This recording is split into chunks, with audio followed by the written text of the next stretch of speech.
What the fuck? This shit 10 minutes long? Are all of these 10 minutes? Here we go. Please excuse the hair, but here is part 1 of Who the Fuck Did I Marry? Who did you marry? So I met my ex-husband around March 4th of 2020. We met on Facebook dating site, and we also matched on Hinge. Damn. I did not realize That motherfucker wanted you. that he was on both under 2 different names. So one was his actual name, and the other one was a variation, like a nickname. Red flag number that he 1. called himself. Different pictures. So it was a running joke between us. Oh, you ain't even recognize that you had matched with me on Hinge. No, I didn't. And also that should have been a red flag. By the way, you will notice in this story, I called it the United Nations of red flags. It is so many red flags that, I mean, you would have thought I was colorblind because I ignored all of them. So, Damn. Anyway, Okay. back to the story. Back to the story. We met around March 4th. We exchanged phone numbers. He called me, and we talked on the phone for the first time. In the first phone call, he told me that he had just moved to Georgia from California from San Diego. His job had transferred. Hold on. He just moved to Georgia from California to San Diego. Him because he was being transferred in as the new regional manager for a major condiment company that is based here in Georgia. Okay. I'm not gonna say the name. And so we also talked about his childhood. He told me he grew up in Philly. He's from Philly. Both of his parents were deceased. This is the first phone call. Both of his parents were deceased. I watched Millionaire Matchmaker. That's a lot to put on the first phone call. God damn. How y'all even get in this deep into the shit? You must have been sitting on top of the motherfucking fridge listening to this shit. His father was a Philadelphia police officer. His mom was a teacher. He also told me he briefly lived in Augusta with his family. He had 2 brothers and 2 sisters. He also had 2 half-brothers on his dad's side. Okay. First phone call. Damn. So I'm just giving you guys the backstory. This was the first phone call we had. So we talked about family. We talked about friends. We talked about our jobs. At the time, I was working at Georgia State Patrol. And he knew this, and he just thought that was like, wow, you know, so you work with troopers all day. Yes, I did. Also in that phone call, he explained to me that he used to play football. He explained that he used to play arena football. The fuck is that? I know nothing about arena football. That's what I'm saying. I'm like, shit, is that like some fucking G League ass NFL? What the fuck is that? I know about NFL. I know about college. Go Dogs. But I don't know anything about arena football. So he explained to me that he used to play arena football. He used to work at Apple in the off season of arena football. Where you work at the mall? And I remember thinking on that phone call, oh, okay, you know, like, good for you. I don't know anything about arena football. And I believe I did tell him that. I don't know anything about arena football. That'll come into play later on. So he told me, you know, I just moved here. My job is paying for my housing and they're helping me to look for a house. Okay. He was like, right now I'm in Gwinnett County, but I'm trying to look for a house, ideally in Atlanta, like Brookhaven, Sandy Springs. He was like, I really would like to move out there. And so I thought, you know, that's great. You know, you're looking to get a house. You just moved here. He was like, I don't really know too many people. I'm gonna just say this real quick. I'm noticing that she's driving, and I think in a lot of her videos, she's in the car. You old motherfuckers really be having that mental GPS shit. I'm sorry, bro. I don't give a damn if I'm going to the same place. I already know where I'm going. I got to pull up the GPS. Now, if you got an in-car GPS, excuse me, but I got to pull up the GPS. Y'all really be recording yourself and knowing where the fuck you going off the dome. That shit crazy. That's some old head shit. Because I spend all my time at work, and you know this job is really demanding. So that was our first phone call. We Okay, talked cool. more. He talked a lot, which Damn. took me by surprise because I'm not really used to men talking more than me. You like that shit? He eventually asked me out on a date. Okay. Our first date was set for Saturday, March 7th, 2020. He asked me what was my favorite restaurant. I said Cheesecake Factory. And so we agreed to go out at the Cheesecake Factory in a location that it's a lot of hoes don't like that shit. was in between. I lived in Clayton County at the time. He lived in Gwinnett County. I realized that if you don't know anything about Metro Atlanta, that makes no sense. Facts. But basically, we lived about 45 minutes apart. So we agreed to meet at the Cheesecake Factory he hoping the coochie over is at Perimeter fire. Mall, which is in an area, Sandy Springs, Dunwoody area. I was excited. Like, I called my... I ain't gonna lie, this shit got me bouncing my leg. I'm listening to her like, got me like, okay, well then what happened? Shit, girl. Well then what happened, girl? I feel like we on FaceTime. Shit. friends and was like, I got a date, blah, blah, blah. We'll see how it goes. First conversation was good. Hopefully he looks like his pictures because, that's always an issue with online dating. Hopefully he looks like his pictures. So on my way to our date, I took 285 and literally right before I got to Boulder Crest, the exit for Boulder Crest, I heard a boom and I lost control of my car. Thank God that not thank God, but I knew what to do. So I did not crash, but my tire blew out. So I called him and I said, hey, I'm so sorry, but my tire just blew on 285. I'm slowly making my way off the exit. I believe I pulled into a Chevron gas station. And I said, I got to get this fixed. I don't know what to do. Like, I'm a damsel in distress kind of thing. He kind of paused. He got quiet. And he was like, tell me exactly where you are. Drop your pin. So I dropped the pin. And he came to the gas station. The boys. Came to the gas station. Got out the car. And I was so relieved that he actually looked like his pictures that I was like, oh my God, he's actually attractive. Because he's like 6'4", 6'5". Y'all listen. She said, buddy, 6'4", 6'5", he attractive. I didn't look at the picture. Somebody said they dropped what this motherfucker looked like somewhere and doxed this motherfucker. I didn't look at none of that shit. Because that's wrong. But look at her. Hold on. Y'all know that movie where that motherfucker, like, I think it was a Tyler Perry movie where that motherfucker, like, basically married this old ass lady and he was like, ashtray, bitch. I just feel like that's where this is going. All right. Oh, also, man, I apologize. So let me go back to the first conversation. Let me add something. He did tell me in the first phone call that he was divorced, and that his ex-wife, she had 2 children, a boy and a girl, who were teenagers, young adults. I think the girl was about 20, and he said that he had a very close relationship with his stepkids, but that he and his ex-wife had divorced because she cheated on him out in California. And so coming to Georgia was a new beginning for him.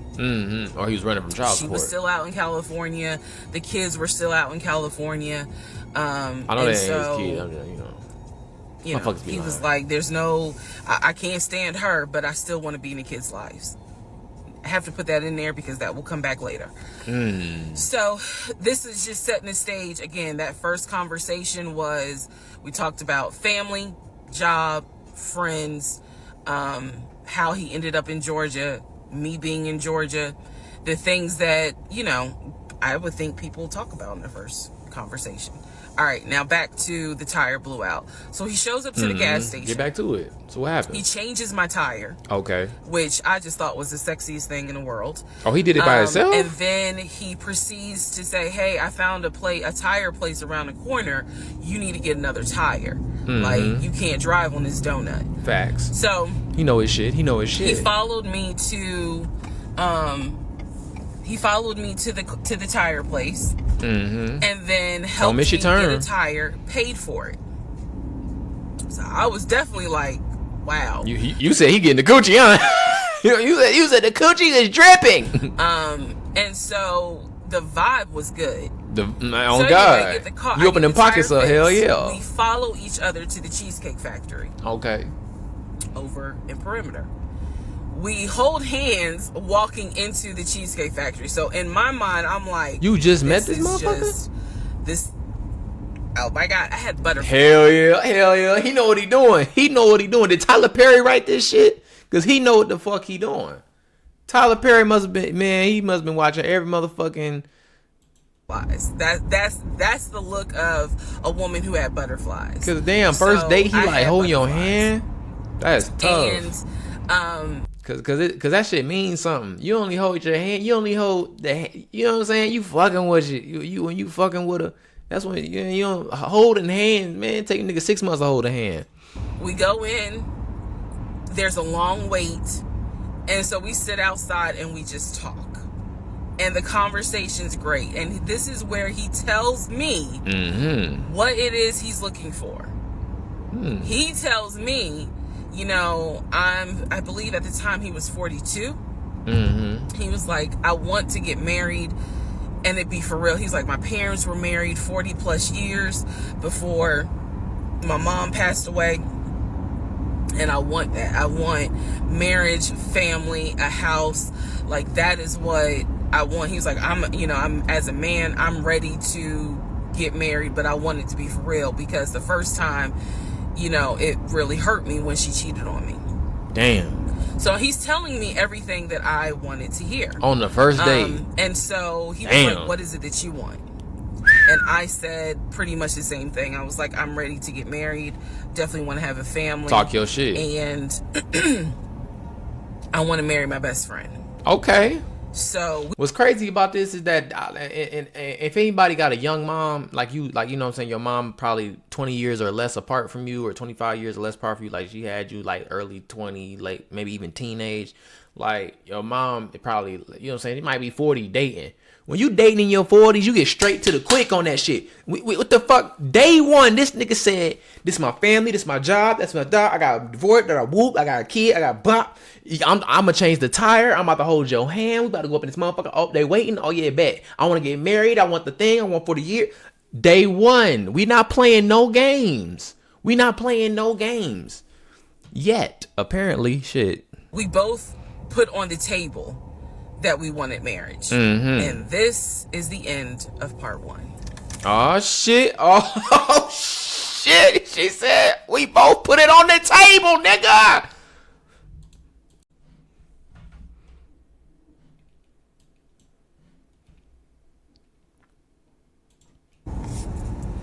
Alright, who the fuck did I marry? Part two. Talk to me. Shit. So we both put on the table what it is that we wanted. So the fuck had did. Established we were dating for marriage. Day one. We were not dating. They said this shit on the first day. We were not trying to be friends with benefits and none of that. Facts. So the what's crazy is this the first date. That's a lot of pressure, but y'all are a little older, so ain't no reason to play no games. Dinner at Cheesecake Factory went really well. We laughed, we joked, we talked about people, which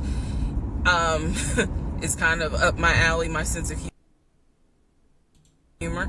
It was a good vibe.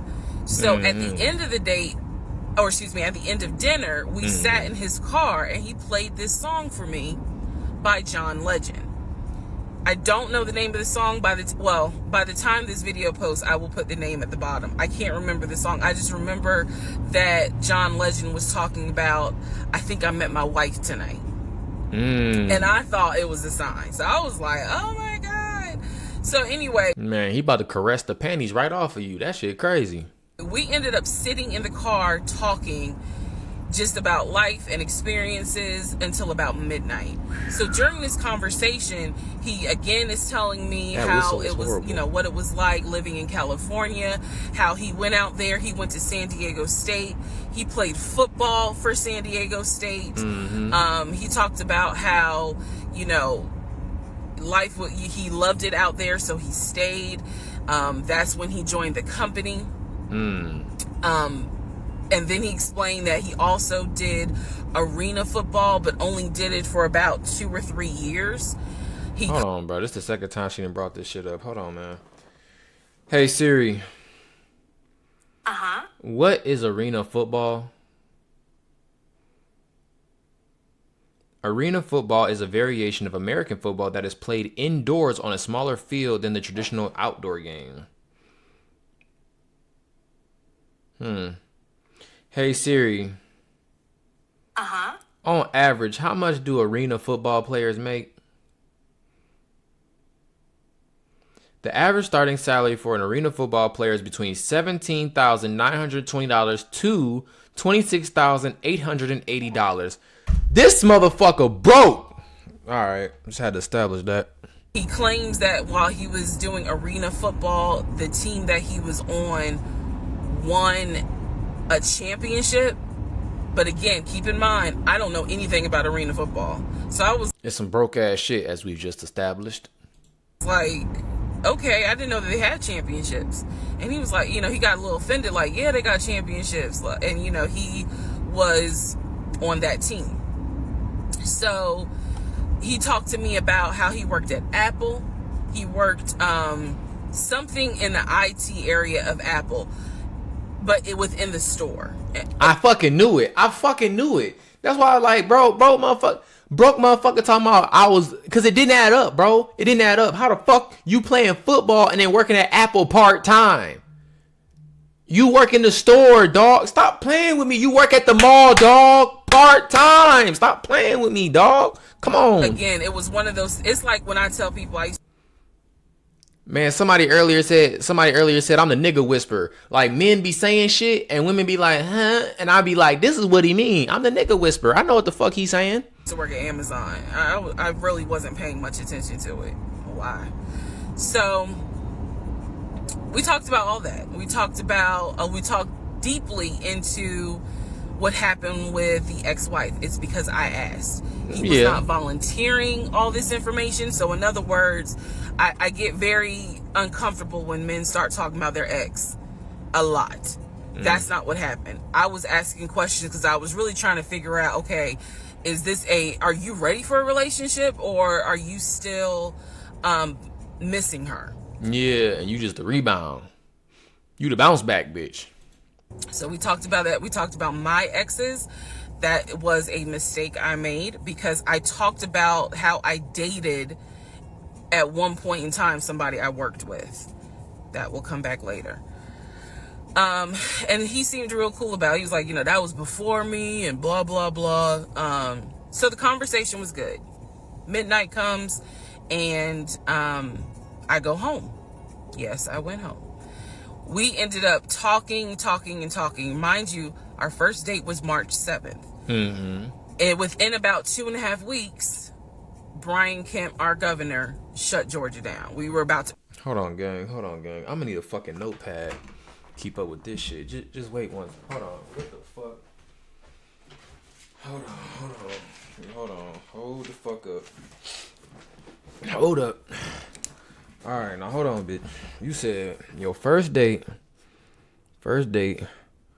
was March 7th. All right. Hold on, bitch. Hold on. Okay. All right. Go ahead. We were going to be on lockdown. Okay. So during those 2.5 weeks, we talked every day. We went out again at Red Lobster. Mm-hmm. I remember Red Lobster. Was it 2020, she said? But everything was going great. Mm-hmm. The issue was, where are we going to quarantine? So the question was, are we going to quarantine at his place, which he had like a studio type of situation. Like it clearly, where he was staying, I was like, it's like a studio apartment. Hold on. He kept telling me, hold on. Fuck that. What the fuck are we talking about? Please don't tell me you done met this man 2 weeks ago. Y'all talking, it's going good, and y'all about to quarantine. Y'all asking where are we going? At your own fucking house. At your own fucking house. That's where you gonna fucking court. What the fuck are you talking about? Why would you court? Go ahead. This is temporary because I couldn't be no looking therapist. for a house. Like, he showed me the email from a woman who worked at the company where she was out on maternity leave, but she was putting him in contact with a realtor to help him find a townhome or a single family house. And y'all trying to do this before it shut down. This is definitely temporary. Like, he's not trying to stay here long term. And she was apologizing in the email. I'm so sorry, you know, this should have been taken care of before you got here, but it wasn't. I saw the email. I read it. I read the email. Okay, we get it. You ain't no dumb bitch. We get it. Was, we're going to quarantine at the studio, or are we going to quarantine in my house? No. First mistake I made. Well, there's a lot, but this was a mistake I made. Because what the fuck? Caution moment. Duh. During one of our dates, because keep in mind, in those 2 weeks, we were seeing each other quite a bit. Nothing physical or anything like that. Just two people who I thought were really on some. All right, let's see if this is going to grow into something. Talking shit, get to know each other. Like you ain't if you want to look, you grown. If you want to crack it open, crack it open. But if you don't, you don't. But you know, get to know a motherfucker, you know what I'm saying, for a little bit. Cause like real shit, it take a long time to really get to know somebody. So just kick it, man. Just kick it, shawty. He came to my house. Oh fuck. When he came to my house, I had a 3-bedroom, 2.5 bath townhome. He was in his studio. Who the fuck was living with you? If you telling me you living by yourself with a 3-bedroom, 2.5 bath, and he living in the studio, women, stop picking up these fucking stop picking up these damn bombs. Gone. Yo, now I'm telling you guys all of this in order of how it happened. So some things I'm probably going to insert what I was thinking and the mistake I made. Can I turn this off? No. Okay, I still need that. And I say that to say that I did not realize inviting him to my home was fucking probably stupid. Made his eyes go, oh shit, she's a keeper. She got this 3-bedroom, 2.5 bath townhouse. Duh. I'm in like a little studio. Yeah, let me go ahead and pursue this. What I need to do to quarantine here.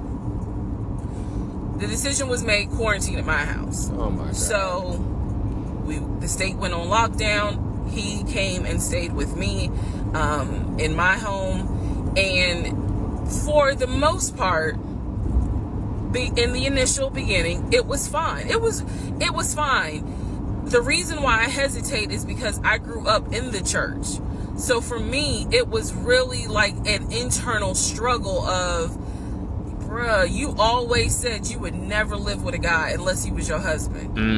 And now you living with a dude and he ain't your husband. Like, he must have been fine as hell. Cause this shit sound like a Tyler Perry movie.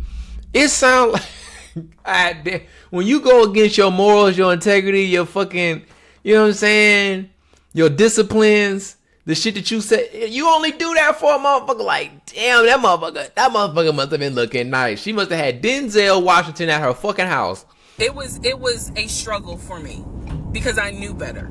And don't come for me. I'm just telling you the way I grew up. That's my job. Was like I don't know. It was not sitting right with me. But at the same time, I didn't want to quarantine by myself. I did not want to. So there we go. So he moved in. We talked about the bills. Let me clear something up that I said in the other video where I said he paid all the bills.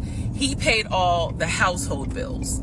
He did not pay my car payment, my cell phone, or my car insurance. He paid the rent because my rent at the time was less than $1,000. Damn. He paid the utility bills. And so when he's telling me that he's a regional manager, I was like, wow, okay, so you got money. And so he paid all the household bills. So my check really was just taking care of me, myself, and I. And I am not, this is where it's not going to make me look good, but it's the truth. It was intoxicating to not have to worry financially about how to pay the bills. It was a wonderful feeling. Mm-hmm. And so... Yeah, because you got a man at the house. Pushed to the side the fact that, yeah, you shacking up. Because it's like, but your page, you don't have to worry right now. Facts. Like, I hope you was saving your fucking ducats. And this is the thing, because this brings us to the 50-50 conversation. She's getting 100 right now. That's not even a thing. But I'm just saying, he's paying 100%, not 100%. He's paying most of the bills, at least the rent. He paying all the rent at her house. Okay. He paying all the rent at her house. I'm hoping she's saving her bread. I hope you saved your bread. We're going to see in part 3. I hope she was saving her bread up and not just spending it all willy-nilly because she's like, well, damn, what am I going to do with all this extra money? But y'all be like, I'm not going to go 50-50 with a motherfucker. You get to keep half of your money. She's keeping half of her money. Shacking up with this motherfucker is becoming financially fruitful for her. So hopefully he don't, you know what I'm saying, 180 on her dumb ass. I was about to say 180. He's taking care of all of April's bills before April even comes, because this was still March. Damn. So we're living together, and I'm cooking, I'm cleaning, he's helping to cook and clean. Damn. And then we have a conversation about house. Is he still going to buy a house just for him? Or is he going to buy a house where it's for us? Because we are going to try to make this thing work, be official, get married, have a family. So, bro, slow the fuck down. I know you're 40. Have a family. This motherfucker is 4. Okay. Y'all need this. Somebody slow the fuck down. What the fuck? He had to be the finest nigga you ever seen in your life, because this is crazy. You know this motherfucker for 3 weeks? You know this motherfucker for 3 weeks? For 3 weeks, and you talking about some...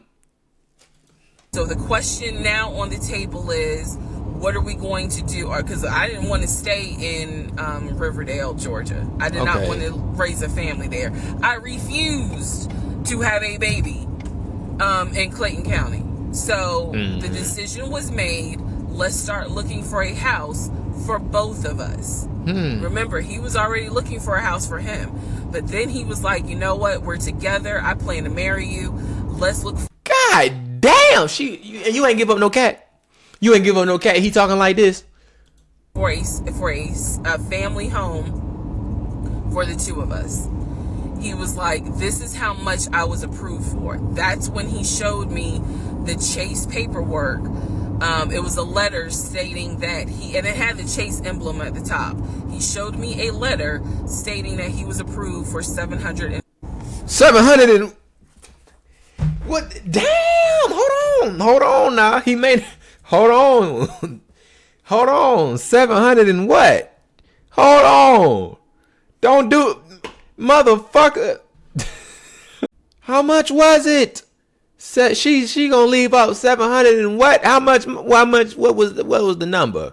All right, part 3. Who the fuck did I marry? Oh God. So this is when he showed me a letter from Chase with the Chase logo at the top, stating that he had been approved for a mortgage for a $750,000 mortgage or a $750,000 house. Now y'all gotta understand, this was like 2020 some shit. So before y'all be like, well, that ain't shit. 750 still 750. Now 750 in Georgia, but it's still nice. It's only them. Excuse me. It's still nice. It's only them. Shit, they don't need much. You know what I'm saying? She pushing 40. He 40. They probably might have one baby, maybe two. Maybe two. You know what I'm saying? They don't. You know, they could get a nice 3-bedroom, 4-bedroom, 2-bathroom. So, and that's on what he was. That's what he was approved on. I ain't got nothing to do with her money either. He was like, we can't go over 750. Okay. And I said, I remember asking him, can you afford the mortgage on a $750,000 house? Because I know I can't. This is when he explains to me, I told you how I played arena football. I invested my money really well. So he said, I have money that will help pay for the mortgage. He was like, we're good. Like, I'm financially. Now, if y'all remember, I looked that shit up. Arena football don't pay well. It don't. Now that's an average. He could be on the high end, but arena football is like, I don't even know what to compare it to. Like, that's like if you in high school in the NIL or some shit and they give you money and you don't have no bills, or it don't pay that well. He ain't making no hundreds of thousands of dollars. He for sure ain't making millions of dollars. So if anything, he probably was. He had the primary salary at Apple as an IT technician, and then he had the arena football on shit. And because he was making a decent amount of money, and he was splitting the bills when he was married, and he had extra money, you know what I'm saying? So if he said he invested it, we gonna see. He said he invested, he got money, he good. He was like, that's why I'm able to get approved for $750,000 mortgage. So he told me that his money was in different savings accounts. He said he had an account with Chase Bank. Damn. He had an account with US Bank, and he had an offshore account. This is what he told me. The offshore account, I was like, why? And he explained something about, the US, the US imposes taxes on money when you have a certain amount in US banks. He was like, so everybody knows that it's smart to have some money in an offshore account. Y'all, look, I live paycheck to paycheck. I Talk your shit, cause what the whatever. fuck is he lying about? I said, so you have the money to pay for a home. I'm also holding in my hand a letter from Chase saying that he was approved for $750,000. So I went off of what I saw. Facts. So we contacted a realtor. I won't say his name, but man, if he ever sees this TikTok, I owe this man such an apology. But we contacted a realtor who was based in Cobb County, because I was very adamant I wanted to move back to Marietta, Smyrna area in Cobb County, Georgia. He was fine with that. His whole attitude was, you're gonna be my wife, happy wife. Again, now this the first. Now in this one, I believe she on the fucking freeway. Y'all be having like mental GPS, like that shit. You ever be in the backseat of the car and you just like you be sleeping, you just feel that one turn and wake you up and you know you almost home. Like, what the fuck? Happy life. So we met a realtor. I would find houses that I wanted to tour. Keep in mind that this was COVID. So at the time, we could not tour a home. It would have to be a virtual tour. So this particular realtor, we found a house in Douglasville, Georgia. Not Cobb County, but nevertheless, it's in Douglasville. All right, look at that house. Look at that house. This is a nice house. The Zestimate is $460,000. He was approved for $750,000. This is a nice house. That's why I told y'all you can get a nice house for $5. This is a 5-bedroom, 4-bath, bro. This is a nice crib for $460,000. I was fine with Douglasville. So we found a house in Douglasville, Georgia. The realtor did a credit check, a FaceTime tour of the house. The house was really a nice home. 5 bedrooms, 4 baths. So we did a FaceTime tour of the home, and the home was listed, I believe, roughly 400 and something thousand. I really like the house. I could see myself living there. I could see us living there. Could see us. That is nice. That's nice. This is now April, just for timeline purposes. This is April. So he really liked the house. He was like, you know what? We'll put an offer in on the house. He was like, if you like it, because again, it was COVID. We weren't going to be able to see the house in person. This shit feel like some Love is Blind type shit. Y'all met in March, had y'all first date on March 7th, 2020. In April of 2020, during COVID, these motherfuckers is looking for a house. Nigga, what? Because the family still lived there. Go ahead. So he said, I'll put an offer in. We'll see if it's accepted. I said, okay. So he puts an offer in. He's telling me he put an offer in. I need to clarify some things he told me and the things that I actually saw. So for this house in Douglasville, he told me he was putting an offer in. The realtor would call me, because one thing that the realtor told us, he was like, if the woman likes the house, typically the house is going to get bought. So he kind of dealt with me a bit more than he did my ex-husband. And again, this is April 2020. This is before we got married. So at the time, he was my boyfriend. So the realtor was calling me and was like, hey, you know, I put the offer in. Okay. And what they're asking for is proof of funds. And I did not know anything at this time about buying a house. So I was like, hey, you probably need to talk to him, because I'm not even listed on the mortgage. Like, from the paperwork I saw, it was only in his name. So he called him. I guess they talked. I was not there, but I'm assuming that they had talked. So the boyfriend is coming, my ex is coming home saying, yeah, I talked to so-and-so. I sent him over the paperwork. The offer was approved, and they are going to try to do a virtual closing. First, we got to do an inspection. If the inspection goes all well, then we have to do a virtual closing. He also told me that he put down earnest money on the home. He put down, I believe, $5,000. He said, I just transferred the money over to the realtor's account or whatever, so that it could be. Now, I think this is some real shit, and y'all can correct me if I'm wrong, but I'm pretty sure when it comes, I watched a lot of shows on Netflix, okay? When you buying a house, you still have to put down a certain amount of capital. That means liquid funds, okay? So, like, say a house is $500,000 or some shit, you might have to put down $20,000 in cash of your own money, and then the loan covers the rest of the money, right? The rest of it or some shit, right? So that whoever owns the house is getting paid by the bank, and you're paying the bank. Yeah. So for him to say 5, I don't know if this is right, and I might be a little. But 5 is a little off, because I think the house was like 300,000, but 5 might be close. Let me let her talk. Earnest money for the house. Go ahead. So I'm just like, okay, great. He was like, so realistically, this is April. We should be able to get in that house by June. Okay, no problem. So this is what he told me. About 3 or 4 days later, I get a phone call from the realtor. And the realtor is like, hey, I'm just checking to see where the money at, what you guys want to do about that house.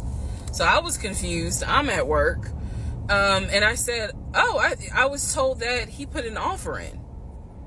And the realtor was like, he did? I didn't know that he put an offer in. And I said, well, why wouldn't you know? Like, he told me he put the offer in, and he had paid earnest money, $5,000 earnest money. Hold on. Let me make sure I'm not fucking this up. Cause y'all see, and this is and fuck that being 2020. See this motherfucker right here? Yeah. Hey Siri. Bitch, wake up. Hey Siri. Somebody, hold on. I think somebody. Siri, bitch, you sleep? Hey Siri. What is earnest money?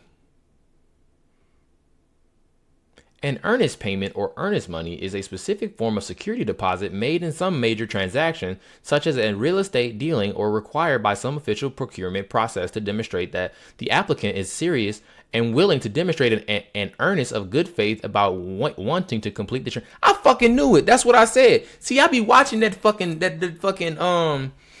brother fucking real estate shit and selling Sunset and all that shit. I know how this shit work. He talking about he put down 5 bands. He lying. That nigga's lying. I watch enough Netflix shows to know about real estate, and enough motherfuckers doing goddamn hovercraft, not hovercraft. Enough motherfuckers doing drone videos on YouTube to know that when you put a certain percentage of money that you have to put down on the house that is liquid cash to let them know you are serious about buying the crib, and then the loan covers the remainder. Nigga, ain't no fucking way you put down 5 bands on a house that was $325. Nigga. But granted, she said she ain't know nothing about that. But do you see how easily look, man, I don't know how you motherfuckers be on these shows like Catfish and shit. You know how easy it was in 2020? I had one of these bitches. It was an iPhone. I think it was a X Max some shit. A phone. Hey Siri. And that bitch gonna give you the fucking answers. Stop. You motherfucker, quit playing. And so the realtor was like, well, let me call him and find out. Call that nigga. Because I didn't know anything about it. Call that nigga. Red flag. Of course. So I call him, and he, in true narcissistic nature, he flips the script, and he like goes off. He's like cussing, going off, like he shouldn't.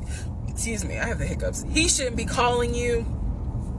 If he has a question, he should call me because I'm the one that's on a mortgage. He was like, and now it's going to be an issue. And I said, well, did you put the offer in with him or not? And he said, no, I did not put the offer in with him. I put the offer in with a friend of mine who is a realtor, so I can give him the business. So I did not hear from that realtor again. So I was just like, is the house under contract or is it not? He was like, yes, the house is under contract. This is how crazy things work out. About 3 days later, on realtor.com, I'm looking at the house because I was trying to figure out in my mind how I'm gonna decorate. It shows the house is under contract. So you think you got that motherfucker? Showed my boyfriend. My boyfriend's like, I told you it was under contract. He was like, I did you not believe me? And I ain't had the heart to say, hell no, I didn't believe you. Like, it seemed too good to be true. Facts. But once I saw the house was under contract, I absolutely believe that, okay, it's under contract with him. Like, yeah, we're about to do inspection. We are about to move. And so we had driven by the house because, again, keep in mind, a family's still living there. So we had driven by the house. At this point, he was like, I want us to start looking for furniture so that way we can go ahead and order it. So when it's time to move, the furniture is ready because, it takes like 6 to 8 weeks sometimes. Yeah, facts. For furniture to be delivered if they don't have it in stock. Like, he was very methodical and planning and saying, this is what we need to do. So we started going to Home Depot, Lowe's, places because that we you had shouldn't a be buying printout furniture of from. what the sellers were going to take. They were going to take the appliances. Okay. He had a printout. Let me be clear. Damn. He had a printout. So it said on there that they were going to take the appliances. Okay. So we needed to get a new stove, new refrigerator, Makes new sense. microwave, all that stuff. So we went to Home Depot and Lowe's, and I went ham. I chose all these new appliances, and here's where we get into the shopping. Oh shit. All right, About to get into the shopping. Here we go. All right, part 4. So we go to Home Depot, we go to Lowe's. I'm choosing all these appliances. He's taking pictures of the SKU number. I We know had what the fuck y'all talking representatives about. helping us, and he basically explained to them, "Hey, we're buying a house. We should be closing sometime in June. Can we order this stuff now? Can I put a hold on it? Like, what can we do? Because we're not ready for delivery." I stood there as the Home Depot rep said, we can hold it in our warehouse. Like, you can buy something and we can hold it. People do it all the time, especially with COVID. So I watched him pay. Did you? I want to say it was about $300 it was either $350 or $500. I watched him pay a deposit on a whole new set of appliances for them, and they were going to hold it until we were ready for delivery. I watched this. So I was like, okay, good deal. Like, we got the appliances. Next, let's go to Rooms Watch out for them potholes. to Go and Ashley Furniture and find actual furniture. So we went all around Rooms to Go. We went to Ashley Furniture. We went to American Signature. And I saw all these things that I wanted. Again, he's taking pictures of it. He was like, I can go online and order it. That's I what he didn't told think you. anything of it because, again, I just saw that we held the appliances. So I was like, okay, that's fine. So April turns into May. Okay. So we in May May now. 2020 comes. May 2020. This is where things start to get a little interesting. May comes, and obviously we had not done inspection. And I'm asking him all the time, what's the deal with the house? He was like, oh, because of COVID, they're trying to get someone to do the inspection. But the guy that they had, it was always something. The guy they had caught COVID, so they're going to have to get somebody else. And he's like 15 houses backed up, so it'll be a while. So at this, Bro trying to stay in your crib as long as he can, bro. But this is an intricate ass plan. I can't lie to you. This is an intricate ass plan. Buddy might be what's that shit called? CSI? The one with the not pathological, the one with fuckers with the psychological shit. You need one of them motherfucker for I was say this forensic, point but not in ain't May, right. I know I look crazy. You In good, this girl, point you in good. May Talk of your shit. 2020, I started recording audio diaries. I don't know why. It was something just made me just start recording my thoughts in an audio diary. You needed evidence because you have a fucking stranger in your house. What the fuck? Let's go back now. Y'all meet in March. This motherfucker living in your crib in April. Well, damn. And then now it's May. Let me do March, April. Yep. That's 3 months. No. The hell no. That ain't that long. Cause by April, he was already in the crib. And I think it just hit May. So it's been 2 months for your timeline. Yeah, you got a stranger in your. It's a stranger in your house. And I still have them. And I would save them by the date. Just in case he fucked you up. I would just start talking about what's on my mind. So I was like, I knew there was something. Something was nagging me like, This motherfucker lying. I kept pushing it out of my mind. I was like, what the fuck? you saw, this is what I reminded myself. You saw him pay for the appliances. Which is true. You know the house is under contract. No, you don't. You know that he told you that he's the one who put the house under contract. Why would I remember saying to myself, why would he lie about that? This is so easy to verify. Why would he Why would he lie about that? Have you caught him in any other? And that's crazy. Have you caught him in any other? And that's crazy because to be so cold at lying, you gotta be cold motherfucker to lie. To be so cold with it that somebody be like, why would you lie about that? To know as a liar, right? To know that somebody wouldn't even question you lying about that because it's such a idiotic thing to lie about because it's so easy for me to verify it. Well, why the fuck didn't you verify it?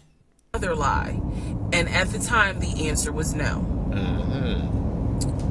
So I really was like, maybe you just aren't used to a guy who actually does what he's supposed to do. I was questioning myself and then answering my own questions. So you having that self-conversation shit. You see people need to get comfortable with having difficult conversations because the reality of the situation is that you had one instance when you questioned him about it and he went off on you. So then that in turn had conditioned you not to do that because you feel like every time you question things that just don't add up, you're questioning your trust for the relationship in him. But let's be real. It's been 2 fucking months. It's been 2 months. Everything you should be able to question if he got the right size shoe on. It's been 2 months. Like, but because you had that one instant, I don't want to question our trust and shit like that. I don't know. So now you having a self conversation. A lot of women do this. Y'all be talking to yourselves, coming up, asking a question, answering your own question. Just go ask this motherfucker. And if it don't sound right, ask for some fucking proof. Fuck it. Show me the Carfax, bitch. Inspection didn't happen. Of course not. Come on. Around mid-May, I found out I was pregnant. What? May 2020. When I found out I was pregnant, he was ecstatic, and I was like, oh shit. The reason why I was oh shit is because, number one, I'm plus size. Number two, because of my age, I felt like it was probably going to be a high risk pregnancy. And I wasn't married. And that nagged. I cannot tell y'all how much it nagged me. There was a lot of internal struggle. Yeah. In between. My family didn't even know that he had moved in.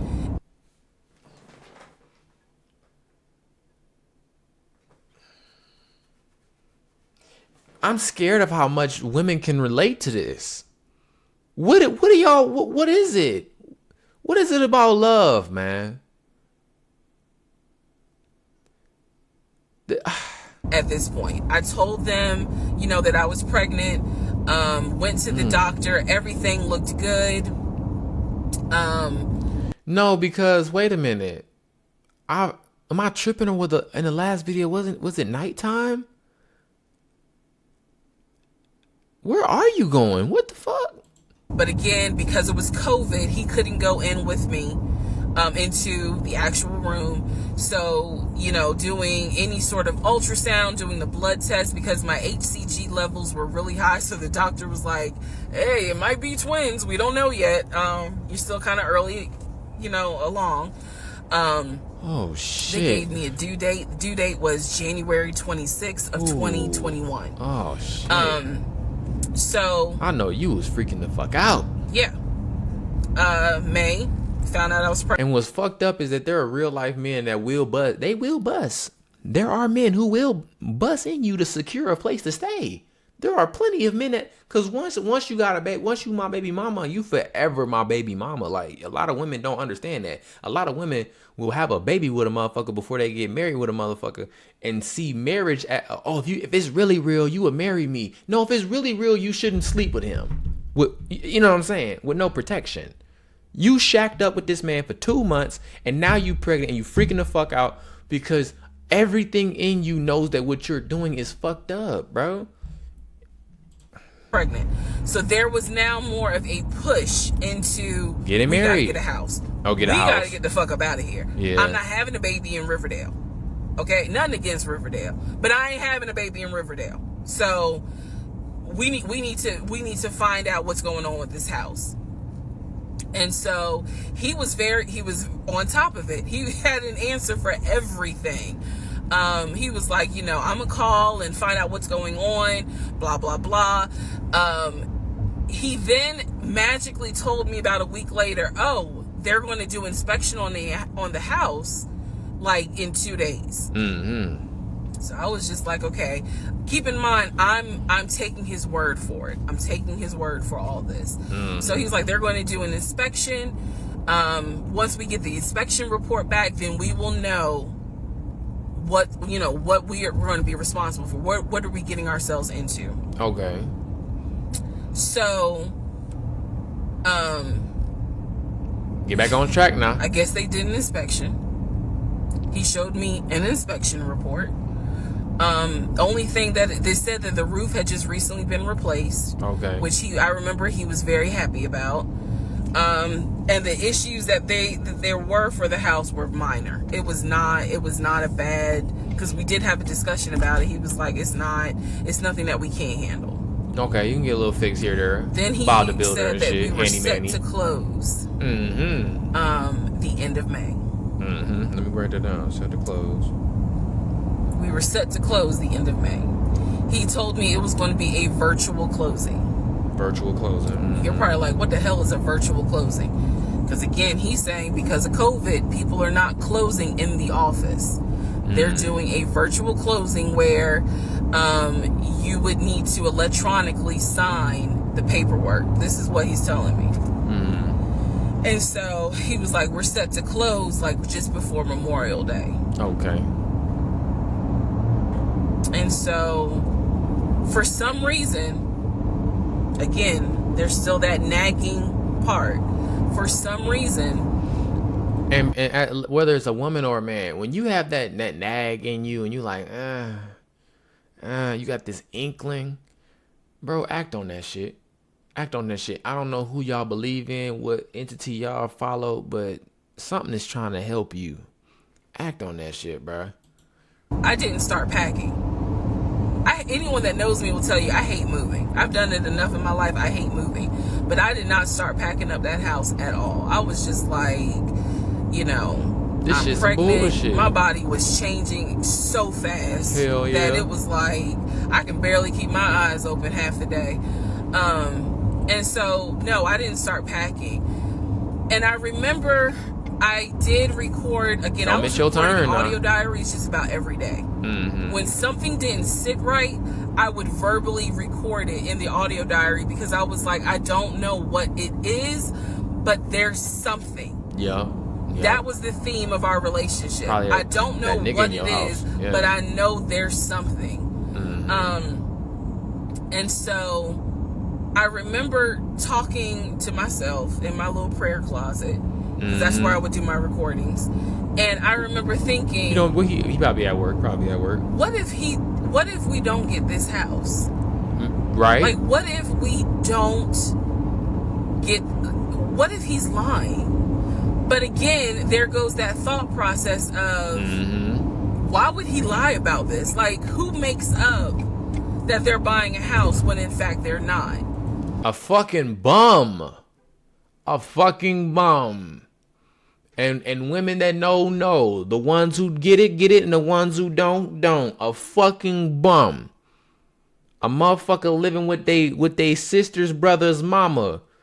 And they renting out a room at 42. A fucking bum. And then he's showing you all this paperwork. Like, come on. You can't be that jaded that you don't even believe what's in front of you. All right? So now we're going to go into part 5. Well, damn. She said, ain't no way. She said, I seen him. I seen the chase paperwork. I seen the shit. Why would you lie? Because he's a fucking bum. And I'm pretty sure, and it's like hella parts left. I'm going to come back to this shit. Somebody going to leave a comment or something. I'm going to come back to this shit. I'm going to say, I told you he was a fucking bum. And it's a certain type of fucking bum. These out there, see me. Okay, part 5. Who the fuck did I marry? So who is it? I'm questioning all this stuff in my head out loud on my audio diaries. And then you talking to God, yeah. I'm like, but look at what he's giving you. What is he giving you? He's paying. It wasn't a question about money. It was just a question of, are we really about to move into this house? And I don't know. And let me tell you something. Now, I know she said for the first month. Now, granted, he got over there in March. He paid for April. They're in May. So at the time, she's not thinking it had nothing to do with money. Something in my heart is telling me that this motherfucker is pretending. There's some type of time clock. I don't fucking know. But this motherfucker's pretending. And I don't know why. But he had to get you to believe him. Keep in mind, he's paying all the household bills. He still is. So...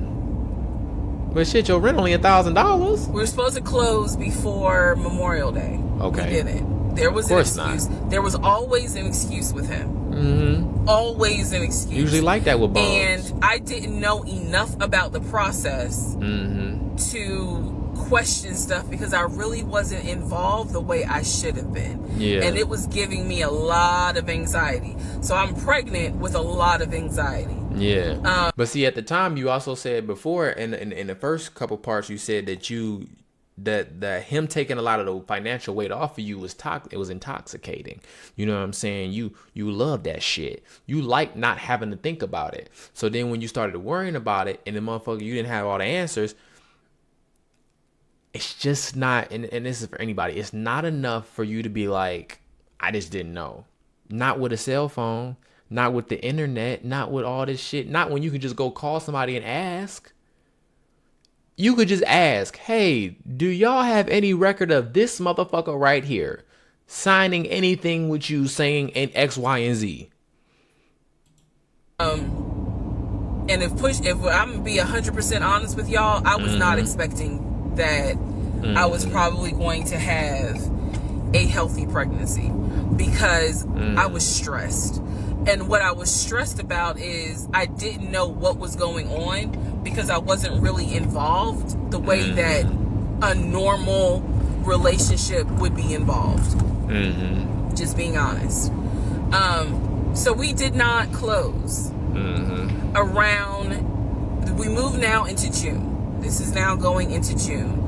Around June 5th. June 5th. I looked at the house again on Realtor.com. Okay. I don't know what made me do it other than, and I don't mean to sound super spiritual. I know that people are like, you know, you may or may not believe in God, but I'm telling you, I believe with all my heart, probably the Holy Spirit was like, look at that house on Realtor.com. That motherfucker was on there, wasn't it? So I looked at the house on Realtor.com. This was around June 5th. It showed that the house was off the market. I knew it. And I remember being... I'm sorry, chat. I'm sorry. I'm sorry, bro. I fucking knew it, dog. What the fuck? Like, okay, wait, what does that mean? What does that mean? Somebody else had it. Ex-husband is telling me we're about to close on the house. We're about to close. It's our house. We got furniture, da-da-da, da-da-da, da-da-da. He's also telling me that he's been in contact with the realtor, his friend, who was telling him, you know, this is what was happening next. Here's what's going on. So the guy that we initially worked with apparently is completely out of the picture. But again, I was not heavily involved. So I'm just like, let me look at the house. I see it's off market. What the fuck does off market mean? Like, now I'm really freaking out. It means somebody else got that motherfucker. It shows the name of the real estate agent for the seller. I don't remember her name. I called her and I said, you know, I said my husband and I, even though I wasn't married, my husband and I were looking at this house at 123 Main Street, and we really wanted to tour it, but now I'm showing it's off market. Is it not available? Or, you know, I pulled that card, and she was like, oh, no, ma'am. The home closed yesterday. It closed June 4th. Yep. Again, there are certain dates I just remember. And I said, oh, it closed June 4th? I was like, really? And she said, yes, ma'am. She was out like, here investigating. You a detective. My sellers sold the house, and I was like, oh, man, okay. Well, I said, my husband and I really wanted, you know, we love the pictures of it, and we're getting ready to start a family, so I would have loved to have been able to, have the opportunity to see it. I asked her something. I don't remember the specific question I asked her. And I know why I asked the question, because I was anticipating that my boyfriend at the time was going to have some sort of excuse. So I asked her something about the buyers. And I remember, and somehow, again, forgive me, I don't remember the question I asked her, but the answer was that it was an older white couple. Older white couple. So I get off the phone with her. I record an audio diary, and in the audio diary, I specifically say, okay, there is no house. he's going to have to get out of this lie somehow. Because now I realize, at the very least, he was lying about him being the one who was under contract. Yep, for sure was. I knew enough about that. Okay. So, but the thing, this shit that's crazy to me. And I honestly, after we get through after I watch all 50 parts of this shit, I'm wondering, I wish they would interview this. I want this motherfucker to have an R. Kelly interview. What the fuck did you make me buy all this furniture for? What the fuck was that shit? Was you just going to double back and cancel all the furniture because you just put a down payment on this shit? But why were you trying to make me believe you? Like, what the fuck is wrong with this nigga? I was like, what, how is he going to get out of this? Right? Again, I've listened to the audio diary in 2024. I literally said in that audio diary, how is he going to get out of this lie? Mm-hmm. And I was trying to think of ways on how he's going to do it. And something said to me, because I say it on the audio diary, I said, he's going to say it's a bad deal. And he's going to say he wants to pull out. Y'all keep in mind, I am pregnant. So I had a decision to make. As ugly as this decision was. What was the decision? I made the decision. You're about to have a baby with this man. What? He's paying all the household bills. Okay. Let him get out of the lie. Get the fuck out of here. Get the fuck out of here.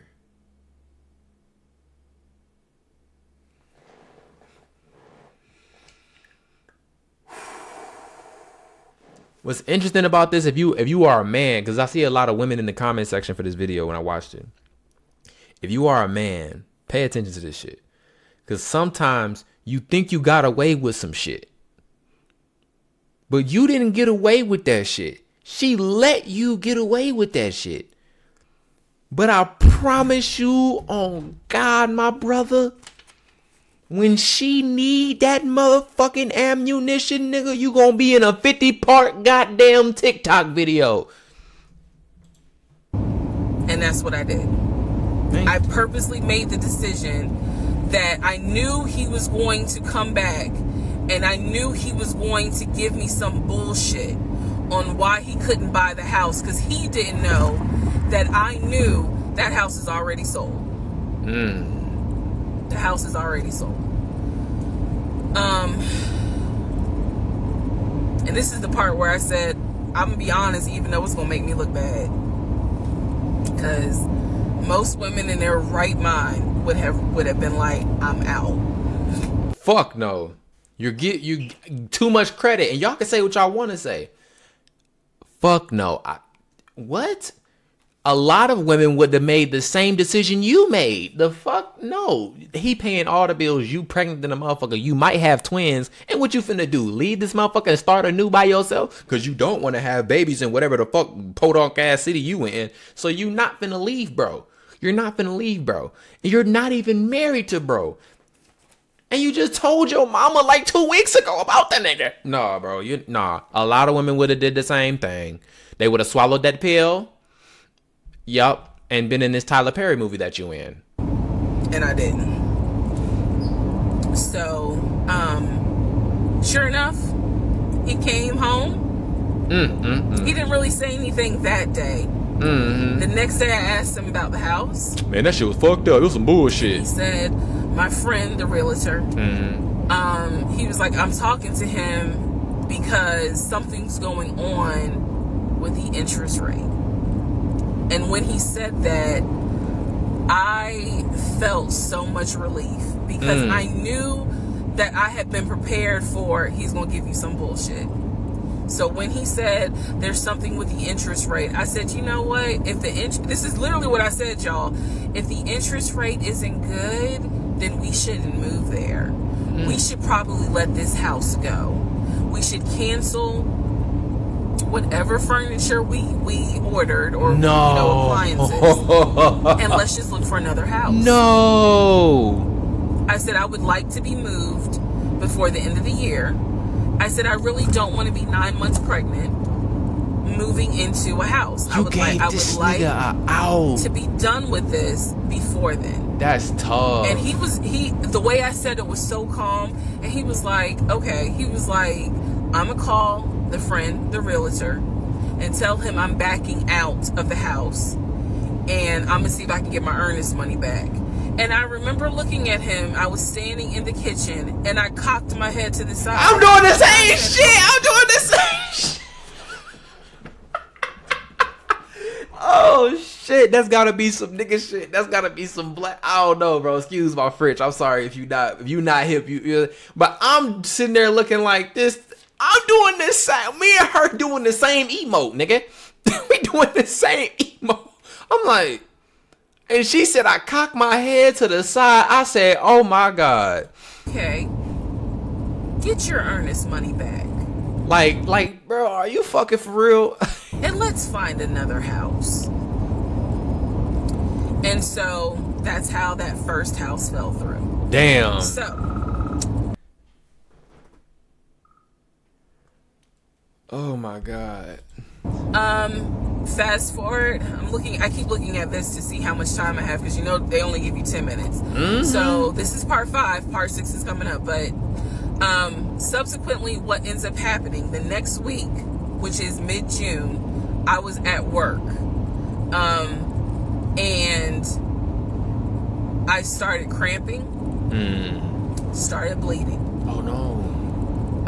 And at this point, my doctor, I had just had an ultrasound earlier that day. Oh no. So I went to work because the ultrasound was fine. I went to work, and the cramping and the bleeding started. And I started crying because I kind of knew what was going on. No. And my doctor had called me and told me that when they did the ultrasound, they did not see a heartbeat. No. So she was like, this pregnancy is not going to be viable. No. So I'm crying, hysterical. And now we're going to get into part 6. Fuck. No. Like,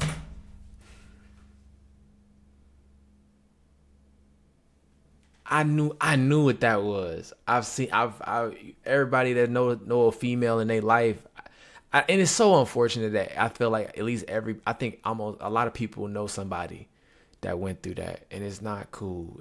Not cool ain't even the word. It's, even if you didn't want it or was unsure about it, going through that is just emotionally heavy, bro. I'm just gonna say heavy. So I know that ain't cool.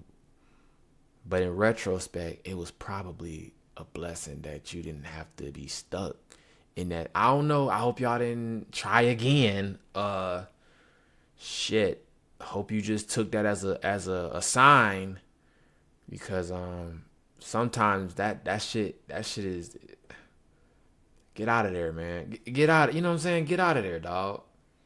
It's fucked up, but sometimes, you know what I mean, fucked up shit happened to you to give you a better opportunity later, and at the time you don't feel like that, but in retrospect you be like, I'm kind of glad I didn't have a baby by this nigga.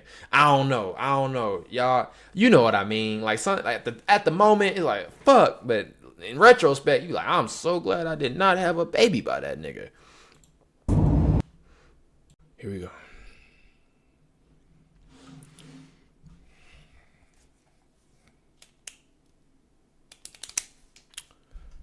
Go ahead, girl. Okay, so this is part 6 of Who the Fuck Did I Marry? The hair looking nice too, girl. I see it, girl. Where we left off. So obviously, my doctor had called and told me there was no heartbeat. The pregnancy was not viable at that point, and I was cramping and spotting at work. Went into my best friend's office and immediately started crying. She was like, what's going on? Yeah, it's a lot. And I said, that's heavy. I told her what the doctor said, and she grabbed her keys, grabbed her purse, and was like, let's go. I'm taking you home. That's a good friend. Home, I called my boyfriend and told him what the doctor said, and he was like, I'll meet you at home. So he was coming from Duluth, went straight home. And so about 24 or 48 hours later, I had a doctor's appointment And my doctor gave me 3 options. What's the options? First option, First option. let everything happen naturally. Your body will expel the fetus on its own. Second option, you can take a pill which will induce expelling the fetus at home. The pill basically will cause you to contract and expel. Oh, The shit. third option was to go into the hospital and do a DNC. I did not want to do a DNC because I did not want to be in a hospital with COVID going on. And for I just whatever want reason, to say did not do- say throughout this whole thing, this is wild.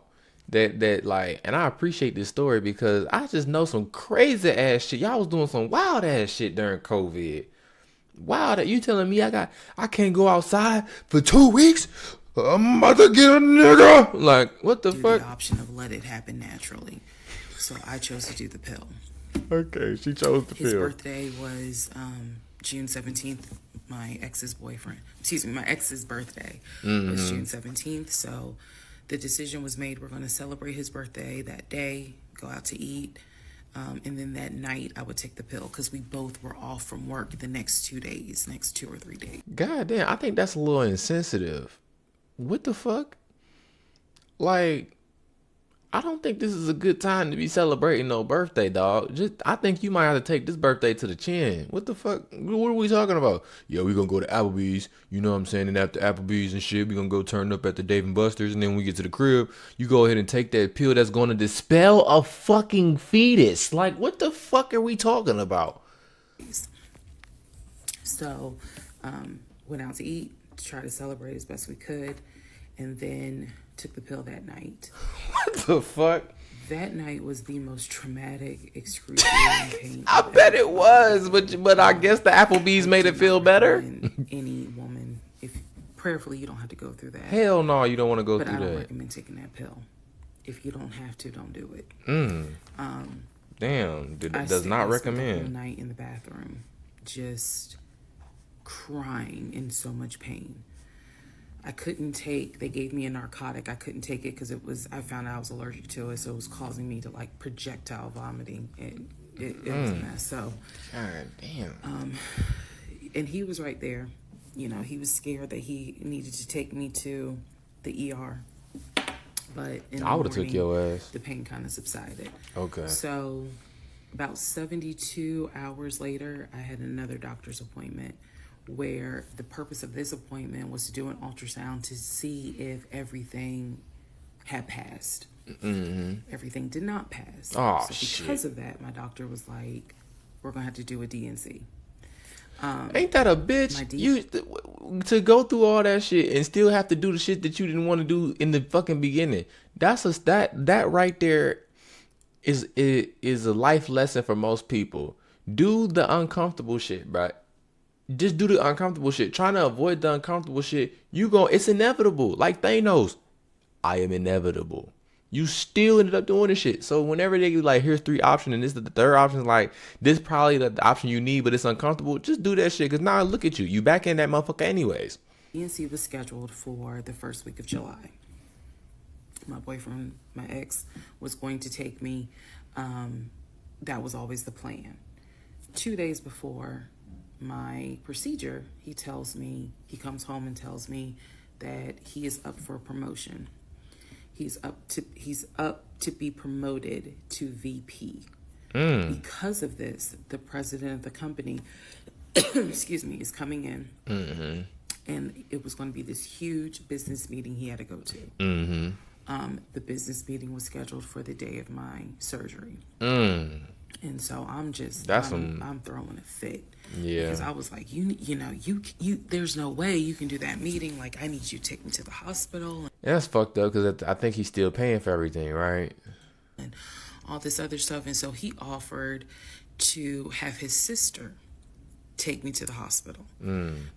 Apparently his sister lived in Douglasville. I was like, no, because I've never met her. Like, I'm not having a stranger. And it's crazy because she's saying, no, I'm not going to let your sister take me to the hospital for this procedure because I've never met your sister. And this is why I'm on your motherfucking ass, because we in July.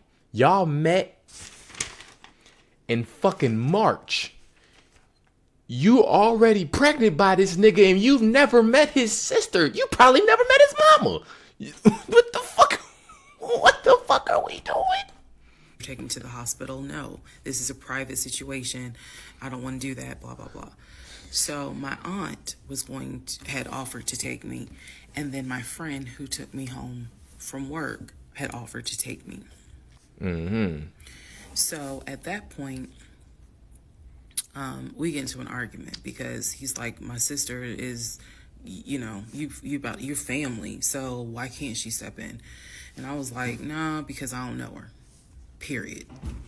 I don't know her. So you don't know him? Shit. Apparently. So my friend offers to take me to the hospital because I was all distressed that he's saying he has a business meeting and he can't take me. Mm-hmm. So I remember being on I-75 on the connector on the phone with her crying because I was so embarrassed that he wasn't going to be the one to take me and that I was needing to rely on someone else to take me to the hospital. Well, that's life, baby. You can't be feeling like that. She was really great. She was like, girl, this is why you have a village. Like, it's exactly. Okay. Things happen. Mm-hmm. The world is crazy right now. I will take you. You're going to be okay. Facts. So he did not take me to the hospital. Okay. For my DNC. My friend did. She could not stay because of COVID protocol. So when they wheeled me into pre-op after I got checked in, I texted him and was just letting him know, hey, here's the update. I'm about to, I'm in pre-op. They're going to get me prepared to go back to the surgical ward or whatever. And the response I got was from his new executive assistant named David. Now, when he told me he was up for the promotion, he did tell me that part of getting this new job would be that he would get an executive assistant named David. David a bitch. And he did tell me, I'm going to make sure that I inform David if you get a text from this number, meaning from me, pull me out of the meeting because, my fiance's having a procedure done and I'm picking her up. So it's important that you come get me if it's something serious. So I text him. David responds. He said, yeah, Mr. Blah Blah told me that you are having a procedure done. If you need me to get him, I can go get him. He's in a meeting. Just let me know what you need. Mm-hmm. And I just said, no, don't bother him. I'm just giving an update that they're about to take me back. And David responds and says, I'm so sorry you're going through this. Please let me know if there's anything I can do. Okay, David. So I have the procedure. Let me stop. I wake up and I am now in recovery. Mm-hmm.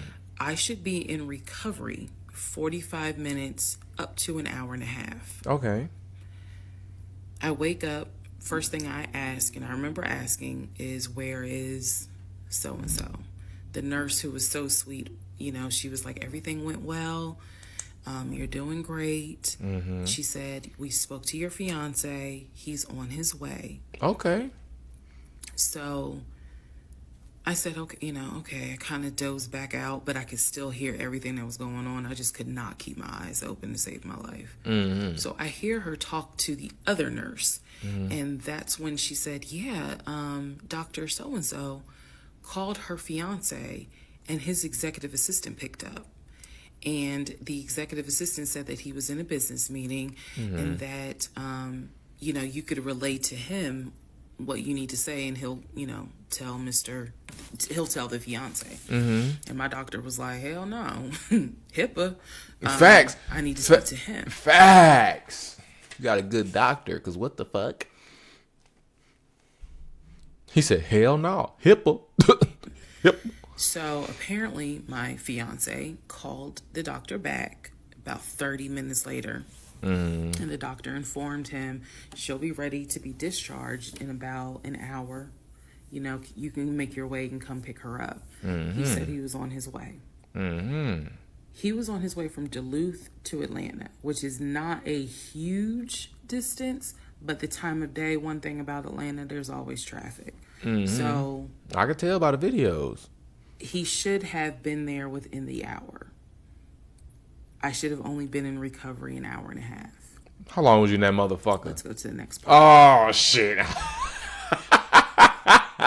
She said I should have only been there. Ooh.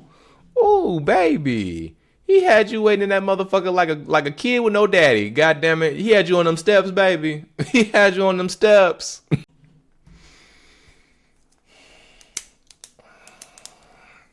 Go ahead. Part 7. Who the fuck did I marry? Who the fuck, girl? I should have been in recovery at Northside Hospital. For an hour, 45 minutes an hour. At most an hour and a half. Hour and a half. Okay. Subsequently, I ended up being in recovery between 3 to 3.5 hours. The nurses kept calling my ex. He got your ass sitting up there like his latchkey, nigga. What's the status? Because they were actually getting ready to do a shift change.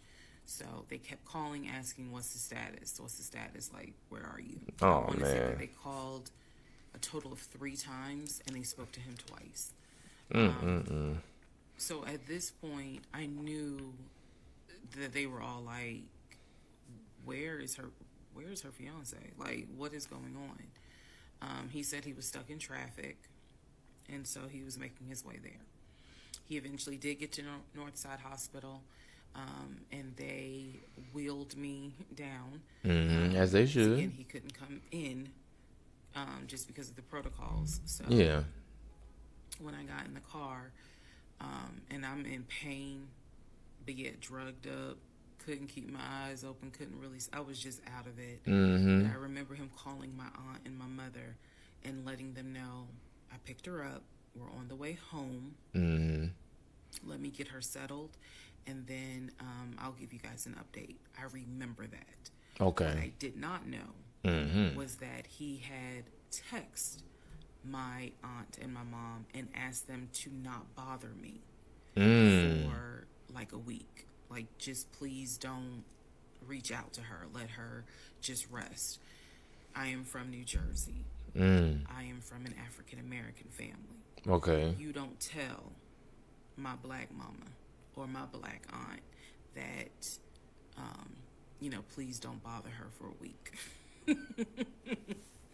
I didn't know this at the time, but I'm just interjecting that part. I'm trying to stay in the timeline, but he did apparently do that, and my aunt was like, what the fuck is wrong with you? well, I will fuck you up. Anyway. Oh, God. Go home. He waits on me hand and foot. Okay. I recover. Okay. Just needed about 24 to 48 hours to just get my mind right. During this time, in between when the house in Douglasville fell through. You ain't never had that motherfucker. Yeah, y'all ain't had that motherfucker. A house. So, I guess it was about a week later after the DNC. He decides that, do you want to start looking for a house again? Excuse me, I have the hiccups, y'all. Do you want to start looking for a house again? Hold your breath. Because of what happened with the house in Douglasville, I felt like I was smarter this time to say, I want to be involved in every aspect, because I don't know what the fuck happened with that house in Douglasville. But what I do know, Y'all ain't had that motherfucker. He lied to me. Yeah, for sure lied about that shit. I didn't know then what I know. No, now. now. I just knew he lied about I knew he lied about being under contract. So, I told him, I said, I don't want to work with your friend who I've never met, never talked to. I know that he has. That motherfucker don't exist. Talked to him in front of me. And I'm gonna demonstrate on one of the videos how he used to do his phone calls. Don't worry, it's coming. So we found a new real estate agent. Really nice guy. His name was Scott. I am using his real name. Really nice guy. She trying to get that nigga some business. I told him what the budget was. And Scott was like, okay, when you guys are ready, we can start looking at houses. Try to look for houses that are empty, because you can actually tour those. If it's a house where someone's already living in there, chances are it's going to have to be a virtual tour because of COVID. Yeah. So I found a house that I absolutely, in total, we must have looked at about 15 houses. But I found a house in Smyrna that I absolutely loved. 922. We toured the house. Everything about this house was perfect. The house was listed for $699,000. It was a brand new construction build. You can see how much. You can see how shit changed, bro. You can see how shit changed. 4 years ago, that house was $699. Today, that motherfucker going for almost $1 million. God damn. The only issue was that the basement was not finished, and he wanted the basement to be his man cave. Again, I went with him to tour this house. So this was already feeling very different than the situation in Douglasville. Okay. Because we did not actually tour the Douglasville house. We only did a FaceTime virtual tour. Okay. This house in Smyrna, we toured. We toured this house more than once. And it was gorgeous. Fucking gorgeous. I know that shit gonna make you mad. We talked about it. He said that he had the money. Again, the price was $699. He said he felt comfortable putting in an all-cash offer. If you remember on the videos before, he told me he had money in his savings from when he played football. So when he said an all-cash offer, even I knew, you got that kind of money? Like, Facts. Thank you. I told y'all, bro. I keep up with the real estate shit. All cash. It's not no trickery. It's not no. It sound like what it is. That's saying that you gonna pull up, and we already talked about the arena football shit. That ain't no big cheese, big check, none of that shit. For a motherfucker to say that they got, for a motherfucker to say they about to put in almost 800 bands all cash. Wait, no. It was $699. 700 bands all cash. Now, granted, just like everything else, there's taxes, there are closing fees. So you putting in at least 750 to 800,000. I got my money saved up. This nigga lying again. What the fuck is he lying for? where you can cut a cashier's check for $699,000, and he told me he did. Bullshit. Show me the Carfax.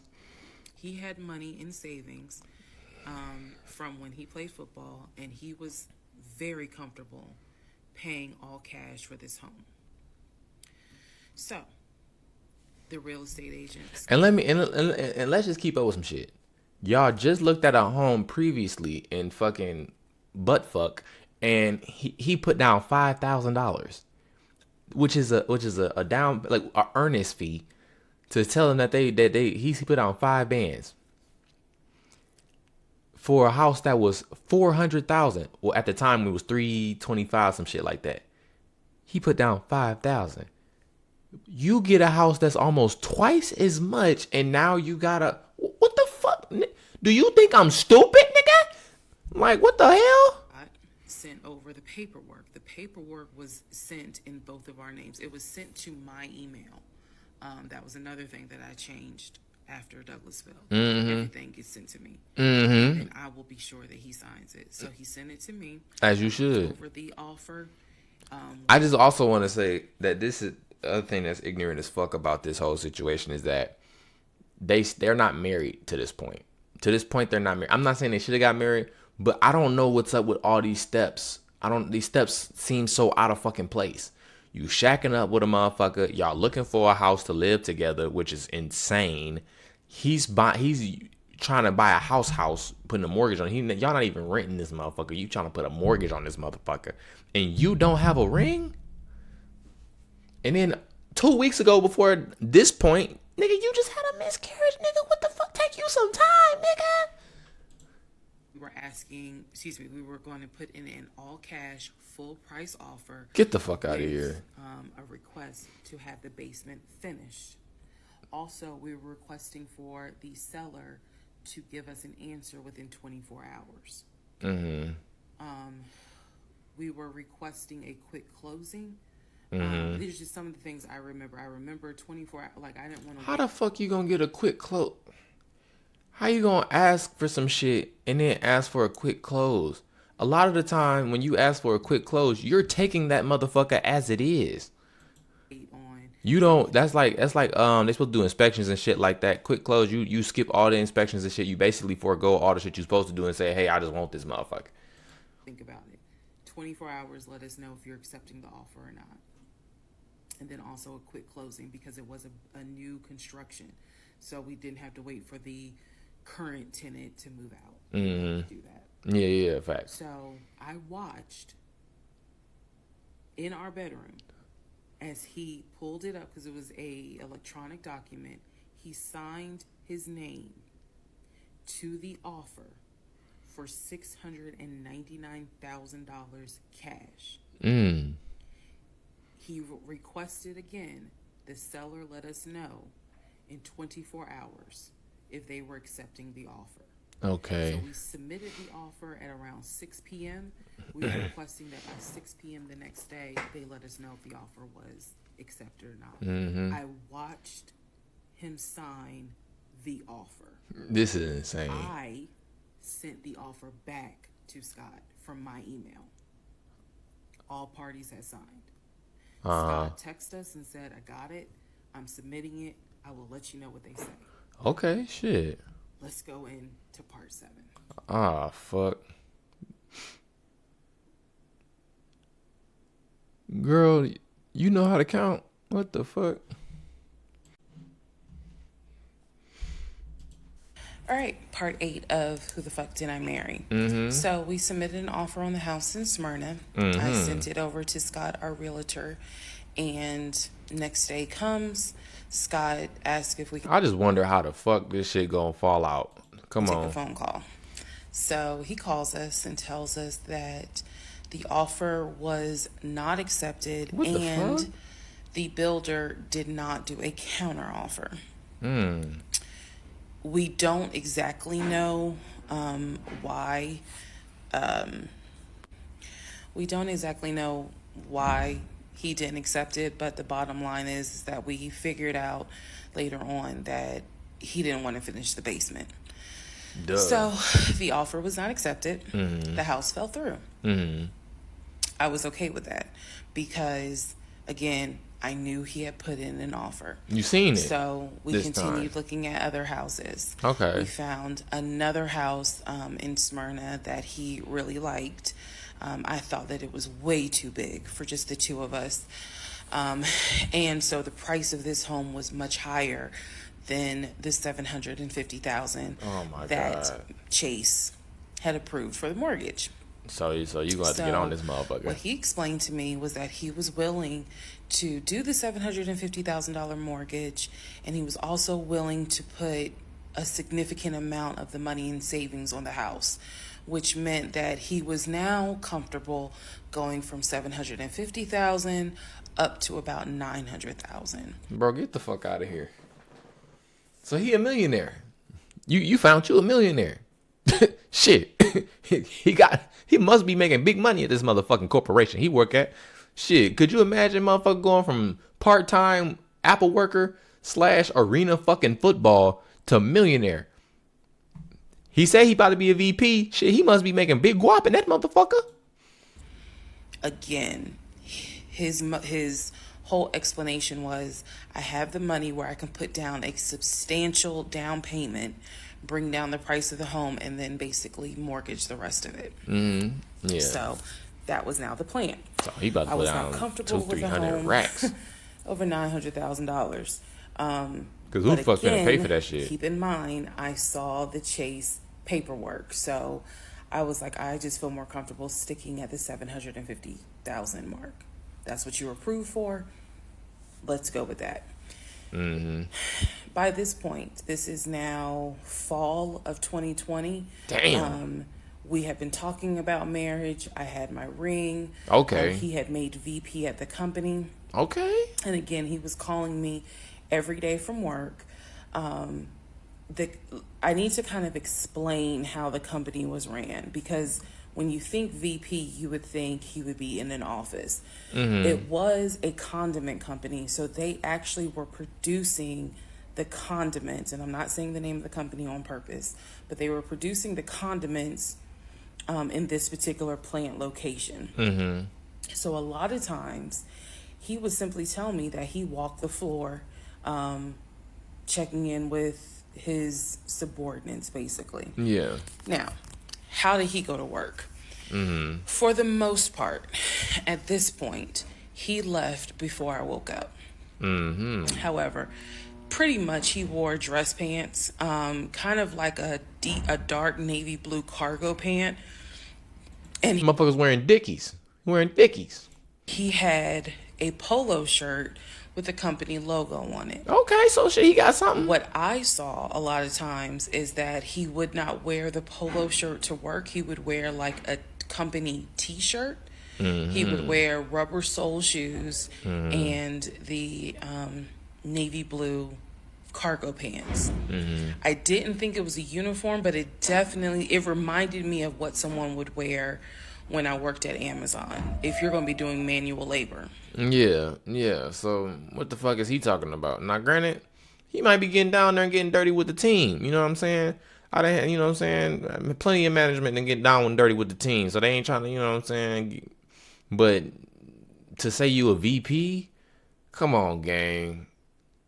Ain't no VP pulling up to the plant. All right, bro. He didn't go to work sloppy looking at all, but it definitely was not suit and tie. Nowhere near suit and tie. Yeah, he lying. It is fair to note that outside of work, he was a man who he loved to dress.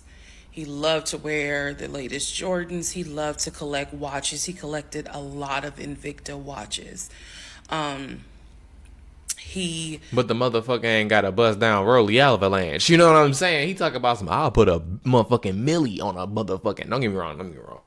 Good priorities. But damn, he ain't got no motherfucking Rolly?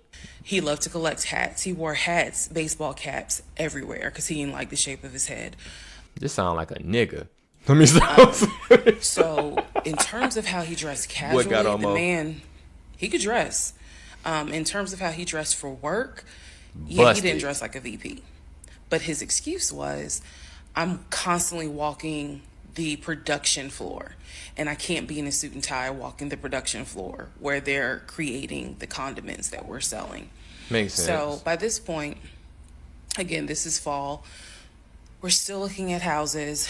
We're still touring houses as much as we can because it is COVID.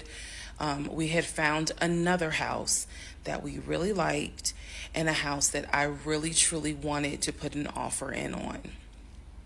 This was now going to be the second house that we put an offer on. He put in the asking price, I believe, was about $700,000. He put in under asking an offer for about $650,000. I'm guessing, but I'll try to find the house and put it on this and put it on the story. The reason that house fell through.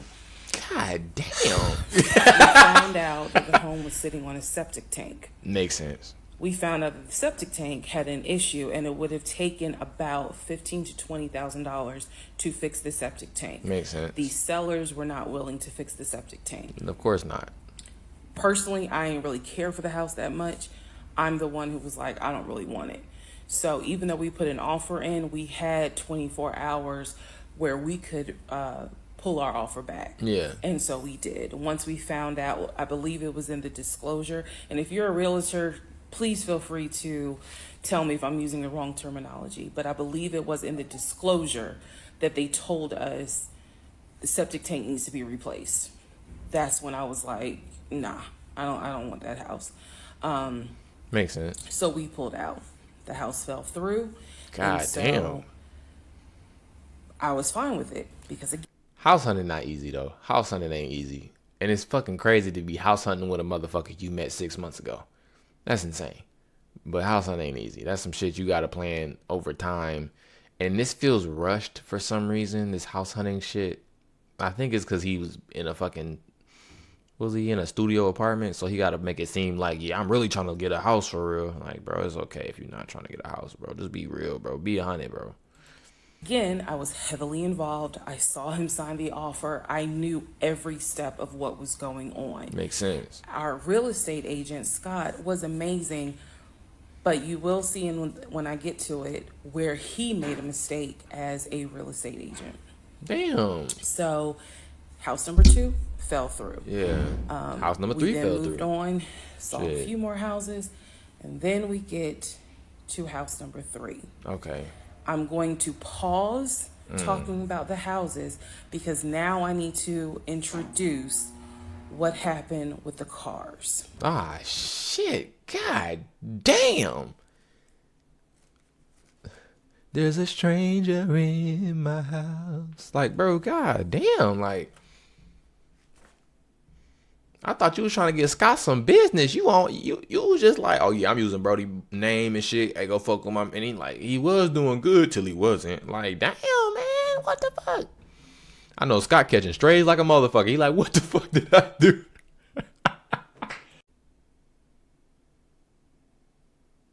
Ooh, shit, we back in the whip, girl. Right. We back in the whip, girl. Part 9 of Who the Fuck Did I Marry? Where you going with them sassy we're glasses? pausing on the house stuff. Let me tell you about the car.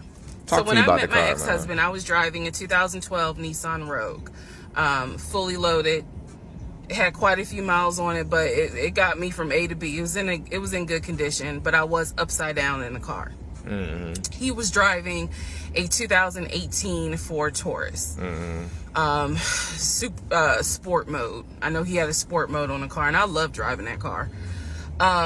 When he told me how he was a regional manager, he told me that one of the perks that came with the job was that he would be getting a company car. Hold on now.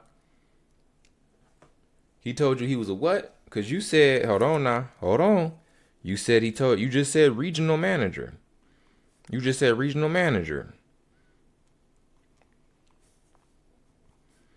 His new job was supposed to be VP. Shit, I'm keeping up. Hold on. Don't hold on. We're gonna see. And so we spent time going to Range Rover of South Atlanta. We spent time going to Jaguar. We spent time going to BMW. We spent time going to Ford, which was on Mount Zion in Morrow, if you all are familiar with that area. So he's trying to buy you a new car? What the fuck? He test drove a whole lot of cars. Mm-hmm. In the end, he decided on a BMW sedan. I was there when he test drove the car. I got in the car with him. I loved it. And he explained to the salesperson, I'm getting a company car. Mm-hmm. I need to get a printout of the full price of the car, tax tag and title. Mm-hmm. Because what my company is going to do. Damn, girl, turn that shit down. Copyright and shit, girl. Is wire over the money for the car. The salesperson was like, okay, apparently that happens a lot. So he gave. Bro, this nigga making me mad, bro. So now you balling out of control, huh? Shit. You must have been an all-star for the arena football. Shit, they was finna call you up to the NFL the way you out here trying to make purchases. You out here trying to get houses and cars and furniture and shit. Why are you trying to impress this woman like this? Give him a printout with the tax tag and title for the car. In front of me and the salesperson, mm-hmm. He called the person in the finance department for his job. Mm-hmm. Obviously, I have no idea what this person's name is, but he called the person. He explained to them, this is the amount of money. He said the president of the company, so-and-so, has authorized for him to get a car, not spending more than, I think, $90,000 tax tag and title. Mm-hmm. The BMW came out to just under $90,000. Mm-hmm. And so I remember this conversation so fucking vividly. Oh, this shit pissed. They pissed you off, huh? He's on the phone in front. I'm sitting down. The salesperson sitting down at their desk, and he's like, they put me on hold. I think that's the first time Shar had been cussed. I'd have been cussing this whole motherfucker. Like, this motherfucker. Let me stop. And so he's like, I guess the person comes back and he says, yeah, the price of the car is blah, blah, blah. He was like, give me a second and I can send you a picture of that printout that shows tax, tag, and title for the BMW. He gets off the phone. He takes a picture of it. He sends it to whoever. He waits about 10 minutes. He calls the person back. He says, did you get it? Apparently the person did get it. But the person who can actually physically do the wire transfer had gone home for the day. Damn. So what he says to the BMW salesperson, he's like, okay, we're going to have to do this tomorrow because so-and-so went home for the day.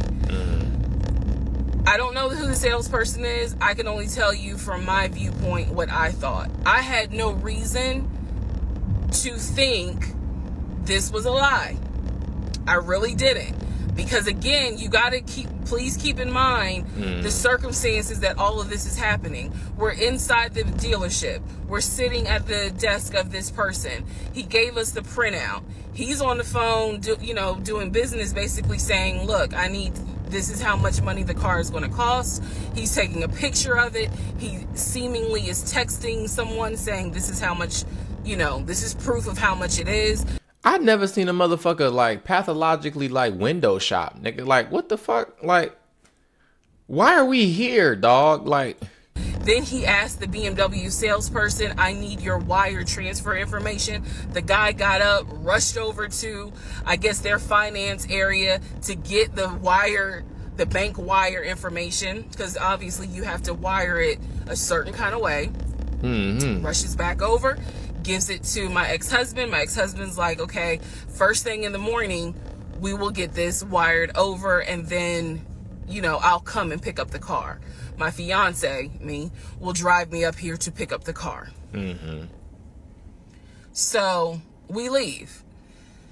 He felt like, because at the time that this all happened, I was pregnant. So he felt like, look, we're about to have a baby. I don't want you driving that Nissan Rogue. I want to get you something. I want to get you something more secure, something new. I really wanted a Kia.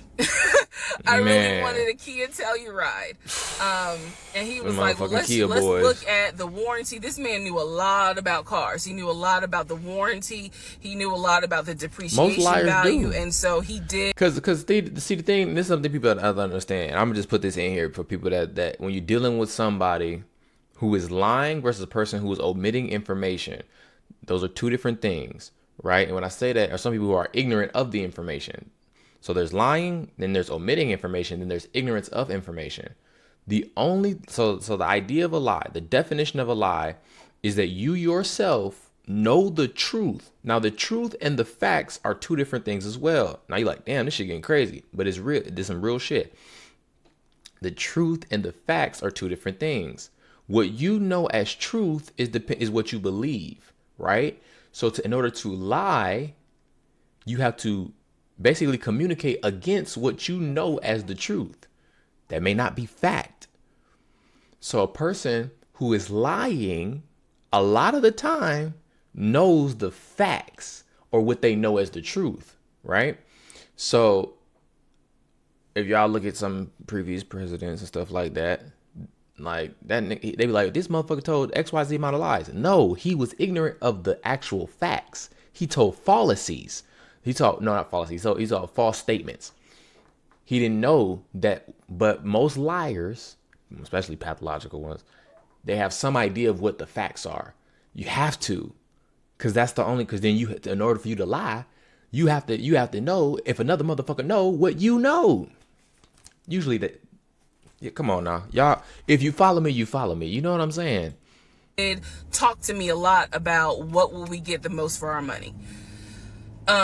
We test drove. When I say, especially when they dealing with an ignorant motherfucker. So it's how to put this? Lying is easy to do when you're talking to somebody who don't know what the fuck you talking about. I test drove a Kia Telluride, a Kia Sorento. He didn't like either of those. He had me test drive a Ford Explorer. He didn't really care for that. Then came time where he really wanted me to get a BMW. He really wanted me to get a BMW X5. So he took me to Global BMW Imports, which, if you know anything about Atlanta, it's off of Cobb Parkway, but you can see it off the highway. I believe 285 is where you can see the Global Imports BMW dealership. He took me there. He had me test drive an X5, an X6. He also had me test drive I think I'm gonna get the numbers wrong, a 525, which was a sedan. I did not like that. I wanted an SUV.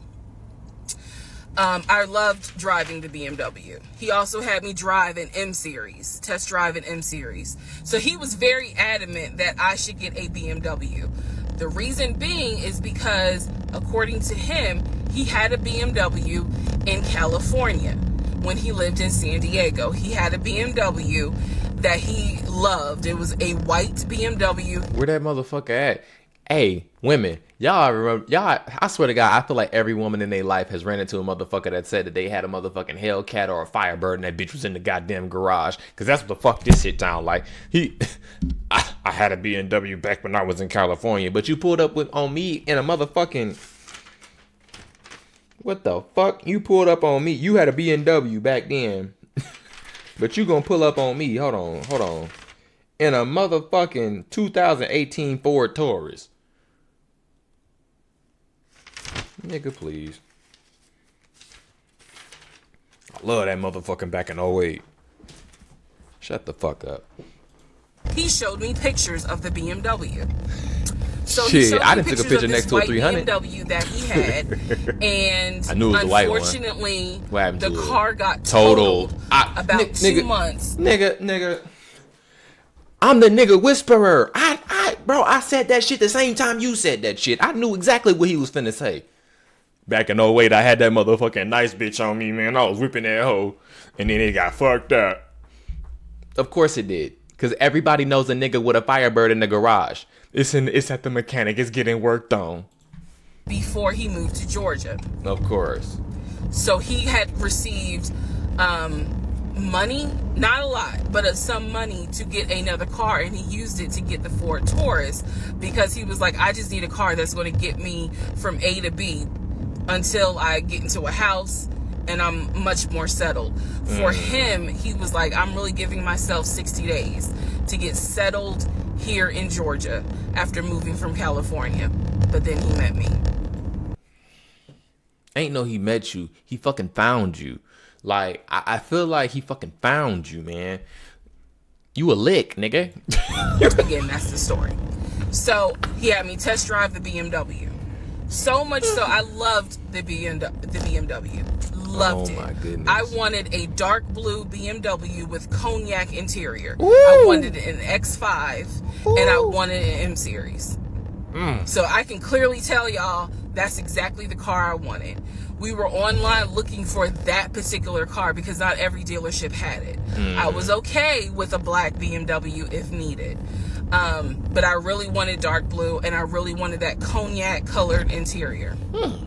So he felt like, I want you to consider all of a sudden an Audi Q8. Let's just see how you like it. If you don't really like it, then we will go back to the BMW.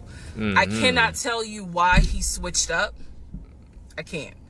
But I can tell you he took me to an Audi dealership on Peachtree Industrial.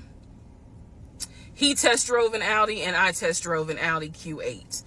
I loved the Q8. Loved it. But I was tired of test driving cars. By this point, I had test driven so many cars. Our weekends were spent either looking at a house or test driving cars. And I was picky, I will admit that. So he had me test drive the Q8. I really liked it. I finally just told him, look, I'm good with either the BMW or the Audi. Shit, at this point, just go sign some paperwork. Shit, she said, I don't give a fuck. Can you sign some paperwork, motherfucker? Like, I'm tired of test driving cars. He told my family he was buying me a new car because, keep in mind, not keep in mind, let me let y'all know. He had met my family initially on Zoom because, again, we were locked down. He had met my family. But that's interesting because you didn't meet his sister. It's so interesting. It's like you gave this motherfucker so much, and you don't know shit, but you just don't know enough, and it's. Also had met my family in person because at this point it was like, look, if you're not showing any symptoms, maybe we can do family dinner. And so he had met my family in person. And now we will go ahead and move towards part 10 of this motherfucker.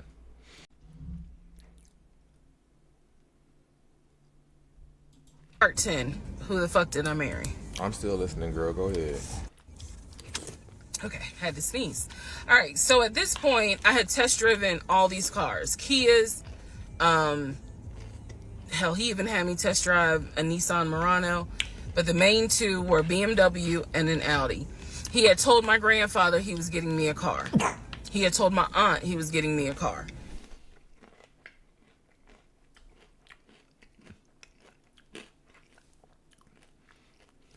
Why you tell your granddaddy that shit? That's like saying I'm gonna bring the goats and shit, and let me marry her. You know what I'm saying? You know what I'm saying? I'm gonna bring the goats and shit. That he was going to. He was like, she's gonna be my wife. I want her to be in something secure. So my family was really like, wow, wow, who knew that he had this kind of money? And so I hated the fact that he did that because you don't. Time he got around my family, here's another red flag to put in the United Nations. Violations of red fucking flags. Whenever he got around the family, he would brag about shit he doing for you that he ain't fucking doing. Of red flags. He would always talk about money, and he would always brag. I never realized it in real time. I didn't realize it until I was out of the situation. He always bragged about the fact that he could fight, the fact that he had money, and the fact that he played football. Those are. I swear to God, this has to be an archetype of niggas because I grew up in a household full of women. When I was in high school, I had all female friends. This type of nigga is an archetype. Because I knew exactly I know what she gonna say. I be knowing. Like, these niggas. The three things he always bragged about: fighting, football, and money. So I told him, I was like, pick one between the BMW and the Audi, because you said you buying it. So pick one. So this man chose the Audi. So he takes me to the dealership. I wanted a white Q8. He does give me the printout of how much it's going to cost, tax, tag, and title to get this Q8. Gentleman who's helping us gives him the printout.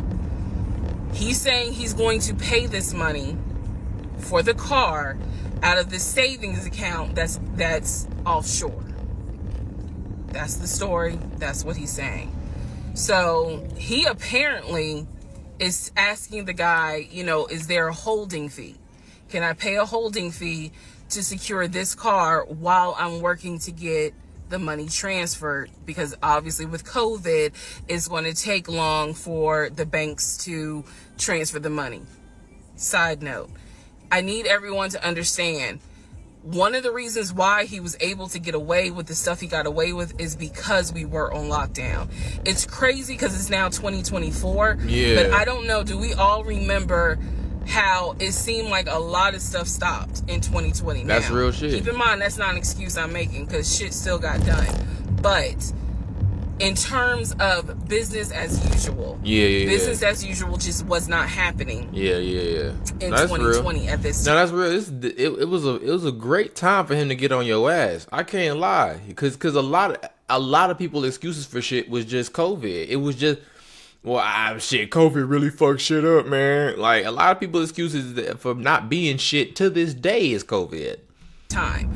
So when he's saying, it's going to take a while for the bank to transfer the money, the gentleman who was working at Audi he didn't make a face. He didn't blink. He was like, I know it's going to take a while because of COVID. So basically what ends up happening is we leave. He has the printout. He calls the bank, or he calls his his financial advisor, Yep. who does have a name. The financial advisor's name is Eric. I feel comfortable using certain people's names, especially if we find out they didn't exist. Nigga. So he calls Eric. He tells Eric in front of me, hey, I need to transfer $72,526, whatever the amount was, because I'm buying a car for my fiance.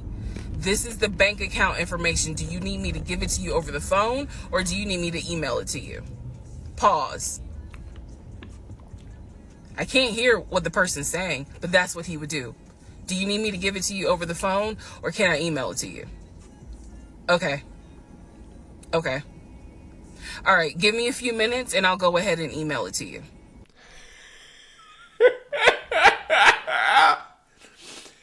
Is this nigga having fake cell phone conversations like he in an elevator? What the fuck, bro? Your screen is black. I can see your home screen, cuz. I don't know. Maybe it wasn't like that. Maybe it was something different going on. Go ahead. All right. Let me know. I'll call you back to find out if you received it. That shit crazy. Okay. Hang up. So I'm hearing this because, again, I'm not paying attention to, did I hear anybody on the other phone? Did I hear anybody on the other end? So he proceeds to type up an email, up something, telling him this is the information that we need. I didn't think anything of it. He called me at work the next day to tell me that the money was sent to Audi, that he called Audi, and he confirmed with Audi that they received the money. No, they didn't. What he told me is that the car is going to be delivered to the house. Thank you for letting me get that meal in. It's not that I lived in the hood, because I didn't. Mm-hmm. But I did not live in an area of Clayton County where you would have a brand new Audi delivered to your house. So I remember saying to him, I don't want that car delivered to the house, not yet, because I need to put that car in the garage. And my Nissan I only had a 1-car garage, so my Nissan was in the garage. Yeah. So he said, okay, well, let me call them back and change the delivery date. Can you be home, or can you do a half day? So he's asking me, can you work a half day so that they can deliver the car and you will be home for it? I said, yes, that's fine. Mm-hmm. Because again, it's COVID. I'm working from home anyway. Mm-hmm. I only had to go in the office 2 days a week. Okay. So what a fucking time, bro. What a time that was. Yeah. I'm at home the next day. He told me the car would be delivered between the hours of 1 and 3. Obviously, between 1 and 3, nothing happened. So 3 o'clock, I called him.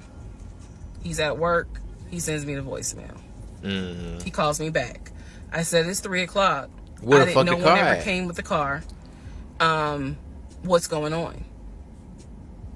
And then I remember I was like, well, do I need to call Audi myself? Yeah, because I thought that you handled it. Yeah, but if you didn't handle it, do I need to call them? Oh, men don't like that. Now, what's crazy is that how he gonna get out of this shit? Was he gonna try to act like Audi took the money, didn't take the money, he took the car? Like, what the fuck he gonna say? And so whenever I would suggest I will handle it, he would get very, very defensive. Red flag. I told you, men don't like that shit. Now, that's just a man thing sometimes, because as a man, you don't want to feel like you can't take care of some shit. That's your job. But as a motherfucking toxic ass man, you gotta flip it. You can't let it be, oh, it was this, it was that, my bad, I'm sorry. No. You gotta flip it to, oh, what, you think I can't take care? You think it's me? I paid the money. You saw me. That's every nigga. You saw me, dude. Yeah, that's the part of the ploy, my nigga. We're on to you, buddy. Flag number 472. Oh God. So he was like, no, I will call Audi. Don't do anything. I'll call Audi and find out what's going on. Mm-hmm. Okay. So I'm at home chilling, cooking dinner. Okay. He calls me back and says, yeah, the car was stuck on the truck in Spartanburg because apparently that's where their deliveries come from. So when he told me this, I was in the kitchen laughing because by this point, I will be honest, and I told y'all I'll be honest even when it makes me look bad. I was guilty of, on one hand, I believed him, and on the other hand, I was like, let me see what lie he come up with. That's what I'm saying. That's what I'm sitting here saying. Shit. Keep in mind, my brain was really like not rationalizing, not comprehending how deep the lie was. I just thought that no one told him the car was going to be delivered, and he made that up. I had no idea how deep the lie went. So he said, you know, the car's in Spartanburg. It should be delivered this weekend. Where the car at? The weekend came, he had a whole other excuse. Of course he did. I don't remember what the exact excuse was as to why the What's car... pissing me off about this shit, dog, it's like, what the fuck? Like, why take me?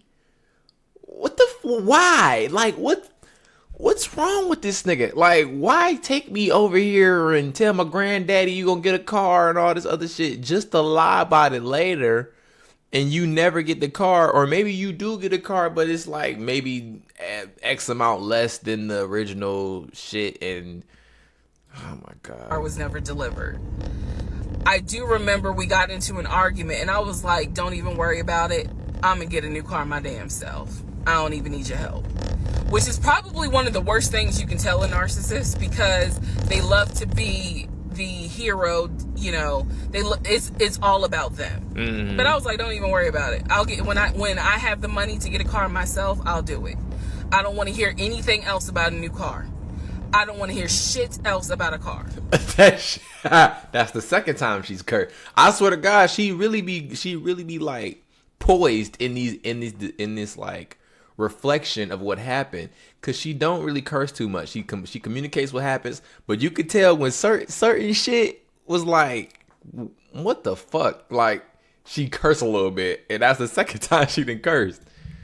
Because at this point, I was spending way too much time trying to figure out, are we getting a car? Are we getting a house? Like, what the fuck is going on? Yeah. Always there was an excuse. Mm-hmm. So when I told him I don't want to hear anything else about a car, and I am not going to a dealership to test drive another car, that ended that whole discussion right there. So this is where I'm going to interject what I believe was happening. I believe that my ex-husband is the type of person, he gets off, you know. No.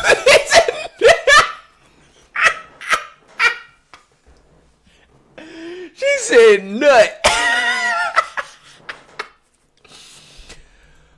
He gets off on you being excited about something that he knows you will never get. So I believe that he enjoyed going to car dealerships. He enjoyed watching me test drive a car and get excited about it, knowing I was not going to get it. It is the level of cruelty. And again, I'm telling y'all stuff that I found out way later on. It is the level of cruelty that I still cannot comprehend. That shit is insane. That shit is insane. That's like pulling up to a motherfucker who's starving and waving a sandwich in their face and then just like throwing the sandwich on the ground and stomping that bitch. I don't know. And that's insane that I even can't conjure that shit up. But what the fuck? I'm about to take you up here, let you drive these cars. Watch how excited you get about driving them and being in the car, smelling the car. You want the motherfucking car with the cognac seats. And I'm just sitting there like, look at this motherfucker. She ain't never gonna get this goddamn car. Like, what? You sick bitch. You're sick as fuck. So the whole issue about the BMW and the Audi, I think he just enjoyed seeing me get excited and then pull it away. That's insane. That is insane. Goodness. So for this part, Oh, shit. I'm just going to give you some backstory on the family. Pause all the stuff about the house. Pause the stuff about the car. This is backstory on his family, my ex-husband's family. All right, follow me. My ex-husband's parents, mom and dad, are both deceased. Mom passed away from cancer. Dad passed away shortly after her. I'm not sure what he passed away from. So he has a number of siblings. He has two, with his parents, he has two brothers. One is older, lives in Philly. One is younger by 2 years, lives in Nashville. He has two sisters. One, Shantae, is older, lives in Douglasville with her husband and two kids, a boy and a girl. Younger sister, Kim, is the baby, lives in Augusta with her husband, worked at, I think he told me, Procter & Gamble. That was the story. He had two half-brothers that were through his dad. One brother lived in Baltimore. The other brother lived in Augusta. The brother that lived in Augusta, I have physically met in person, shook hands, hugged, all that. The brother that lived in Baltimore, I have FaceTimed with, talked to him. The brother that lived in Philly, the older brother that he looked up to, I have never talked to him on the phone. I would always talk to him through my ex-husband. So the conversation would be like, hey babe, brother so-and-so said hey. He didn't call him brother so-and-so. We'll call him John. John said hey. Hey John. I would be in the bathroom doing my hair, brushing my teeth. Hey John. And he would be like, did you hear? He said, how you doing? I was like, I'm good. How's he doing? Cause that's just me. John might be a bitch too. And so he would relay back and forth. He talked to John every day from starting around July after the grandmother passed away. He would talk to John every morning. We both would be getting ready for work and he would be on the phone with John. They would be talking for 30, 40 minutes, talking about football, talking about other siblings. They would be talking about cars. It was really like not a big deal. They would talk about the brother in Baltimore. They would talk about the brother in Augusta. And then they would reminisce. This is the conversations I could hear. Let me explain. When I say I can hear a conversation, what that means is I am physically standing near him or next to him where I could hear him with the phone up to his ear talking to someone, because it wasn't me. Okay? I may not hear the other person because the phone call may not be on speakerphone. But what I hear is, for example, I hear, hey man, what y'all doing? Oh, for real? Y'all barbecuing this weekend? That's crazy if a motherfucker got a code. And I know motherfuckers who got codes. But I ain't never had nobody code that damn intricate. I don't know. What y'all making? Oh, that's what's up. Nah, I think me and her gonna stay in this weekend. Because, you know, these numbers is looking crazy with COVID. Yeah, she over here. She's just sitting right here. She watched the TV. Okay, hold on. John said hey. Hey, John. You heard her? Okay. All right, bruh. I just wanted to check in on you. That's the type of conversation I'm explaining. Okay, so I hope that gives a little more clarity about the type of conversations I'm hearing. So, I don't know why this light keeps going out. Okay, so that's how he would talk to his siblings. The grandmother passed away. He called me around April or May and told me that his grandmother passed away. His grandmother, on his dad's side, had died suddenly from COVID. Damn. She had symptoms. She went to bed and did not wake up. Damn. He was distraught. He was crying. He wasn't eating. He was just sitting there, listening to music not watching TV, just sad, because he was like, my grandmother was always my support system. So from what I saw, it really bothered him. Yeah. I did not think anything of it. I'm one of those. Bro, stop it. Stop it. No.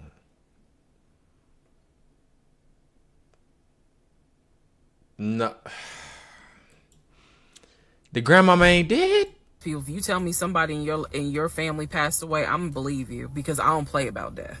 Yeah. And I guess I expect other people don't either. Yeah. What the fuck? However, Oh shit.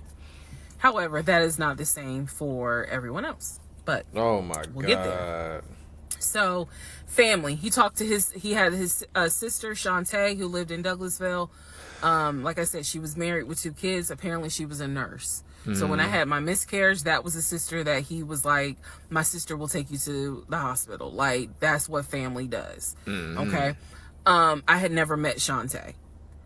I've been on the phone, I've been around him when he was on the phone with Shantae. Never heard her part of the conversation. She hit you with a hey, sis? He would be talking to his sister. That's what he said. That's what it sounded like, too. Now, what is interesting is that we lived maybe 35, 40 minutes away from Douglasville. So there were plenty of times that he had invited me to go with him to his sister's house. Okay, let me tell you how this would always work out. Okay. Total times he invited me was probably 3 times for different barbecues or whatnot. The first time he invited me, I was like, nah, I ain't going, because again, COVID. And she's a nurse. Hell no. Yeah. The second time he was like, yeah, she invited us, but I don't think we should go because COVID. No. Yeah. The third time I agreed to go. I was like, absolutely, I'll go meet your sister. Like, that'd be great. On our way to her house, to Douglasville, to go see the sister. Apparently he got a phone call. The phone was always like on vibrate, but he got a phone call and he told me that something came up, and so she had to cancel the barbecue, the get together, whatever. And so I was just like, oh man, okay, well, hopefully we can go another time. Yeah. It didn't happen close enough for me to have red flags, if that makes sense. But at this point, as y'all probably like, girl, you so blind. But again, I didn't think anything of it, because it's like, okay, it fell through. We'll see. We'll reschedule. No, I ain't gonna lie. Shit, all this shit is crazy as fuck to be trying to accomplish during COVID. All of this shit is crazy as fuck to be trying to accomplish during COVID. And so we just went out to eat, and then he talked to another brother, the brother from Augusta that he would have on speakerphone. So it was like, I didn't think anything of it. I really didn't. I ain't gonna lie though, like that's an intricate ass plot. Not even plot, let me say ploy. Like fucking scheme. I don't even think it's ploy, it's scheme. Where it's like some of these conversations are not with my brothers or sisters. Some of these conversations are, right? And if you can make them sound the same, then say some people I put on speakerphone, some people I don't. If you was a person that was like, this shit, if you was uneasy about this, you would go, something about this ain't sit with me. Let me talk to him. You know what I'm saying? Which might be a little weird, but hey, let me talk to him. Hey, how you doing? I don't know if you uneasy about it, right? Because that's how it's set up, right? If you tell 3 truths and a lie, motherfucker might think everything you're saying is the truth. Unless the lie is just so outlandish that you'd be like, what the fuck? But if you tell 2 truths and a lie, you'd be like, well, shit, the other 2 conversations look like he was on the phone with somebody, but he didn't put it on speaker, put the other one on speaker. Both conversations was with an actual person. Why would I think the third conversation would be with somebody that's not an actual person or somebody else? This motherfucker is devious. Man, and the more I talk about it, the more I realize, like, He was on some shit. I'm not a dumb person, but it just never dawned on me the things that you have to now investigate. It didn't dawn on me, but nevertheless, that is the backstory for his family, right? Grandmother passed away. 3 weeks later, he called me and told me his uncle had passed away from COVID. Damn, his uncle too?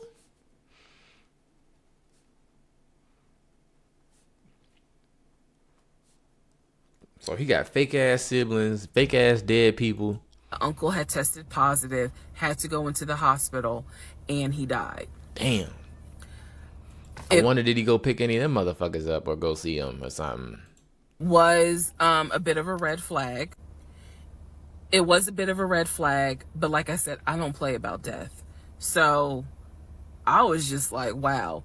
Because of these two deaths, he became a stickler about COVID.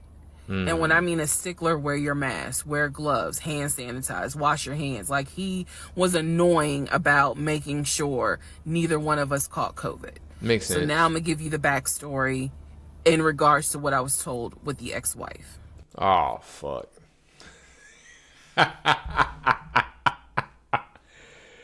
Woo, baby, I got my notes, baby. Okay, I know I look rough, but it's okay. Shit, you comfortable? It's okay. Shit, we comfortable. Anyway, you see, so we this chilling? is part 12 of Who the Fuck Did I Marry? Backstory on the So ex-wife. this is the backstory on what I was told for the ex-wife. This is important. Pay attention. Hell yeah, I got you. All right. Go on. This is 2020. So this is what I was told in 2020. What'd he say? I was told that he and his ex-wife used to be friends. Then they started dating and subsequently got married. They got married in California. He had bought a house with the money that he made from arena football. Get the fuck out of here. Apparently had gotten married on the downward of the arena football career.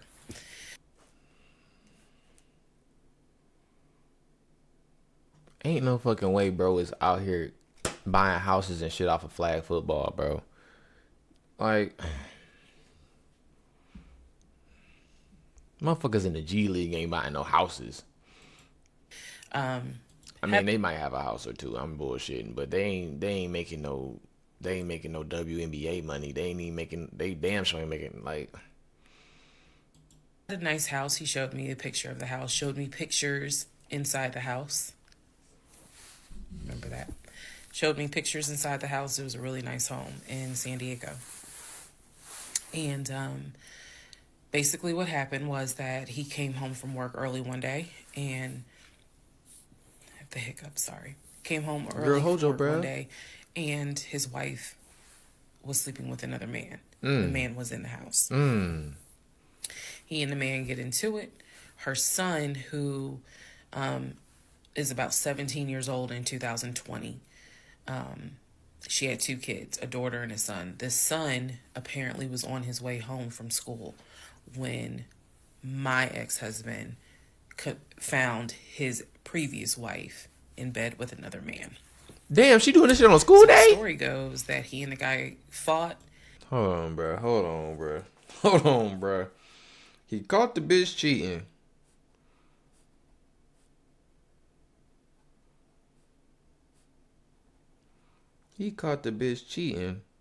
Fought the man.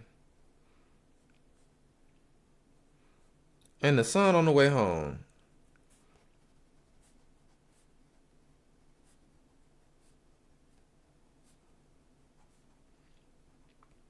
Now, in most school districts, I don't know, y'all can correct me if I'm wrong. I ain't been to high school in a minute. Motherfucking high schoolers get out around 2 o'clock, 2:30. Middle schoolers or elementary might get out around 3 o'clock, right? So this bitch was cheating at like midday lunchtime. He went home early or whatever the fuck in between shifts at the arena and at the fucking app. Shit, damn, bitch, you gave me some hiccups. at the fucking arena in the Apple arena. Caught the bitch cheating. Kicked the guy out. He kicked his ex-wife out, but told her the kids could stay. The kids are not biologically his. Those are his stepkids. She was like, you must be kidding. Like, I'm not leaving my kids here. The kids are old enough to where they were like, we don't want to go because you fucked up. We don't want to leave. So apparently she leaves. The kids stay with him for a few weeks. I'm not gonna lie. That sounds crazy as fuck. I don't know too. Don't get me wrong. I know that children can develop relationships with their step parents where they feel like this is my father, and if you do the motherfucker wrong, they're gonna be like, all right, I get your ass. But you gonna choose this nigga not even related to you. I don't know, man. Some of this shit. And then she gets her own place. The kids move in with their mom. He files for divorce in California. Oh shit. He files for divorce in California, and it was an ugly divorce. She was asking for spousal support, all kinds of stuff, and then it turned into, I'll help you with the kids, not child support, but just I will give you some money for the kids, because apparently he was very close to the kids, and he wanted to keep a relationship with the kids. Their biological fathers, apparently there were two fathers, their biological fathers were not in the picture. So, that is fucking crazy. And on top, like, women, come on, women. Like, I hope that his ex-wife actually exists, and these kids not fake. But when we gotta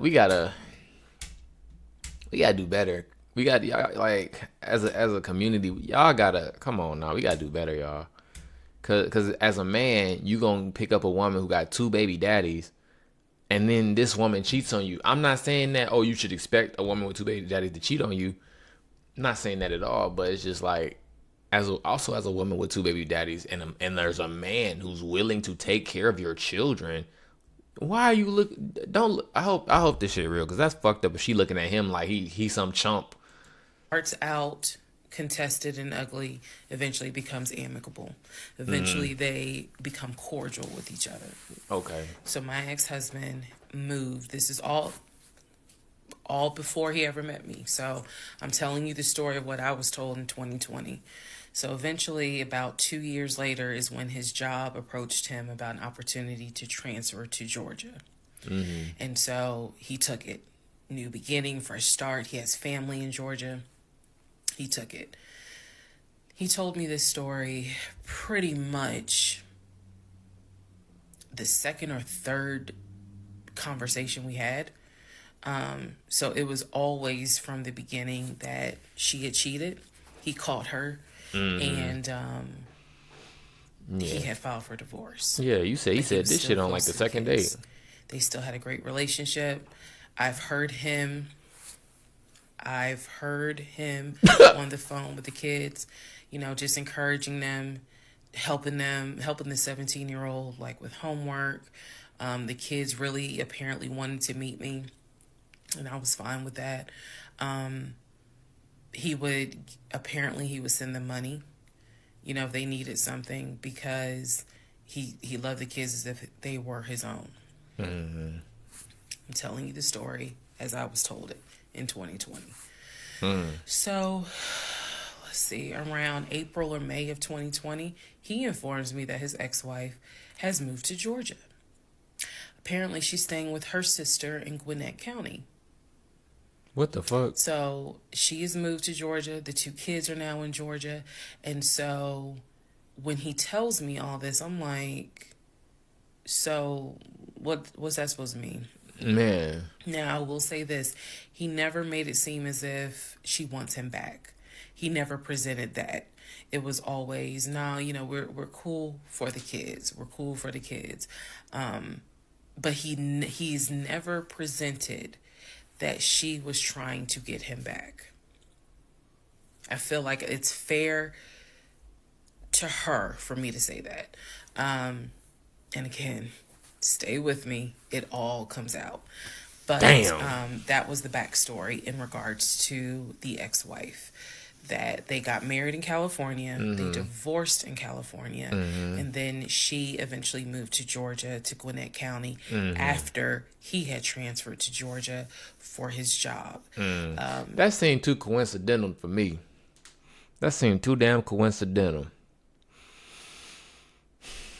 I just feel. I hope you not a fucking super. I hope you not a fucking super extra alidocious goddamn lick. I hope you just not a fucking lick, and they didn't just spotted your ass, and they was like, "This how we gonna do her ass." He did tell me that, every now and then he'll get a text message from her. He told me that he, told her when I was pregnant, he felt like she needed to hear that from him instead of hearing it from the kids. And we got into a bit of an argument about that, but Cause what the fuck she need all that information in the for? big scheme of things, that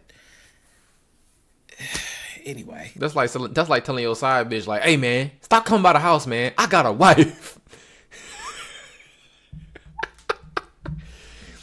She needs to hear it from me. She's pregnant. We can't do this shit no more. This shit is real over here. So we got into an argument about that. I felt like, yeah, because what the fuck? That's none of her business. Exactly. But that's the overall backstory of her. So remember, because there will be a quiz, but just remember, he motherfucker exit met ticket. her in California, married her in California, divorced her in California. She moved to Georgia, to Gwinnett County, after he moved to Georgia. Are we clear? Okay. She said, "Are we clear? Clear? Are we clear?" Type shit. Okay.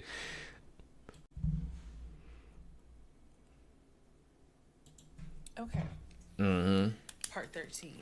Okay, so we got the backstory of the wife. So I've kind of given you guys all the backstory. Let's just kind of recap real quick. Go ahead. So I told you how we met. Met in March of 2020. Basically, Georgia got shut down. I keep saying shut down. Got locked down. We decided to quarantine together. I know it was crazy. It was crazy. Yeah. I really liked him. And You wanted that. liked me. You wanted that thing. You wanted that thing for 2 weeks. That's what it was. But it was crazy. You say you ain't getting none. You say you ain't getting none. But you was gonna get some. I told you guys how we met.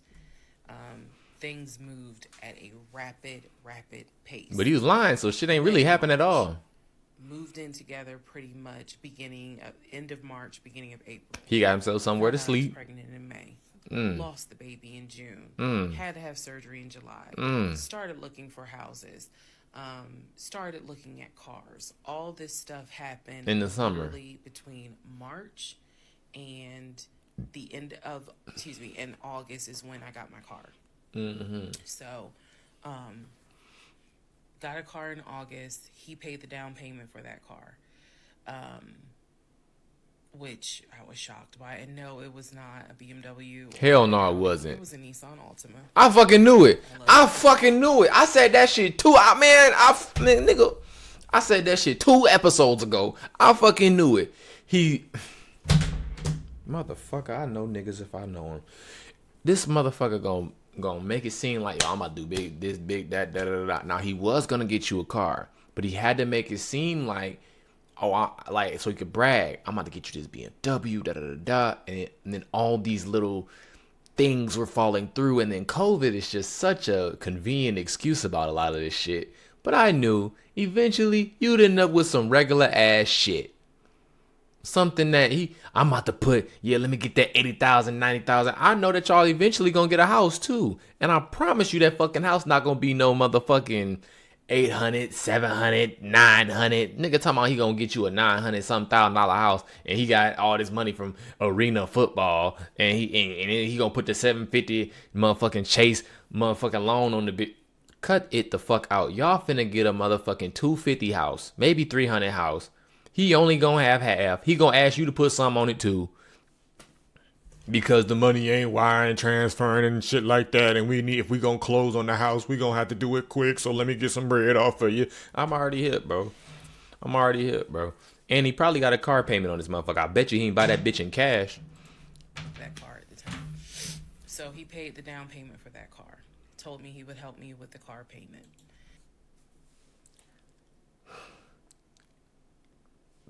I don't even want to, man, come on. The biggest mistake that I made, and I'll explain why I say this. The biggest mistake I made was that I signed myself up for a car note, where I knew I needed his help to pay the car note.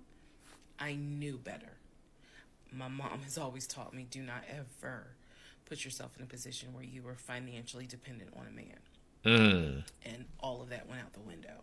And the reason why I say that was the biggest mistake is because when I pulled back the layers of this whole monstrosity of life that I lived for 2020 and 2021, it really does boil down to the fact that I truly ended up marrying him more out of fear than anything else.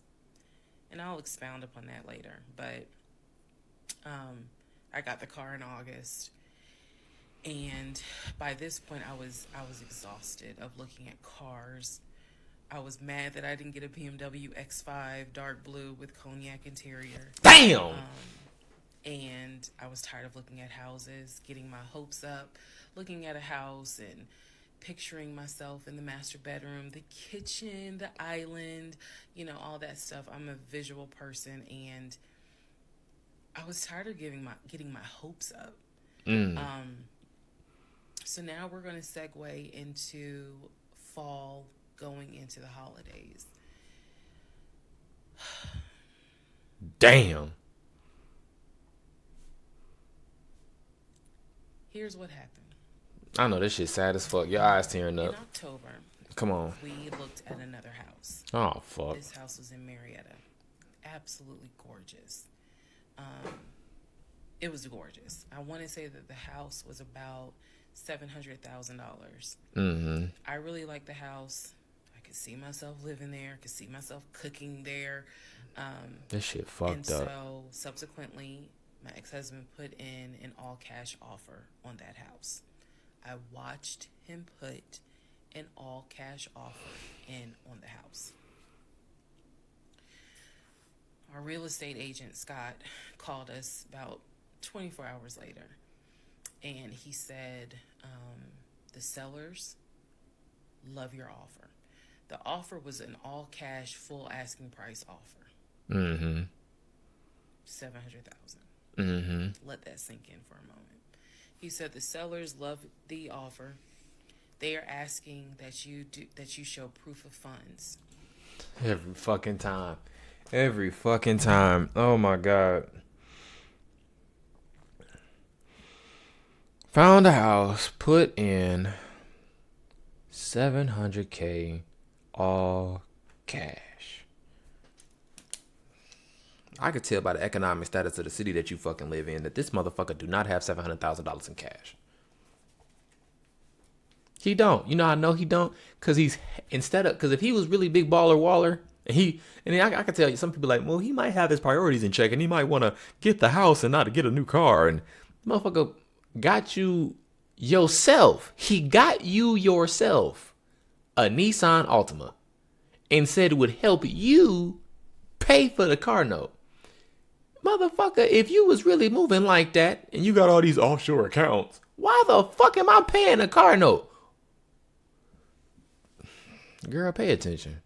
How does a motherfucker... Girl, this nigga took you to the Cheesecake Factory, but he got $700,000? Get the fuck out of here. So that they can accept the offer. Go ahead. His husband said, I will show proof of funds when they accept the offer. That's fucking stupid. The seller said, great. We'll accept the offer when you show proof of funds. So basically we got into a standoff. And if you're a real estate agent or you work in you know he on some bullshit. I would love to know your thoughts on this. I had asked people in my personal life, like, have you ever heard of this before? And I've had plenty of people who said, I side with the ex-husband. I would not show my bank statements until they accepted the offer.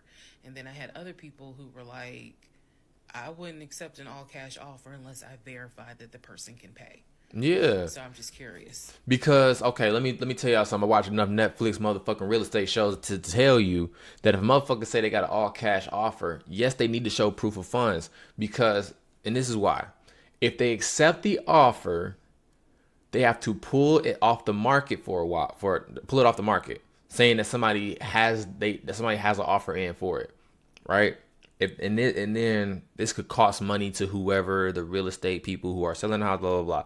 Because let's say the offer falls through, meaning that damn, I thought we had a seller, but they're not in escrow, and it falls through. That means they have to put it back on the market, remarket the house, like do the open house and put it on the different websites and spend all this money marketing, trying to get more people to look at the house to resell it out so they can get more offers. That's why, like, when I watch these shows and shit like that, they try to get like multiple offers ready. So whoever's offer they pick, if that falls through, they can reach out to them and say, "Hey, are you still interested?"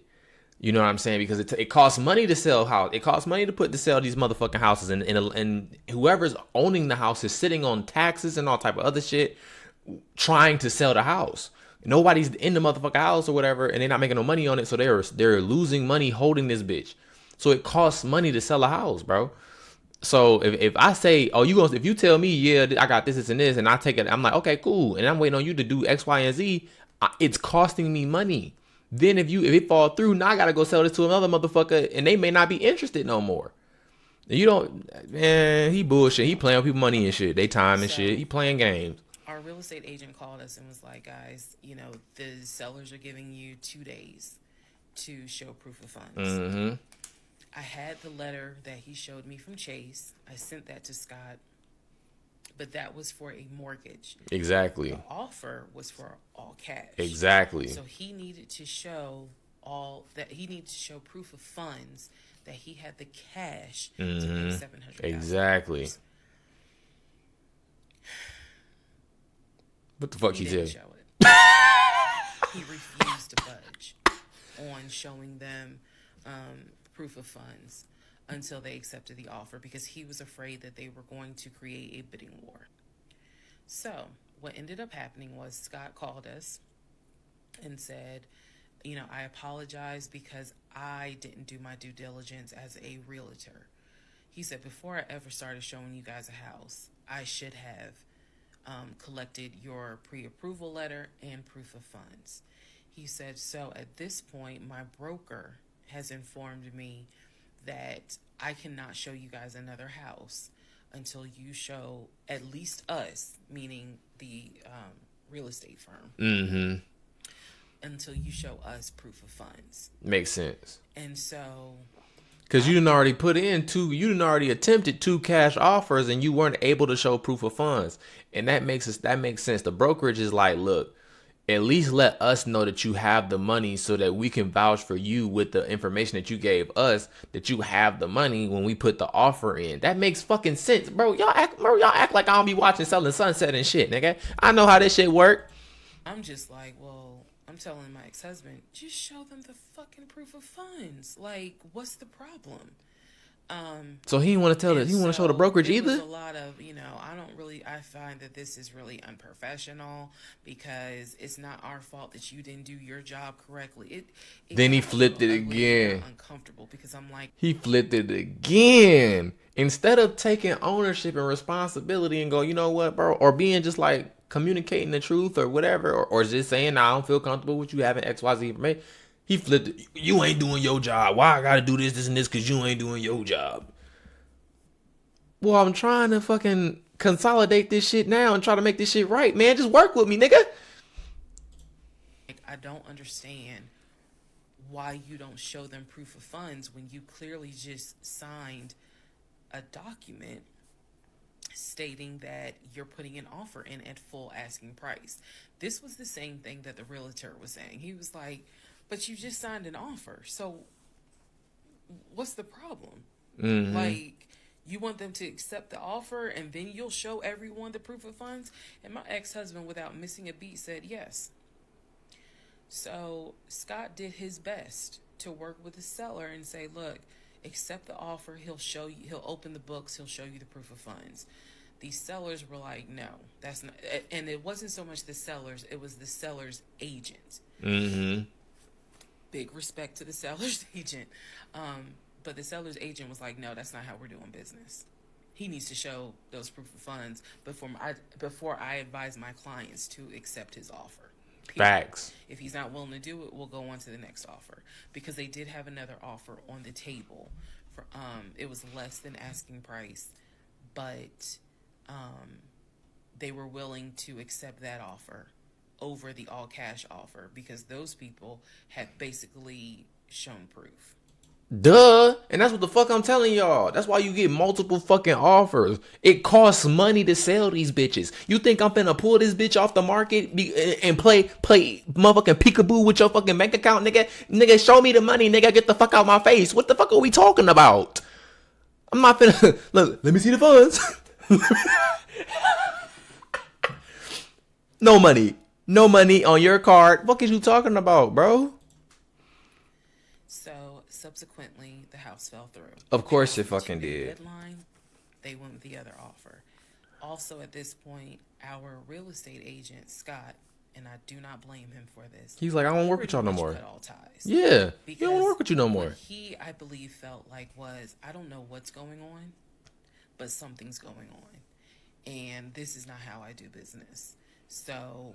As he fucking until should. you guys are ready to show the proof of funds needed to buy a house, you need to get yourself another agent because we were already about 20 to 25 houses deep by this point. We had already put in 2 other offers. They fell through. And now here we are with this house. And once again, it fell through. Motherfucker.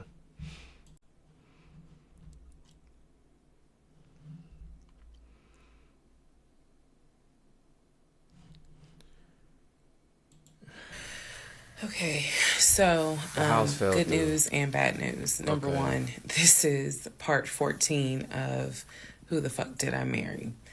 Bad news, this is going to be the last post for the night. And the reason why, good news, tomorrow's my birthday. So I'm just going to make this happy video, belated birthday, girl. post it, and then I will pick back up probably Friday because honestly, I truly want to enjoy my birthday tomorrow. Shit, turn the fuck up. I just want to enjoy my birthday. Cause shit, he got his ass an Applebee's meal when you was going through a goddamn motherfucking miscarriage. What the fuck was that shit? Like, motherfucker talking about something, let's go out to eat, let's try to have a good time for my birthday, and then you gonna pop this pill tonight. What the fuck kind of shit? So you enjoy your birthday. All right, so y'all don't be upset. Come on now. Just if anything, watch parts 1 through 14. Yeah. Then, we'll be ready for part 15. Hell yeah. So talk your shit. the house fell through in October it did, 2020. Because that motherfucker don't got it. And what I told him was, I said, I don't want to look at another house. I don't want to talk about cars. I want to get through the holidays because it was going to be a holiday season where I could not celebrate my family because of COVID. So I said, I just want to get through the holidays. I want to get through the end of the year. And we'll revisit stuff in January. I was very calm when I said it. No argument, nothing like that. And he said he understood. A lot of what fueled me staying in this situation really was the fact that, number one, I didn't want to be alone. Number two, I didn't want to look stupid by having the relationship end so quickly. Yeah, cause you done did all this crazy shit. This is called a sunken cost in business. Is when you done put so much effort into some shit that everybody else in the department know that this shit is not gonna fucking work. But because you put so much energy into it and you so emotionally attached to whatever this thing is, whatever this product, this service, this decision, you don't wanna pull out of it. Because it's gonna make you look fucking stupid. And you have to admit that, hey, this was a bad decision. This wasn't a good product. We probably shouldn't have offered that service. And then now everybody's gonna question your decision-making skills. I'm questioning him like a motherfucker. I ain't gonna lie to you. But COVID was different. For everyone to be like, we told you something was up. And number 3, I was ready to get married. And that ready to get married fueled a lot of stuff. Cause you didn't know he was lying I was like that. still making my audio diaries. So listening back to it, I knew something was wrong. I admit that. I wonder what made her make these videos in 2020, motherfucking 23, whatever the fuck she made these videos. Cause you ever find an old ass camera or an old phone you used to have, and you open that bitch up. That's probably what happened. She probably found one of them old phones, opened that bitch up, and was like, "Oh yeah, I did do that. What the fuck?" And I thank you for communicating this. I feel like there's a lot of people, a lot of places that can fucking knew something was learn wrong from this shit. But what I thought it was, truthfully, was like, why does it seem like there's always something? Mm-hmm. Like, why can't we just go ahead and get the house? Mm-hmm. Why is it always something? Why can't I just get the BMW? Mm-hmm. It still didn't dawn on me how deep this something went. And for the people who keep asking, I'm going in order of events. So yes, there will be a video where I explain how everything came out and what came out. What was true, what was not true. Girl, it's coming. I'm just getting all of this out. You edging the fuck out the audience, ain't you? So I told him I didn't want to look at a house no more. I don't want to talk about houses. Do not mention the word Zillow. Do not mention the word realtor. Nothing. Mm-hmm. Let me just get through the holidays. Yeah, fuck all that shit. And for myself, the question was, what do you want to do? Real shit. You want to stay with him? Or do you want to cut your losses? Mm-hmm. And the part that kept me... The hard thing is that this nigga is at your house. He's staying in your crib. This the shit that be fucked up with people that be shacking up and shit. Is that he's covering and you're also financially reliant on this nigga. So break that. And I feel like a lot of people are going through this right now. Where it's like, you probably in a relationship with a motherfucker and you like, I don't want to do this shit no more. But then it's like, how the fuck am I going to pay for this car note? Constantly second guessing myself was, what if he's not lying? What if he's not lying? Literally the conversation I had with myself was, there's no way he is lying about having money. You saw the paper from Chase. Have you ever seen his bank account? They don't just approve $750,000 for a mortgage for anybody. I've seen his checking account. Okay. You see how much money's in his available checking. Like I don't think he's lying. I don't think he's lying about that. But what is it? Is it that he doesn't trust me? Like, I second guess myself so much. Is it that he doesn't trust me? Is it that maybe he doesn't really want to get married? Like, what? Like, and I don't deny. When I say broke, I'm not gonna sit here and deny that this man probably makes a decent amount of money. Let's say he make $80,000. Let's say he make a decent amount of money in 2023. 80,000, maybe even 75, right? So she's seeing, oh, you getting some cheese. You know what I'm saying? We're also living together, so he's able to keep a little bit more money. He probably has some money saved up from the Marina Football / Apple, the Apple Arena days and shit. He has some money saved, but he's also split. He's living with his wife. So it's like, she's probably covering X, Y, and Z amount, whatever. You know what I'm saying? So he got some money put to the side. He got some money put up or whatever. Now, he could be in them streets. He could very well be in them fucking streets, dealing like a motherfucker. And he ain't a VP at all. Who knows? You know what I'm saying? Or doing some fraudulent ass shit. He could be doing some fraud. He could be Forex trading. He could be he could be wiring. He could be doing them patch day dumps. He be doing them credit card dumps. Who fucking knows? A lot of that fraudulent shit was happening. He could have got him a PPP loan. She ain't fucking know. Who knows? You know what I'm saying? Whatever. What is it? Because I know what I saw. I know what I heard. I know that he's having conversations about move the money from this account to that account. I know he's paying my car note and all these bills. Like, clearly this man is making money. I know Maybe he that a I pimp. saw Shit. the promotional the letter from HR that states his new salary is 200 and something thousand. Okay. And I remember thinking, like, God, what am I missing? I'm missing something.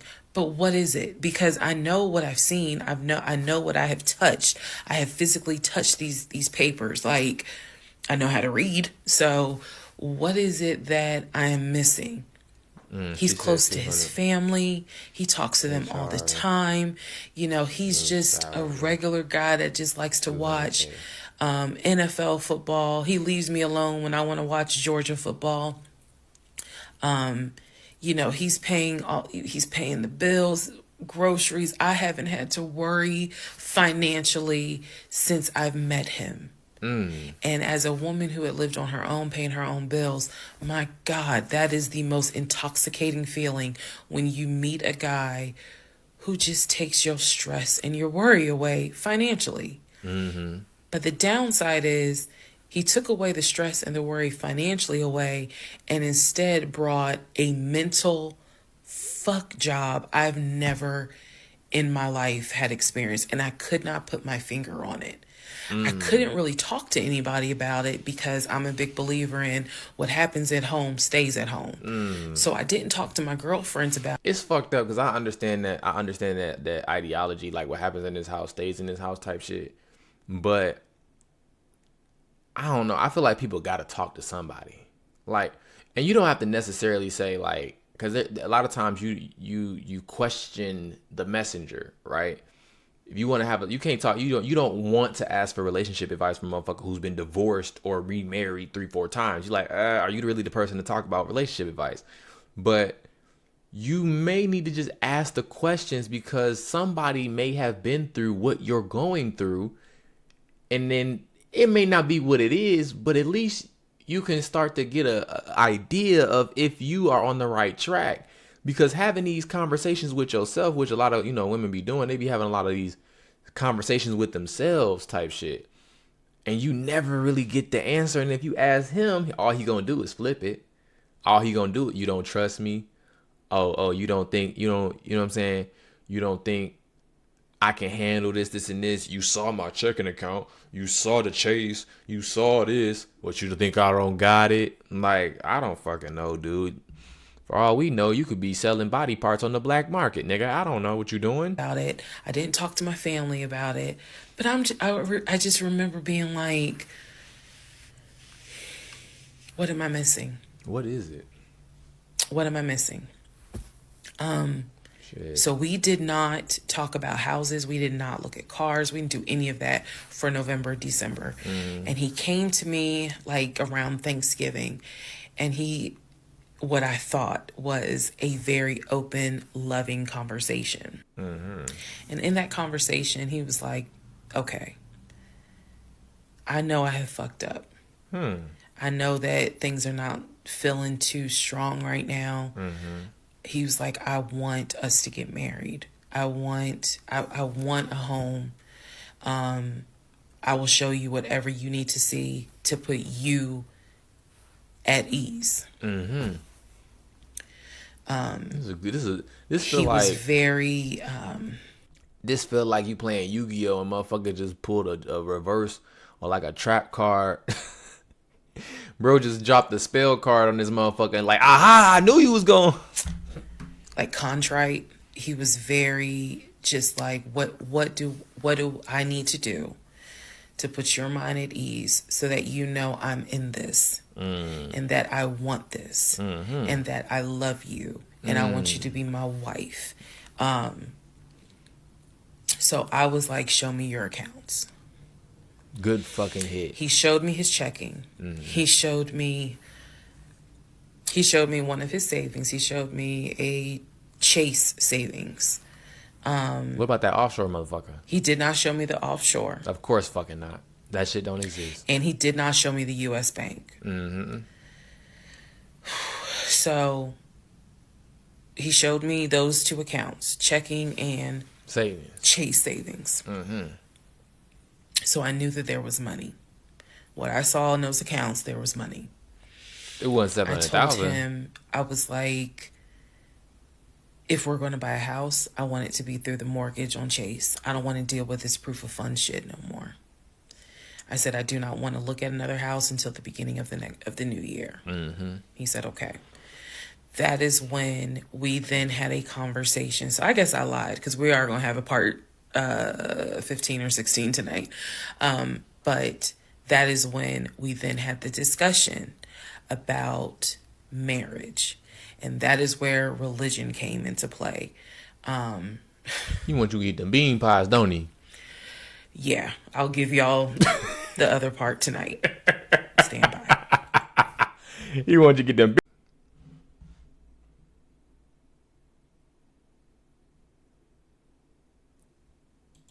Part 15. Okay. Who the fuck did I marry?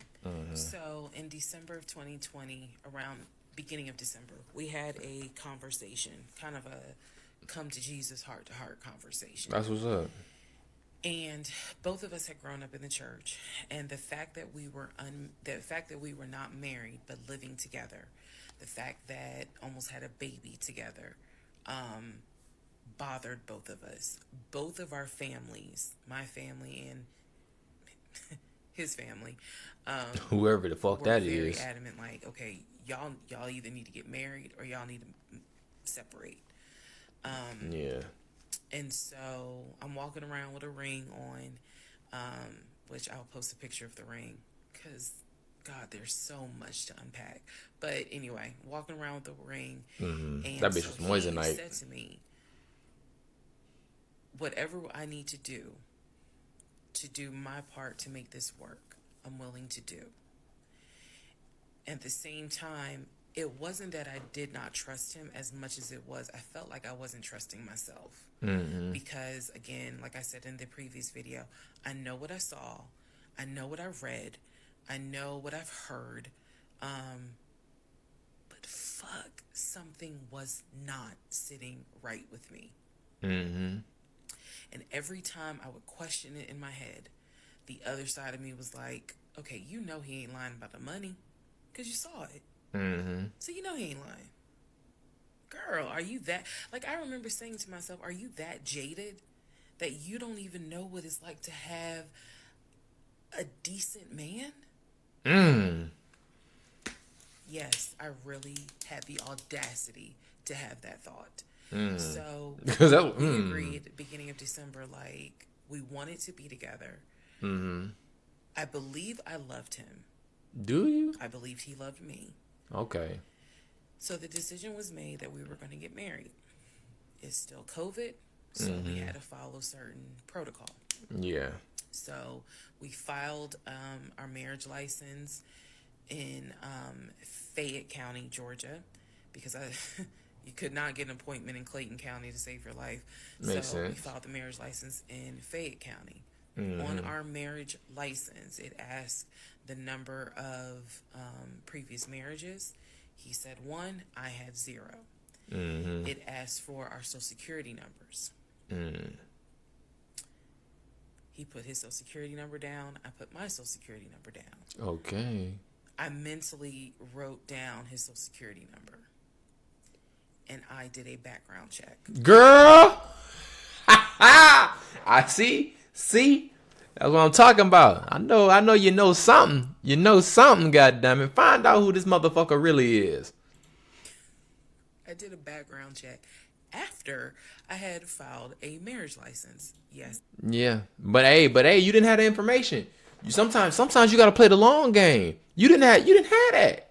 And how do you even ask for some shit like that? Hey, can I get that motherfucker SSN up off you? Let me get that EIN, cuz. Like, then you gonna be like, what the fuck? Why do you need that? Like, what the... Like, so you had to... take some pictures with that and keep... And then write that shit down later. the background check, What'd it say? nothing came back. Okay. It was like no results found. Okay. I did a criminal background check, nothing came back. So I thought one of two things: either I had the wrong social, Yeah. meaning I wrote down the wrong social, or my paranoia was unfounded. There's nothing wrong with him because he has been always throughout the relationship a big stickler about law enforcement, following the law, because his dad was a retired police officer. Okay. So this is someone who's been. This is a guy who would check to make sure my tail lights were working, make sure my signals were working, make sure my oil was good, make sure I had enough gas in the car. So when the criminal history came back with no results, I was like, well, of course there isn't, because the man probably hasn't had so much as a speeding ticket. So we filed the marriage license, and then we made an appointment to get married, and waiting for the judge to come out of chambers so that she could marry us. And the reason why I'm pausing is because, my God, if I could go back and see that young woman sitting in that lobby.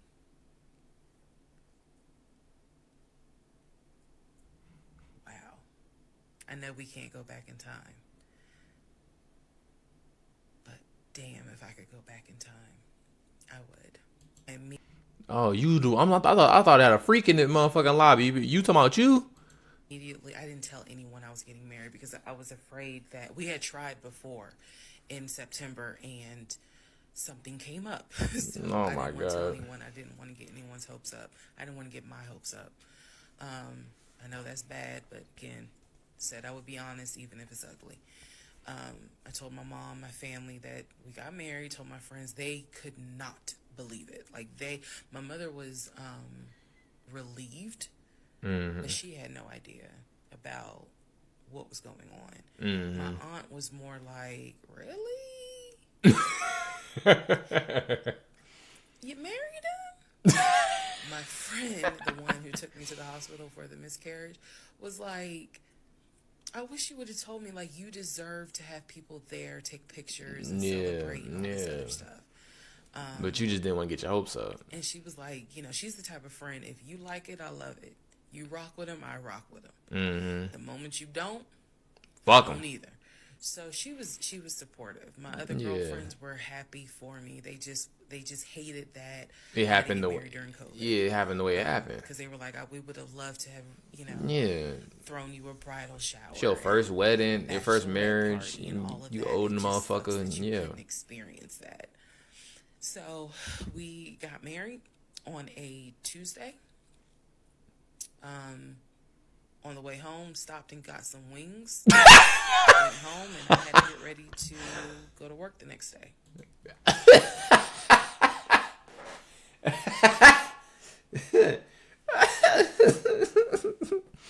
They had their reception at a motherfucking Buffalo Wild Wings, nigga. Oh, shit. And life. Just went on. I got married January 5th. By January 31st, I knew I was in trouble. Oh, fuck. He got your ass. Still didn't know how deep, Oh, shit. but I knew I was in trouble. So, to give you all a very, very, very candid idea, got married January 5th. The normal things that married newlyweds do. Get freaky dicky. When we got married, completely stopped. And that was not by me. What? You always hear men talk about, man, now that we're married, she don't. In my case, it was the exact opposite. Oh, my God.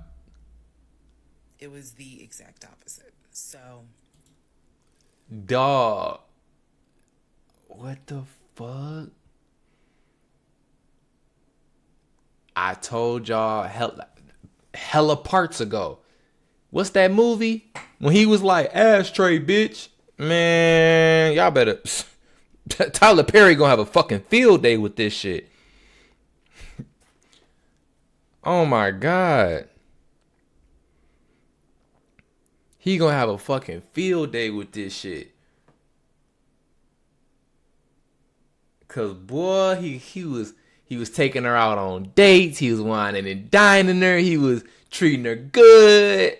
Soon as they got married. By part 25, 20, by part 32, she gonna say he had all type of bitches in the house. He didn't ran your shit up, fucked your credit up, took your money.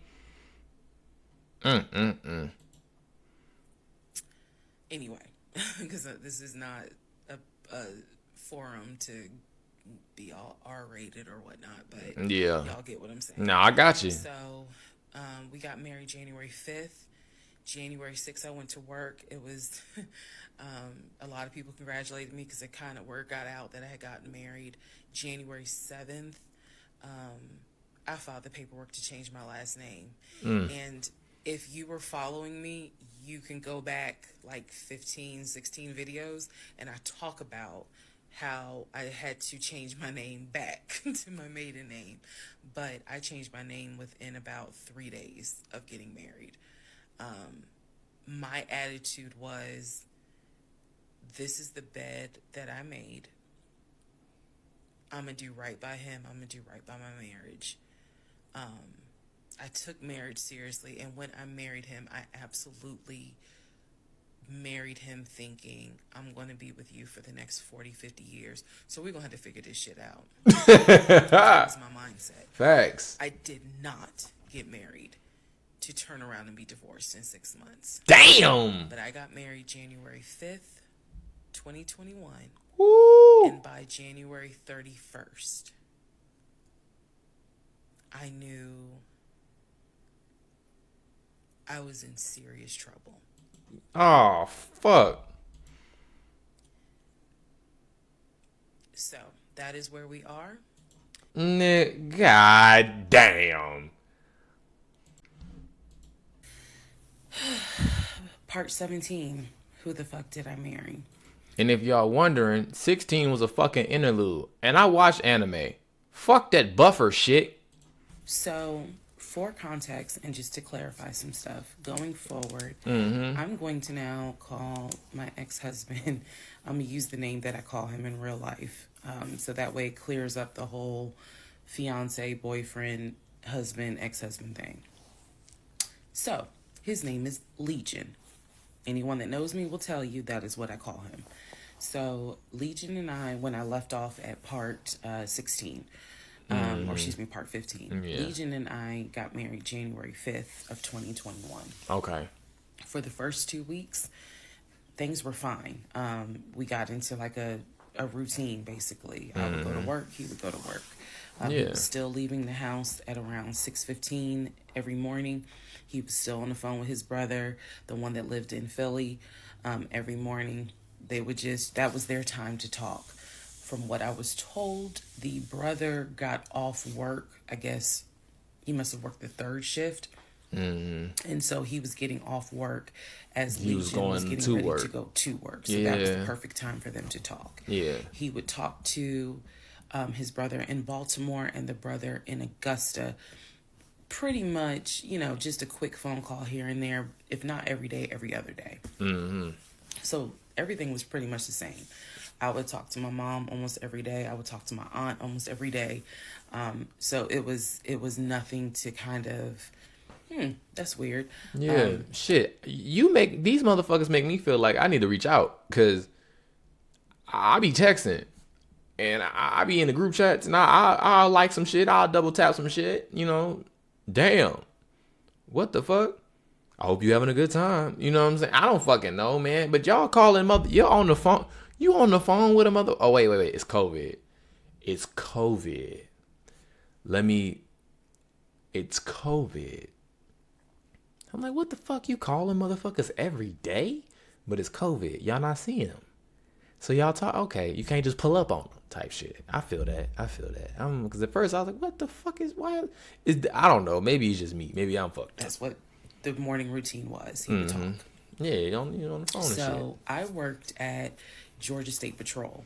And I said this in a previous video, but again, there were things I said in previous videos that I remember saying, hey, remember that because it's going to come back later. So I worked at Georgia State Patrol. I had been working there for almost 8 years, 7 or 8 years by the time Legion got into the picture.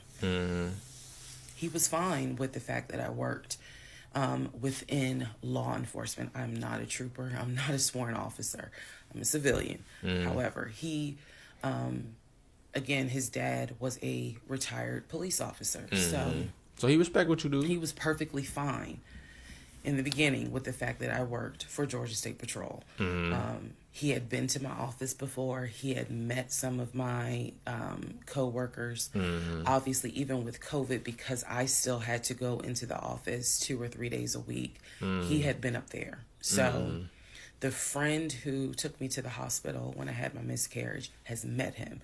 He and I have been to her home with her and her significant other before. So, again, even in the world of COVID, when there were little times where you could get together with people, he has met people in my life. He has met my friend, or that particular friend, and he has met some of my coworkers.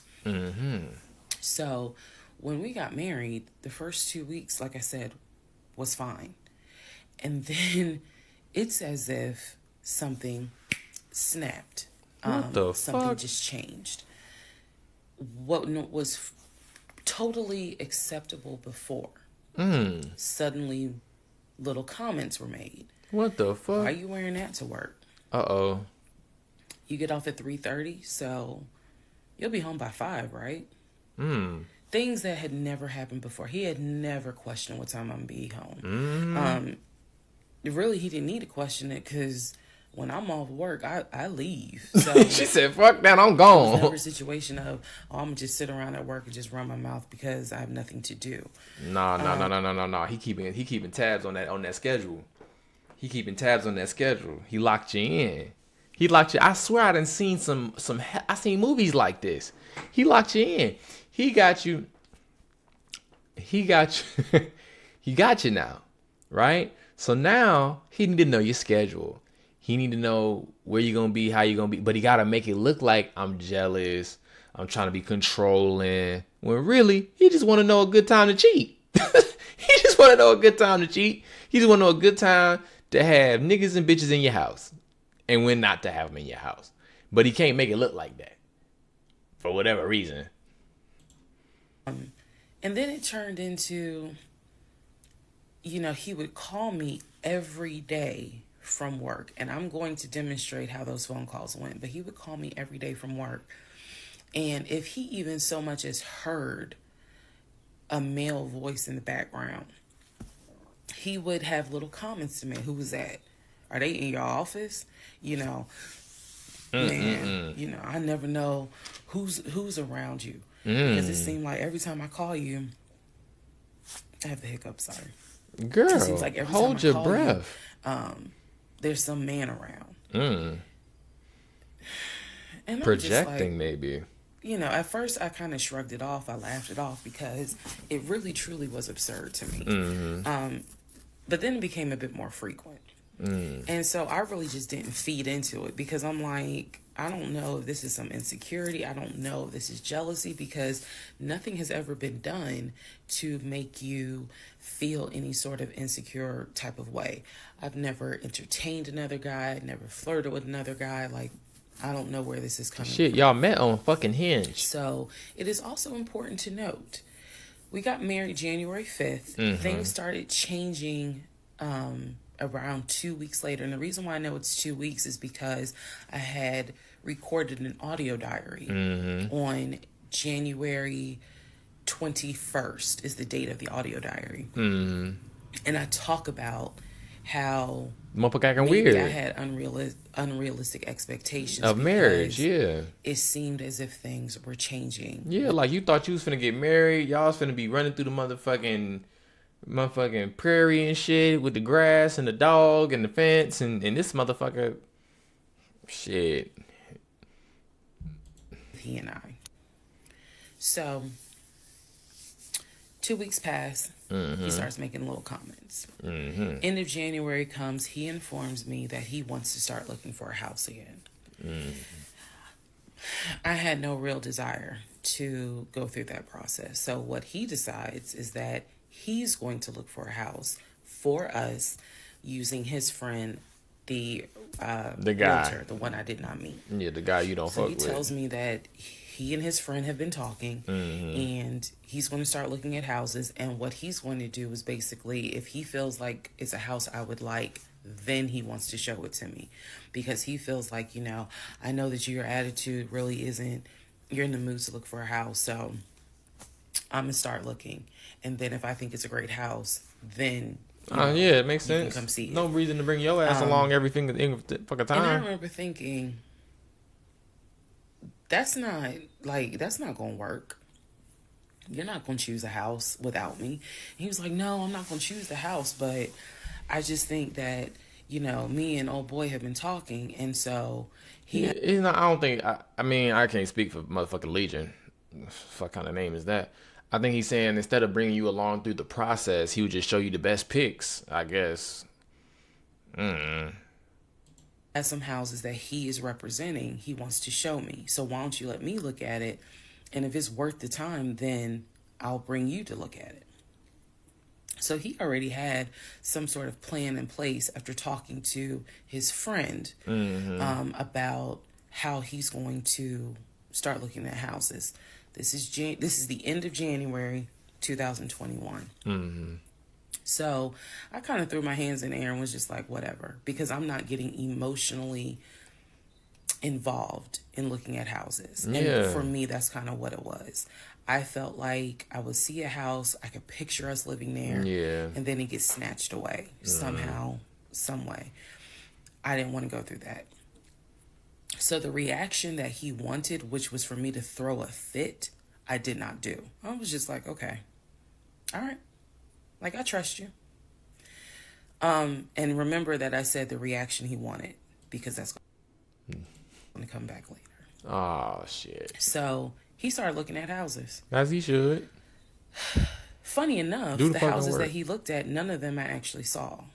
But he would call me and say, I'm at this house in Sandy Springs with the realtor friend. Apparently his... Put the nigga on the phone. Realtor... Put the pigeon on the phone. Motherfucker making pigeon noises and shit. His realtor friend's name was Scott, not to be confused with the other Scott, the one that was actually helping us, that dropped us as clients. I want to make that clear. There were two Scotts. One is the realtor who was representing us, who said, hey, I need proof of funds. If you don't have those proof of funds, I cannot show you any more houses. The other Scott is his friend, fucking pigeon, who he had talked to on the phone at least 50 to 100 times in front of me. That's the Scott that he said is going to show me this house in Sandy Springs. Apparently the house was like $800,000. So he was like, I think that if I like the house, then I'm gonna bring you out here so you can see it. All right, now let's go into part 18. Oh shit. Now remember, he said he got approved for $750. He got to put down a certain amount of the $800 down before the $750 covered the rest of the amount. He had issues before with proof of funds. She said she's seen the funds. This is the fourth. This on the story now. This gonna be the fourth one. This gonna be the motherfucking fourth house if they put in the offer though, because they didn't look at 25 plus houses before this. She tired. Boy, if you fuck this up. Okay, part 18. Who the fuck did I marry? So he starts looking at houses in Sandy Springs, Alpharetta area with his friend Scott. I did not see any of these houses. I did not go. I didn't want to go. Yeah. You was tired of that shit. So what was starting to change is, remember I said before, he would leave the house every day at around 6:15. He would be home every day between 3:30 and 4 o'clock without fail. It was so, I shouldn't say it was annoying, but I could set my clock by the fact that I would hear that garage door open between 3:30 and 4 o'clock every day that he went to work. Even during lockdown, he still had to go to work. His job was only locked down for maybe a week. For me, I was allowed to work from home, but unfortunately, I did not handle it well. And so I would fall asleep and not check email. So my boss was like, yeah, you're going to have to come back to the office because you're not trustworthy. And I wasn't. I mean, I would watch Netflix and not even be on my computer. So I had to start going back to work every day, 5 days a week. And I was, me and another lady were the only two in there because we were the only two who did not handle work from home properly. Anyway, that's another story. So she in that motherfucker with the mouse just doing this, and she over there watching Netflix, man, on the motherfucking couch and shit. Bro, like, man, get your ass in that motherfucking office. So Legion he started to not come home by 4 o'clock. He started to come home 5, 5:30, 6, 6:30, sometimes 7 o'clock.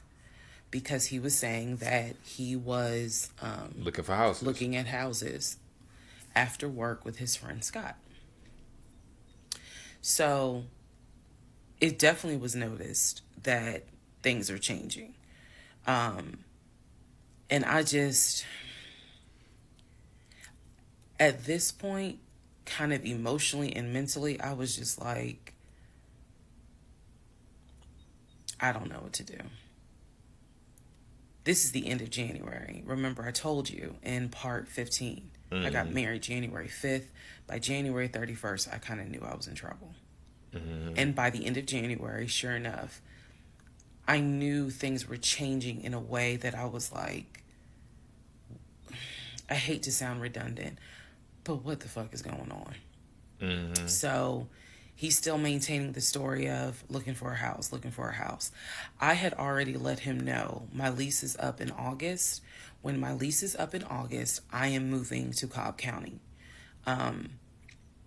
And then my attitude was kind of like, you can go with me or you can stay here. I don't care, but I'm moving. I'm leaving Clayton County. The reason why I was so adamant to move. Yeah, tell me why. Was not because of Clayton County. It was not because of the house that I was in. It was because Legion had started to create this narrative that he was beefing with my female neighbor. He was trying to get me to believe that my female neighbor to the left of me somehow was interested in him. And so she would make these little comments, and he would come in the house complaining about her and her music and the fact that she had, different men over to the house. It was driving me crazy. And all of this was kind of starting in January. So when I say that, it really seems like we got married January 5th, and then we had 2 weeks of peace, and then something just snapped. I literally mean something just snapped. So like, what the he's looking at houses. Now we're moving into February. February obviously is my birthday month. He did good. He did good to make Valentine. He went all out for Valentine's Day. He went all out for my birthday. I seen somewhere on Twitter, they said, in real relationships, when you got a good relationship, you ain't doing shit. You're not doing much on Valentine's Day. You're not doing much. You're not doing shit. Because we got bills and life. And if I love you, I'm going to show you that I love you every day. I'm going to show you that I love you whenever. If it's through gifts, it's through whatever your fucking love language is, I'm going to do that all the time. I don't need a designated day that's marketed through corporate America or whatever the fuck, or capitalism to make me prove to you or the internet that I love you. But a motherfucker who goes all out on Valentine's Day, that motherfucker is doing some shit. Argue with your mama. A motherfucker who do too much on Valentine's Day he either cheating, he drug dealing, he fucking hiding something, he got a bitch in the basement. The motherfucker might be Jeffrey Dahmer. I don't fucking know. But listen to me. And you can argue with your motherfucking mama. But a motherfucker who goes all out on Valentine's Day, don't you trust that nigga. Don't you trust that nigga. You better start asking that nigga questions. You're like, but my man love me. Okay. Okay. Now some men be like, well, I go crazy my girl about. Why? Are you always in the doghouse? Cause what the fuck? Birthday, questionable. But Valentine's Day specifically, watch him. You better watch that nigga. I'm trying to tell you, watch him. My birthday and Valentine's Day are February 14th and February 15th. So damn. He went all out on both days. Shit. I know a motherfucker whose birthday is on Christmas. He don't ever celebrate. His birthday don't ever get celebrated. They give him his birthday and his Christmas gift on the same day, nigga. We not finna do all this. The fuck, you see all this family? Here go extra $100 for your birthday / Christmas. Y'all ain't even gonna believe this story. Oh, God. But I said I would share even when it makes me look bad. Okay.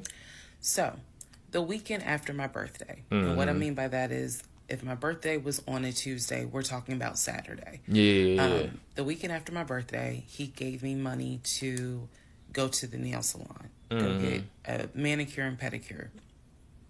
So I leave the house. I take his car. His car was in the driveway. We had a key to each other's car. Because, again, we're married at this point. We're talking February 2021. So I take his car and I drive to the nail salon over in Morrow. I'm in the chair getting a pedicure, and I get a text message from my husband saying, someone was just at the house looking for you. And I'm like, who was looking for me? Who was it? And he said, I don't know. I think it was some, this is through text. I don't know. I think it was some dude you used to mess with. Okay. I was like, what are you talking about? He was like, I'm telling you, some guy just came to the house looking for you. I told him you were not here.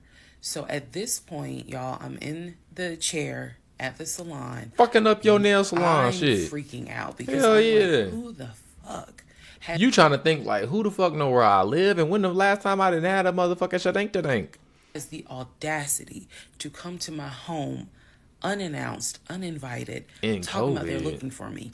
Especially because before I met my husband, I was working the last shift at Amazon as a part-time job. So I had not dealt with, dated anything with anyone for about a year before I met him in March of 2020. So I really was like, who the hell is this coming to my house? So damn, I finished the pedicure. Motherfuckers do be hating when they find out you happy and shit. You change your Facebook status and then next thing you know, motherfuckers be happy birthday. Like, what the fuck? You know them motherfucking y'all. Everybody, hey, shot women. Y'all know y'all got them niggas that send you them Merry Christmas. You ain't heard from this nigga all year. You ain't heard from this nigga in 2 years, and then out of nowhere now is Happy 4th of July. What the fuck, nigga? If you don't lose my number and die, nigga, what the fuck are you talking about? Happy 4th of July. Happy Juneteenth. Nigga, get the fuck out my face, bro.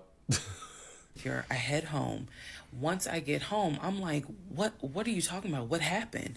And so I'm frazzled. You got a ring alarm? And he's calm. He was like, yeah, it was a black Dodge Charger. They pulled into the driveway. They backed in.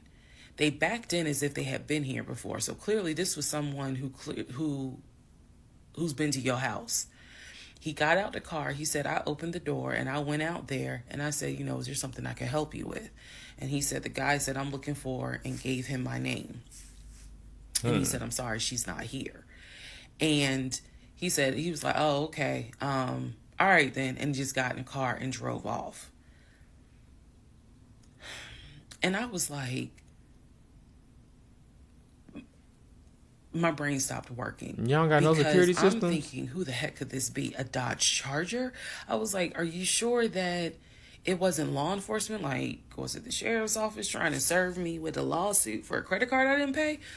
He was like, no, he was in regular clothes. He was What like, the and it was fuck? not a police car. Okay. It was on a marked unit, basically. Yeah. No, And so I'm just like, who the heck could this be? And he was like, I know who it was. And I said, who? Motherfucker, how?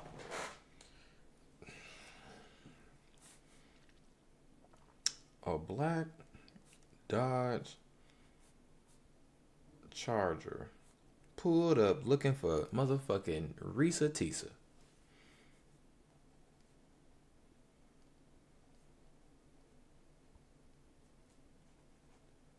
If y'all like me, I'm one of them visual people when people tell stories. So in my head, this shit is sound like it's so cinematic. So cinematic, bro. But he lying like a motherfucker. He was like, I think it was your ex. I said, what ex? He was like, the one that you had dated for 2 years. Remember back in like part 3, part 4, I told y'all he told me about his ex. Oh shit, she did say that. She said she dated somebody she used to work with. And she said you gotta remember that because it's gonna come. No, he not talking about the nigga at Amazon. Ex. I told him about mine. I thought we were being honest with each other. So now, fast forward to February 2021, and he's telling me, I think it was the ex that you had been dealing with for those 2 years before you met me. I said, so you think that he showed up to the house uninvited after 2 years? And he was like, well, whoever it was clearly was comfortable backing into our driveway, getting out the car, and was like, I'm here to see, and gave him my name.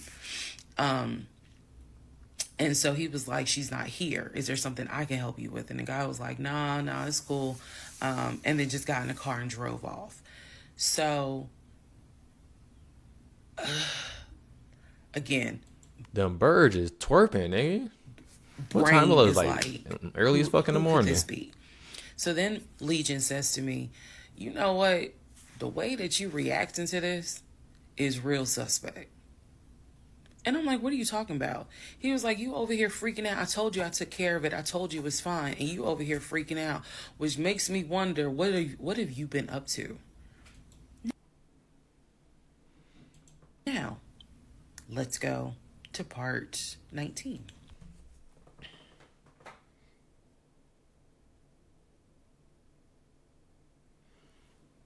Did not expect that shit. I seen it coming, but I didn't know how. Like, you know, like a motherfucker finna hit you with a motherfucking hook, but you don't know how he finna get that motherfucker off. Like, you like, I knew that was the move you was looking for, but I just didn't know how you was gonna spin that bitch. And he spent that motherfucker something that there is. This is an archetype of nigga, bro. Because for him to deliver that kind of information in such a calm manner and then you be hysterical, he used your hysteria against you to wonder, like, why you so flustered if you wasn't doing nothing? Why are you so dramatic? I'm calm. Why are you not calm? What you been doing? Nigga, what? That's wild. But and it was funny about that is I think it's a two-sided coin too. I think if he would have approached the situation flustered and she would have been calm, he would have been like, why are you so calm about this? I feel like there's no win in that situation. There's no win. Because if she would have approached it calm, like, bro, I don't know who the fuck that is, what it's talking about. You said you handle it? All right, cool. He'd been like, that's it? Cool? That's it? I feel like there was no win in that. I feel like he set that shit up and there was no way. I feel like the only win is if he would have been calm and you would have been calm too. And like, oh, and then you got to use the words, I trust you. Oh no, I trust you. I feel like, hey, shit, you the man of this house. I know my man gonna handle it.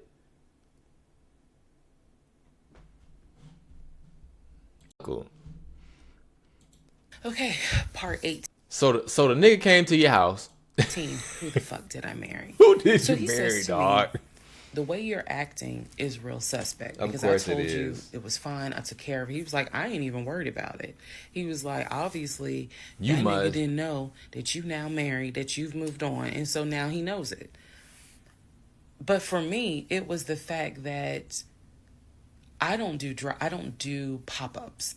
Yeah. Don't come to my house unannounced. So if someone has done that, for me, it automatically feels like a violation. And You it don't feels feel like safe. it needs to be addressed. Yeah. So it was not as simple as, I already took care of it, it's fine, let it go. No, we Yeah. ain't letting nothing go. Because you don't have my permission to show up to my house. And before this turns into something where I'm going to be on Fox 5 News, I need to address that with you because that is not okay. Yeah. So he didn't like the reaction I had to the story he told me where someone basically disrespected my home. Mm-hmm. And he felt like my reaction was really suspect. Mm-hmm. So what I'm gonna get into the little details that he did not know about. So he tells me again, it was a black Dodge Charger. They backed into the driveway. A gentleman got out of the car and he asked for me by name. You And ain't got no ADT security surveillance, no Comcast surveillance. I don't know. I know people be getting houses, but I feel like if it's 20, well, it was that 2021. You get you a house, you gotta have some surveillance. I ain't gonna lie. Legion said she's not here. So Talk your shit. I asked him, what does the guy look like? And he said, About to lie like a bitch. he was like, why does it matter? I said, what the fuck does he look like? So Legion proceeds to give me the most generic description you can give. He was like, well, he was shorter than me. Ex-husband is about 6'3", 6'4". He was shorter than me. He was brown skinned. I said, did he have a hat on his head? Mind you, I understand that before marriage, I was a damn fool. I understand that. But every woman has that moment where you only gonna fool her but for so long. And eventually puzzles start coming together. For me, I felt like moving into marriage, certain things started coming together. So I said to him, does he have a hat hat on? his head? Yeah, do he have a hat on? He was like, nah, he ain't wear a hat. So in my mind, I am mentally going down a list of every possible man it could be. Damn, did you fuck with a nigga who always wore a hat? And it was only like 4 men. I had been in that house about 3 or 4 years at this point. So I knew all of the people. And I'm talking about from maintenance down to ex-boyfriends. It was a total of like 4 men. So when he said that it was a black Charger, I immediately was like, okay, I know that crosses out one. He said he was shorter than him. All of them were shorter than him. I said, did he have a hat on his head? He said, no, that crossed out one because one in particular was a maintenance guy who always wore a hat on his head because he had like a bruise or something and he was just self-conscious about it. So he always wore a hat. So there was a nigga. That was a very specific question. I was like, did you fucking with a nigga that he was in them cheeks with a hat on? Like he's like, hold on, let me slip this bitch to the back. No, I was a maintenance nigga. But still, I just had to ask. That leaves 2. Okay. So I said, was he muscular or was he skinny? So Legion's getting all frustrated. I said, just answer the question. He was like, well, he was kind of in between. And I said, okay. He was in between. I said, so was he light skinned or was he dark skinned? He was like, I told you he was brown skinned. I said, was he my complexion? He said, no, he was brown skinned. That eliminates one. So now there's one left. And yes, the one left would have been the ex that I had dated for 2 years. Ooh! Either this nigga nice or that's just a coincidence. But he might be.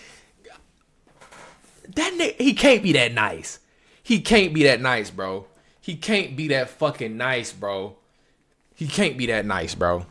He can't be. And so he was like, I know it was your ex. I know it was your ex. And I was like, that don't make no sense because the ex that I in my mind, I'm saying this, the ex that I had dated, he and I had no contact with each other, and he was not the type to just pop up at your house. That ain't his style. Not to mention, and I ain't tell Legion this, that man would not be caught dead driving a Dodge Charger. He hated Chargers because he drove it as a patrol car. So I didn't say anything. I just was like, that's weird. So what Legion didn't know is that at the time I had a security system. I fucking said that shit. I said, ain't no fucking way it's 2021 and you don't got a motherfucking security system on your motherfucking house. ADT, motherfucking the shit at the door, something. What's that? I just said that shit, but like, I'm like, ain't no fucking way. I said, bitch, check them cameras. So I had a security system, Comcast, something. where anytime Ring. the front door, the garage door, or the back door Yes. was open, basically any entry point, anytime it was open or closed, it would send me a text message notification. So, So when you ain't he's no telling me video. all this, I'm looking at my phone and I see a notification where the front door was opened and it was shut, all within the same minute. So, for example, if it says front door open at 1 p.m., front door closed at 1 p.m. So whatever he did was within those 60 seconds. Yeah. He's telling me the story of the guy got out the car. He opened the door. He went out there. Can I help you? And the guy said, I'm looking for you. And Legion said, no, she's not here. Yeah. And so he said the guy kind of was like, okay. And then got in the he was car. like, all right, thank you. And got in the car and drove off. Legion has also told me that he watched him drive out of the neighborhood, which means because of the way the house was set up, the townhouse, he would have still been outside watching this. I could be wrong, but something in me was like, that would take more than 60 seconds. Shit, you telling us what he said took more than 60 seconds. Shit.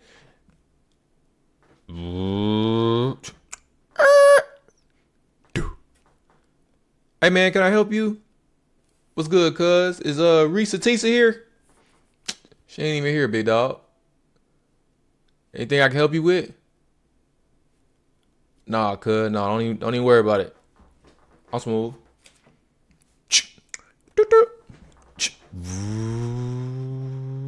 Front door closed. Nigga, that's a cool 45. That's a cool 45 if it happened quick like that. That's a cool 45 seconds if it happen. If he pull up, get up, boop, boop, boop. Possible. Unlikely. So for the door to have been open and shut within the same 60 seconds, I was like, Unlikely.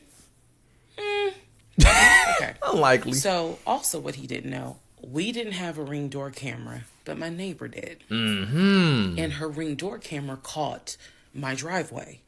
The view of the camera could see my driveway as well as her driveway. And so whoever was coming in the door, our driveways were right next to each other. Yeah. And then on the other side of it was the grass. Okay. So it was a perfect view of my driveway. So she, I text her and I said, hey, were you home? I think I texted her the next day because I said, were you home on Saturday? Yeah. And she said, no, I wasn't. What's up?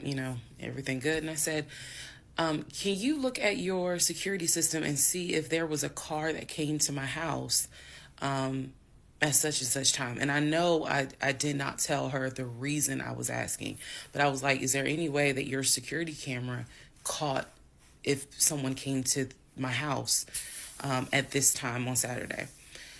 She's like, yeah, sure, I'll look. And so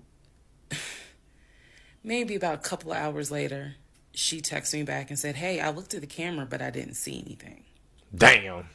And I said, okay, by any chance, did it catch if someone maybe walked up the driveway? Like maybe it wasn't a car in the driveway, but someone walked up. She said, I didn't see anything with your driveway yesterday. So I said, okay. And I knew. Hell yeah. But why just start some shit? That something in me again was like, nobody came to the house. So now here we are. February, March. A month and a half married. Yep. And now is when I'm like, why the fuck did he make that up? Because no one came to the house. No black Charger came to the house, backed into the driveway. Nobody got out the car and asked for me. Man. Nobody was looking for me. Man. So now I was sitting in the bedroom thinking through all this, and I'm like, why the fuck did he make that up? Because that's what happened. I'm looking at the text messages on my phone where he's telling me someone just came to the house looking for you. But no one came. It's like bro looked in the fridge, saw the orange juice, and was like, I'm just gonna start some shit. Like, bro, what? It's like bro was like, I'm gonna start some shit today. Like, bro, so what? What was the purpose of that? And then something said to me. Set it up. In me said, it's a setup for something else. He wanted to see your reaction. Yup. He just wanted to see the reaction. Mm-hmm. You had been too calm, and so he wanted to see a reaction. So this man gaslit me like I was Georgia Natural Gas just to get a reaction. Mm-hmm. Welcome, ladies and gentlemen, to part 20 of Who the Fuck Did I Marry?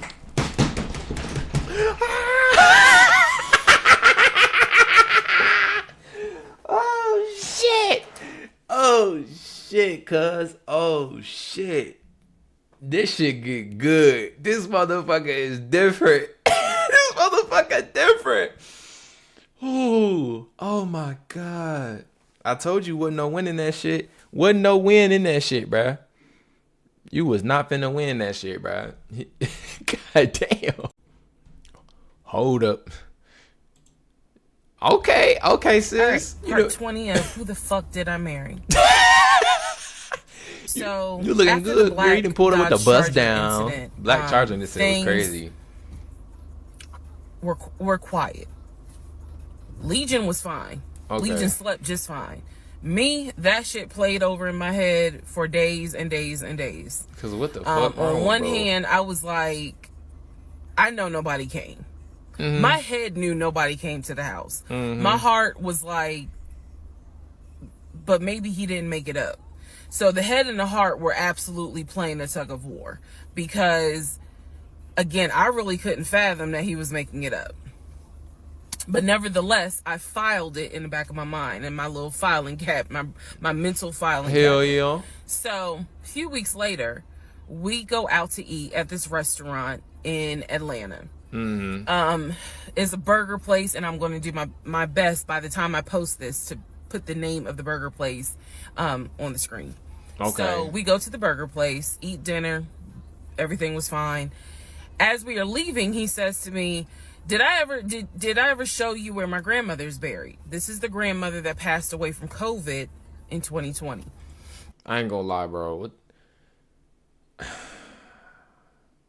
Bro, I just finished me a fat ass burger. The itis is setting in. I might have to take me a shit. I'm trying to fucking take me a shit, wipe my ass, rub my fucking feet together in some heat, and, you know what I'm saying? Or some AC because it's Atlanta, depending on. Wait, hold up, nope.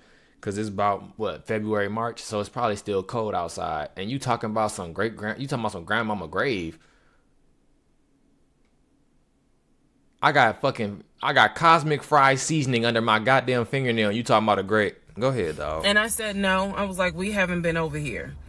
And so he was like, let me show you. So he drives us to the cemetery, which is not far from the restaurant. He drives us to the cemetery, goes around and around, and then it comes to like a little hill in the cemetery. And he was like, you see the headstone. The headstone had like the family name on it. And it did not have, for example, John David Doe. It just had Doe. Okay. So there were no dates on it. So it reminded me of just a headstone where it was probably multiple family members buried underneath it. That's what it reminded me of. Yeah. And so he was like, my grandfather and my grandmother are buried there. I do recall him telling me when the grandmother died in 2020 that she wanted to be buried next to his grandfather. And so we're sitting in the car because we can see the headstone like on top of the hill from the car. And he tells me that that is where his grandmother and grandfather are buried. That the family was able to get her, her wishes were to be buried next to the grandfather. That's insane to do after a burger meal. So as we are leaving, we take a different route home. So we get on the highway. If you're from Atlanta, you'll know what I'm talking about. We get on I-75 North. And we're kind of we're just driving around, to be honest with you. But we're taking the scenic route. We get on I-75 North because the reason why I remember is because when you're on I-75 North going towards Atlantic Station, on the right-hand side, you will see the Varsity. You'll see all these tall skyscraper buildings. One of the buildings has the letters NCR on the building. As we're coming up towards the building, he says to me, do you see the NCR building? I said, yeah. He said, the building behind it, my job bought that building. That's where we're going to have, we're setting up operations. And I was like, why the hell would y'all buy a condiment company in downtown Atlanta? He was like, no, we're not doing production there. It's just going to be offices, and that's where we're going to handle like the business portion. Yeah, like the corporate. Production is still being done in Gwinnett County out in Duluth. And so I was like, oh, okay. He was like, that's where I keep the company car.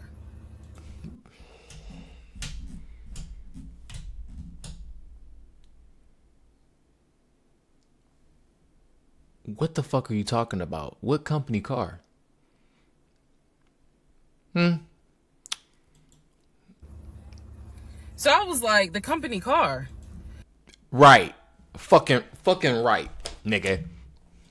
I said, aren't you supposed to be bringing the company car home? And he was like, I don't want to bring the company car home because it's Clayton County and it's a $90,000 car.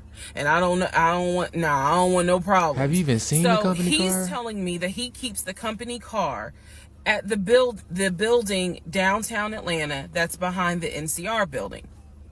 I barely could see what building he's talking about, but he was like, it's the building right behind it. And so he's telling me that that's where his office is.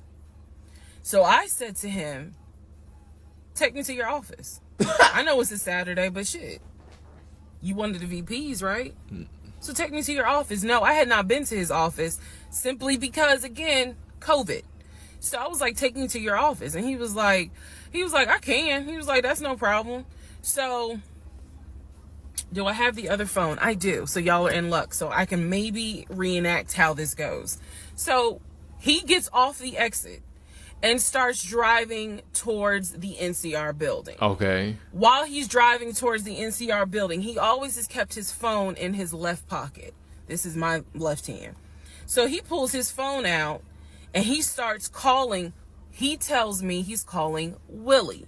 Willie is supposed to be the head of security. So he's saying, let me call Willie real quick to make sure that the building's open.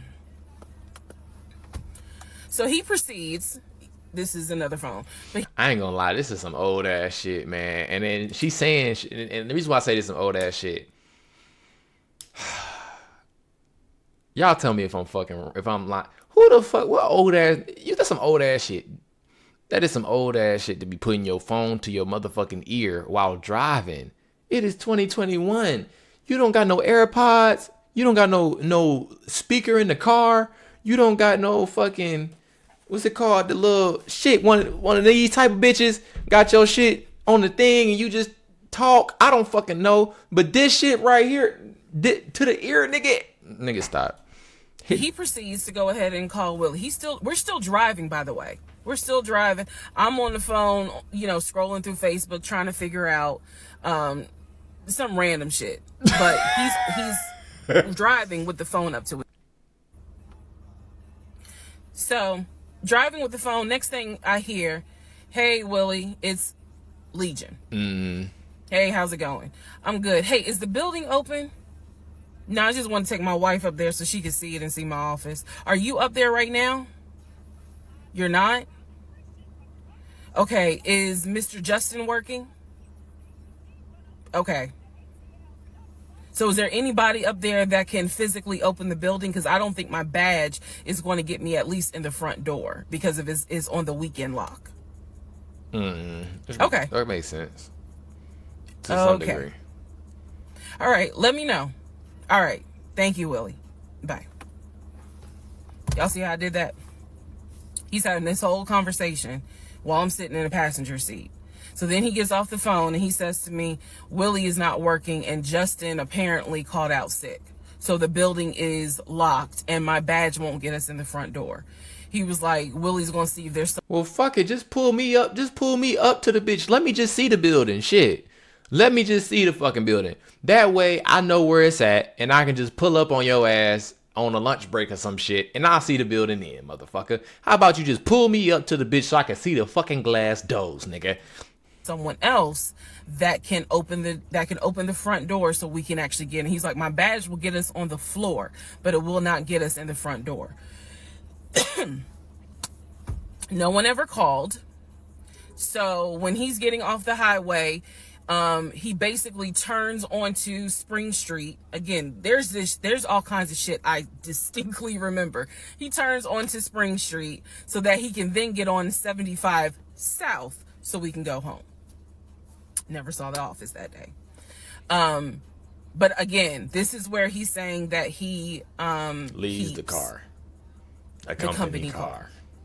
So when we get to part 21, I'll kind of go into detail about the whole company car a little bit more. I don't think there's a fucking company car. I don't think there is one. And if there is one, that's just code for some goofy shit. All right. He's saying company car. Who knows what the fuck that actually means?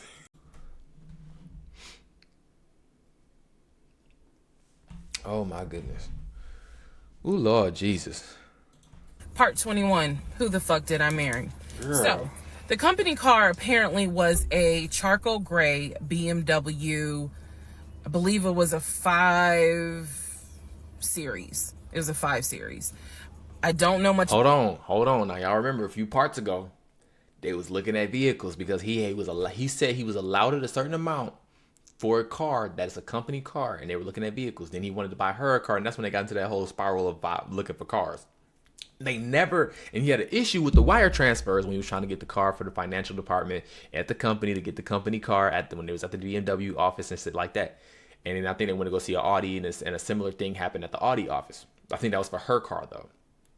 But that was different because he said he was trying to get the wire transfer. The first transfer was, because I'm going to get with you, shawty. Well, you remember shit, I remember shit. Hold on now. The first transfer was for the motherfucking BMW that he couldn't get for the company car. The second the second wire transfer that didn't work out was because he was pulling it from the offshore account for her car that he didn't get her, so he couldn't get that because that didn't transfer properly or whatever. Had to talk to his financial advisor, who he be talking to on the phone like this, acting like he talking to somebody. So that didn't work out, and then she ended up getting a motherfucking Nissan Altima, some bullshit. So now he's telling her now that there is a company car. To this point, we're in February. There is a company car. She's explaining what the company car looks like, and the company car is at a building that he could not take her to go see. Go ahead, just so y'all up to date. Much about the sedans. Y'all know I wanted the X5 dark blue with the cognac seats, bitch. He got the BMW 5 Series charcoal gray. He sent me a picture of the car. Mm-hmm. So I did see a picture of the car. After this whole NCR building, take me to your office, that is what he's claiming, is that he leaves the company car at that location. He's saying that he drives from Riverdale to Midtown, switches out cars, and then drives from Midtown to Duluth. Ain't nothing. Those that don't know how Metro Atlanta is, basically Midtown would be in between where we live and Duluth. I only know that he left the house every day at 6:15. I know that I never physically saw the company car come to our home. Hold on. I'm going to get on y'all. Now, we in part 21, so I don't know if y'all remember back when. But in part 1 or 2, I think in part 2, they went on a date. They was about to go on a date. Her tire blew out. He said, drop your pin. Send me your location. Right? Now, I'm hoping that I'm assuming that she shared her location with him. Right? My thing is, you are married. This is 2021. We have fucking iPhones. Why don't you have his location? Nigga, my mama got my location. Man, y'all, what the girl?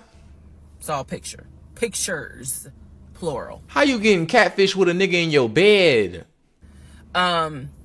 So when he told me that he got a BMW 5 Series. Oh my God. Keep in mind, this is after I had been promised a dark blue X5. So I was a bit salty. I don't care if it is a company car. I was a bit salty. I will admit that. Because I felt like you get to drive the car that you know I really want, which is a BMW. And so he would call me from the car. He would tell me, yeah, I may just drive home in this car and not switch back to his personal car. He was like, I don't know. He did that a lot. And I realize now in 2024, he did that because he knew how excited I was to actually see the car. Because shit, I wanted to test drive it myself, to be honest with you. And he knew that. So. But did he ever actually drive the motherfucking car to the crib?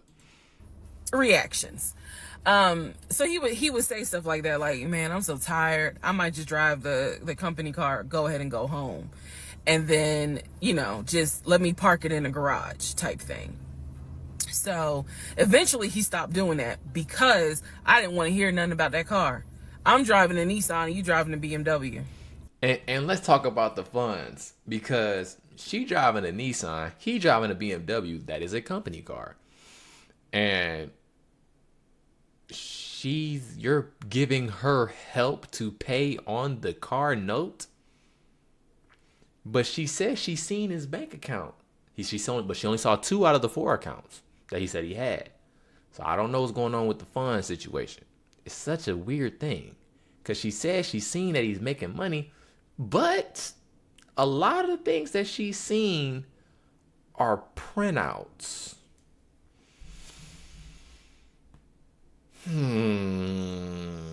After you promised me a BMW. So I don't really want to hear nothing about it. Yeah, shut the fuck up. In terms of the company car, I did see that it was according to the pictures, a charcoal gray BMW 5 Series. If you're asking me the exact model, I don't know. But I know it was a 5 Series because I know the 7 Series is slightly longer. So it's a 5 Series sedan.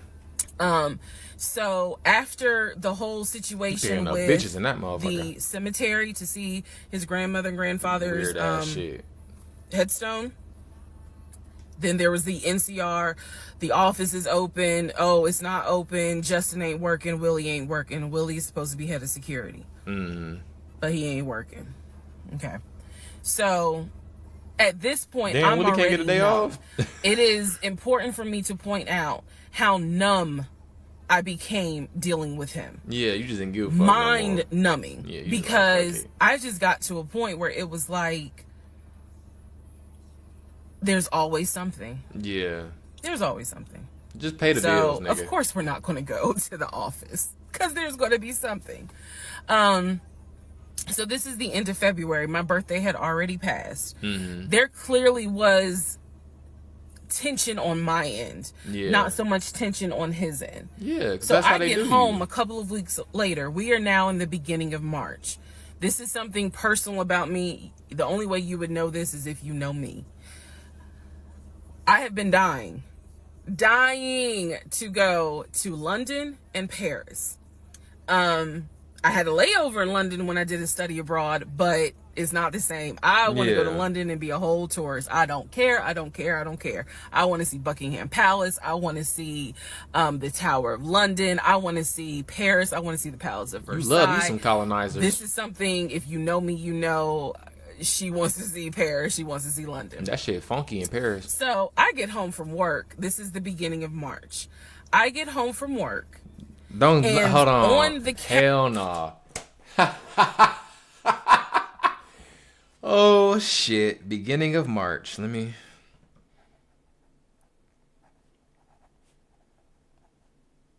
Beginning of March. Let me guess. Some pamphlets. Counter is a folder with like a little bow on it. And I'm like, oh, what is this? Is this like mail? Like, was this something that you got at work? He's like, nah, it's a surprise for you. I open up the folder. Inside the folder is like a trip itinerary. It is not an actual booked trip. It's like an itinerary. Like I said, pamphlets. It's just trip itinerary. for What two it look like? to go from Atlanta to London. Oh my god. The trip should have happened, and it was the month on there was like July, so it was a summer trip. Mm-hmm. So he tells me, I'm gonna take you to London. He was like, I wanted to take you for your birthday, but certain things fell through. He was like, so this summer in July, we're going to go to London. He was like, I've already made a reservation. Hold on. Pay attention now, y'all. In the last two episodes, in last two, 3 parts ago, she said, I got married in January, on January 5th. Little did I know I would be divorced 6 months later. That's July, y'all. For us to stay at the Savoy. Again, there are certain things that my brain just was like, remember that. He said, I've already made a reservation for us to stay at the Savoy. I didn't know, as much as I want to go to London, y'all, I didn't know anything about the Savoy. And so I remember going to look it up because I was like, what is the Savoy? Well, apparently the Savoy is bougie. Mm-hmm. Very bougie. So I was so excited. I cannot tell y'all how fucking excited I was when I saw that he had printed out. That motherfucker he printed out the Chase set. He printed out the bank statement. He printed out the fucking the itinerary. This old motherfucker. Bitch, if you don't send me a goddamn email, a screenshot, a screen recording, you can scream. This is 2021. Ain't no fucking way you this fucking, like, I don't know what the fuck, like technologically ignorant. Like, what the fuck? Hey, look, here you go, screenshot, here you go. Fuck all that. Send me a screen recording of you logging into your motherfucking bank account, scrolling in with that motherfucker in your transactions. Send me a motherfucking screen recording of you getting the fucking loan and you doing shit. Nick, man, motherfucker. British Airways, like he was speaking my language. I am one of those people, I'm a planner. So when he's saying I'm gonna take you to London, and he took the time to research flights and print it out and research the Savoy and print it out, and there were different not excursions, but there were different things that you could do. You could go see the Tower of London, you could go see Buckingham Palace, changing of the guard. We could go have high tea at certain places. He was like, I don't really want to go, but I know you're dying to go. So he was like, you know I love you and I would do anything for you. Blah, blah, black sheep, have you any wool? And so he was like, I'm going to take you to London in July. The trip did not include Paris. That's fine. I mean, shit. But I was so excited. So excited. Oh, fuck. And so this is the beginning of March. I was like, March. This is great. Hopefully this happens. I knew I needed to renew my passport. And he was saying that he had to renew his passport as well because his passport had expired. So both of us were like, okay, we need to get on this if we're going to try to make it to London in July, and it's now March. Yeah, because they had a bunch of shit going on. They had a bunch of shit going on Now it's crazy. People be like, oh, post COVID. COVID lasted for like 2 fucking years. Like the shutdown, I think lasted for about 6 months or some shit. Not really, not 6 months. 6 months is a stretch, but it lasted for at least a summer ish. And then like if you were essential, you went back to work, and if you could work from home, you worked from home. And then they tried to like do the shit with the mask and bring people back outside slowly, but COVID wasn't really like, the media stopped talking about COVID, I would say in like late, like mid 2021. So getting a passport, and unless it was an emergency, like even before COVID, you had to be like, you had to set an appointment. You had to set an appointment for a passport. So I know what you mean. Like getting a passport ain't no easy shit. Planner I am. I think I went to work the next day and printed out the passport applications, Yes. so that we could fill it out and go ahead and get that process going. So, needless to say, something must have happened, and I don't remember what it was. We just simply didn't fill out the application for the passport. What the fuck? So, fast forward, we're now at mid-March. Mid-March, the decision was made that my mom, who lived in Arkansas, was coming to visit us. She would be coming, I believe, the second week of April, and she was going to stay a week, and then a few days. So, like, maybe a total of 9 days. Is she staying at your house? Not quite 2 weeks, but a little over a week. Is she staying at your house? So she was coming in April, and I was excited. Legion was excited because he was excited to physically meet my mom. He had talked to her on Zoom. He had talked to her on the phone, but he was excited to physically meet my mom. And my mom was excited to physically meet her son-in-law. Mm-hmm. So this is mid-March. I'm going to go into part 22 where I explain what happened with Facebook Messenger. Got hoes in it, huh? Got some hoes in it. Huh? I just land. But I told you he was picking up bitches in the BMW.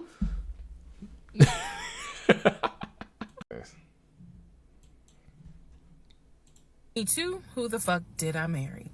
So now we are in March. This is right after he had surprised me with the announcement of we're going to go to London for a trip in July. Because we definitely didn't do a honeymoon. We definitely didn't do any sort of trips together. No. So the idea was we're going to do a trip in July together. Mm-hmm. One thing about Legion was that he was the guy who was like, I have nothing to hide. I don't lie. I don't like liars. If we're in a relationship, then everything should be out in the open. So I've always had his cell phone passcode. Mm-hmm. Never felt the need to look through his cell phone. That's some shit. That's some shit a motherfucker who really not who really. That's some shit a motherfucker who's mostly honest says. And when I say mostly honest, I mean like I said this before when I was like, some people create that environment where it's like, if I tell you 2 truths and a lie, if I give you the same formula for the lie that I gave you for the truth, you're not gonna think that this is different. Like when she was talking about the phone calls. If I do these phone calls the same way, even if one of those phone calls is not real or not true, or you know what I'm saying, or honest or whatever in its nature, you won't question it because it has the same formula, same mannerisms as the other phone calls. So if I never make it seem like there's any reason for you to distrust me, and I make it seem like, hey, bro, I'm all about truth. My daddy was a police officer. I'm all about the law and shit like that. Then so much it's like playing poker with a motherfucker in real life. If I show you my hand, how could I bluff? Right? Like if I show you my hand, how could I be bluffing? If the card's on the table, how the fuck? Right?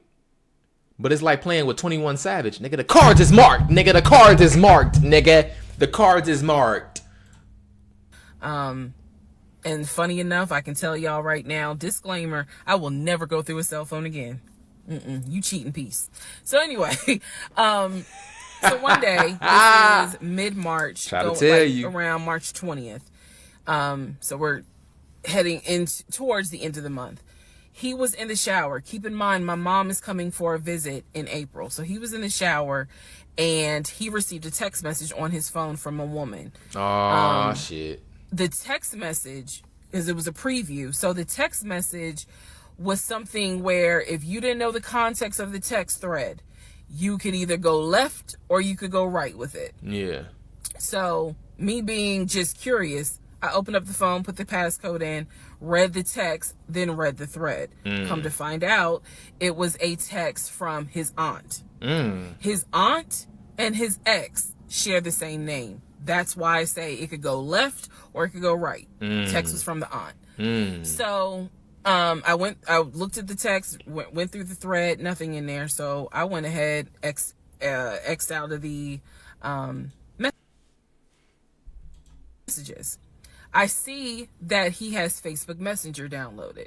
Okay. Let me keep up with this. Facebook Messenger. Hold on. Text. So there's two different things. She went through the text. Oh shit, girl. She went through the text. Didn't see nothing. Text from the aunt. No hits. No hits on that. You went through Facebook Messenger. Oh shit, girl, what you find in there? And obviously it shows you the number of unread messages in the icon. So it showed that he had like 5 unread messages. So I clicked on it, just being nosy. And what do my wondering astigmatism eyes see? Damn, that motherfucker lazy a little bit. So in his Facebook Messenger, I got one is too. about 7 women. Woo! Now that don't sound like a lot. But 40-some-year-old man with seven hoes? See their profile picture and I see their names. Some of them had a preview. The ones that he had not read, I could see the preview of the message. One in particular said, "When are you gonna come get this?" Y'all know what I'm talking about. Hell yeah. So I clicked on that one first. And I'm reading through the thread. And so she's saying, "When are you gonna come get this?"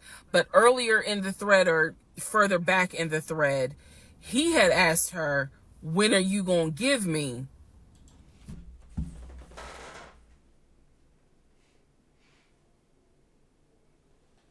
You can't get a motherfucking BMW with the cognac seats, but he is cracking a bitch in the BMW. No, let me stop playing. And she said, "When lockdown is over." So from what I could piece together, he had not yet physically gotten with her. But had there been no COVID, he would have smashed all day, every day. The other messages were innuendos, meaning the other messages from the other women were innuendos. They were not as graphic as the one between him and her. So I'm reading these messages, and what is interesting is that the person I am married to is not the person in these messages. Like, this man was on some nasty shit. You know what I'm saying? That motherfucker on that freaky dating shit. You get married to he probably laying you down softly and shit before. I'm talking about before they got married. Laying her down softly, hitting her with the missionary. You know what I'm saying? Y'all get married, he cuts all that shit off. He said, boom, I got me somewhere to stay. I'm locked in. We cool. She gonna let me do what I do, and I'm gonna do what I do type shit. I think the movie, every time I hear this shit, I think the movie is called A Fall from Grace, bro. I think the movie is called A Fall from fucking Grace, bro. I think the movie is called A Fall from fucking Grace, nigga. And I say nasty, not in a judgmental way, but in a, with me, he seemed to act as if I was damn near virginal white. And I clearly see evidence that you into some shit that, with me, you acting like, nah, I ain't really into that. So, I confronted him. I absolutely confronted him and was like, what the fuck is this? If 2 plus 2 is 4 and 5 plus 5 is 10, what the fuck is this? And so he did not, oh, that ain't what happened, blah, blah, blah. Instead, what he hit me with is, man, I was just playing around. Like, ain't nothing happened. I shouldn't have said all that, but I was just flirting. It ain't mean nothing. I don't even know that girl. I was just flirting. And so I'm like, is this what you into? And so he was like, no, it's not what I'm into. It was just stupid. It was stupid because I shouldn't have done it. So I'm going to be honest with y'all, because I've been honest all this time. Thank you. What pissed me off the most. What was it? Was that here I am as a woman behaving, trying to do the right thing by him and this marriage. And you mean to tell me you out here offering your ding-a-ling to random chicks that you don't even know? You know what's funny about that statement? Wouldn't it be worse if he was offering it to somebody that he already knew, or would you be able to conceptualize it better? Because, like, I always tell, like, as a woman, don't get involved with no nigga that got a baby mama.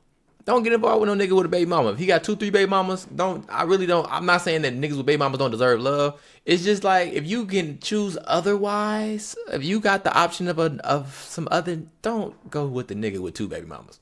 Because there's a high percent chance that one of those baby mamas is gonna let him smack, and he gonna take the bait, because at one point he was either attracted to that woman or in love with that woman. So it's more likely that he gonna smack somebody he already smacked before. He know what it's hitting on. He know what it smell like.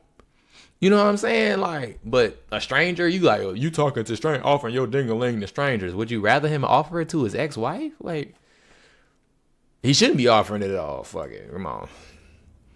I was more angry at the fact that I'm like, dude, do you know how much I have turned down in order to be faithful to your dumb ass? Ooh. And I'm seeing that you basically are out here acting like you got Skittles taste the rainbow. I was hurt. I was angry. I thought about getting my lick back. I'm just being honest. I did. And he played it off like it ain't nothing serious. It ain't nothing serious. Don't overreact. Don't get emotional. It was just dumb. He was like, I will delete the messages. I'll even delete Messenger. And I told him, I was like, that's really not good enough, because that's not gonna fix the root of the issue. Yeah, the root of the issue. So this is where I bitches. introduced that we need to do marriage counseling. God damn, y'all need marriage counseling 30 days. What the fuck is this? March? Nigga, y'all been married for 2 months and y'all need marriage counseling? He didn't have any issue doing marriage counseling. We did not do premarital counseling. But he was like, that's fine. He was like, I don't have no problem doing marriage counseling, because if anything, it can help us. So I thought that, okay, he may not have physically cheated, from what I could see on the messenger. Mm-hmm. He may not have physically cheated, but he damn sure got caught, doing a little something, because they had exchanged pictures. Oh, so y'all know man. what pictures he sent. Yeah.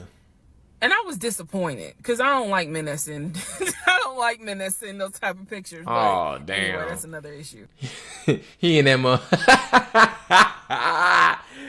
God damn, bro. He got the follicles in the picture. God damn. Shit. He done trimmed it up. Nah, you didn't send. He told me I was just playing around. Bro, you took. Oh, fuck. I'm thinking they just texting on some kiki shit. You didn't sent this. You sent your thing, bro. Your thing out there and floating around on the internet, bro. So we agreed that we would start marriage counseling. We also agreed that we would put on a united front when my mom got there. In other words, we were not going to argue. We, let's just act like everything is fine. Yeah. But at that point, when my mother arrived in April, I could not stand him. I did not want to be, but we couldn't, he moved back into our bedroom, because he had moved into the guest bedroom when I saw the messages. Like 3 days before she came, he moved back into the bedroom, because obviously she needed to sleep somewhere. Yeah. So, I really could not stand him. And it was because I was busy second guessing myself. Like, damn, what's wrong with me? Like, Yeah. if that's what you into and I'm supposed to be your wife, like, let's have conversations. Like, shit. Yeah. I went to FAMU. I understand. Hey, she said, hey, nigga, if you want me to put my thumb, yeah. She said, nigga. She said, I went to FAMU, nigga. If you into some shit, let's. And it's crazy because, like, it's so fucked up because she said, I already knew what it was. He was laying you down, giving you this princess, like this Virgin Mary treatment because he don't want you like that. He don't want you in that way. And the fantasy with somebody else might be that nasty, freaky, you know what I'm saying? Because it seems forbidden. It seems like we're not supposed to be doing this shit. You know what I'm saying? It's different. She said shit. I get it. Shit. She said some stuff, buddy. So it just was one of those things where it made me second guess, like, what's wrong with me? Yeah. What did I do wrong? What is it that she got that I don't? Yeah. That's fucked up. Because you all out here willy-nilly, you know, messaging her all hours of the night. Because the thread went back quite a few weeks. Ooh. I saw it in March. There were messages from December, November. Oh, shit. So, again, I'm just... Shit. And I was thinking about the timeline. I'm like, when did he start sending these messages? She said, hold up. Text started. Text started. Hold on, no, not text. Messenger text started in December, November. Back when that. Wait a minute. Nope, she said, stop looking for a house. Let's get through the holidays. January, started looking for a house again. He was coming home later. Bro, come on, y'all. If you keep up, even if she got to pay attention to shit. That man sending them nudie duties. Just second guessing all kinds of stuff. Self-esteem taking a hit.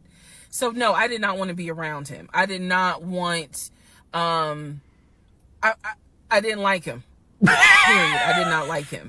I left and I would just go for a drive because driving clears my mind. I called my aunt, told her what happened. I don't recommend that. I don't recommend calling family to tell them what's going on in your marriage. But I called my aunt, and my aunt lovingly was like, what do you want me to say? You married him. You know, he ain't your boyfriend. Y'all can't just break up. That's the hard part about marriage is like, I mean, yeah, I guess you could leave him, but at the same time, you married him. So, honey, you're going to have to go back home. And y'all are going to have to figure this out. She was like, I can't give you advice on what you should do. I'm sorry that this happened, but you married him. Damn. So even though it was just one drive, I went back home, and that's when the discussion was, we need to do marriage counseling. Damn. Aunt was keeping it a stack. Auntie kept it a stack. Like, I'm sorry this happened to you. But at the end of the day, y'all gonna have to figure this out. And they only been married for like 2 fucking months. And this nigga was cheating 4 months ago. And then I told you, when a motherfucker... Oh, I fucking told y'all, if y'all remember the fucking last 2 videos. I told you, when a nigga do a motherfucking grand gesture on goddamn Valentine's Day, that nigga cheating.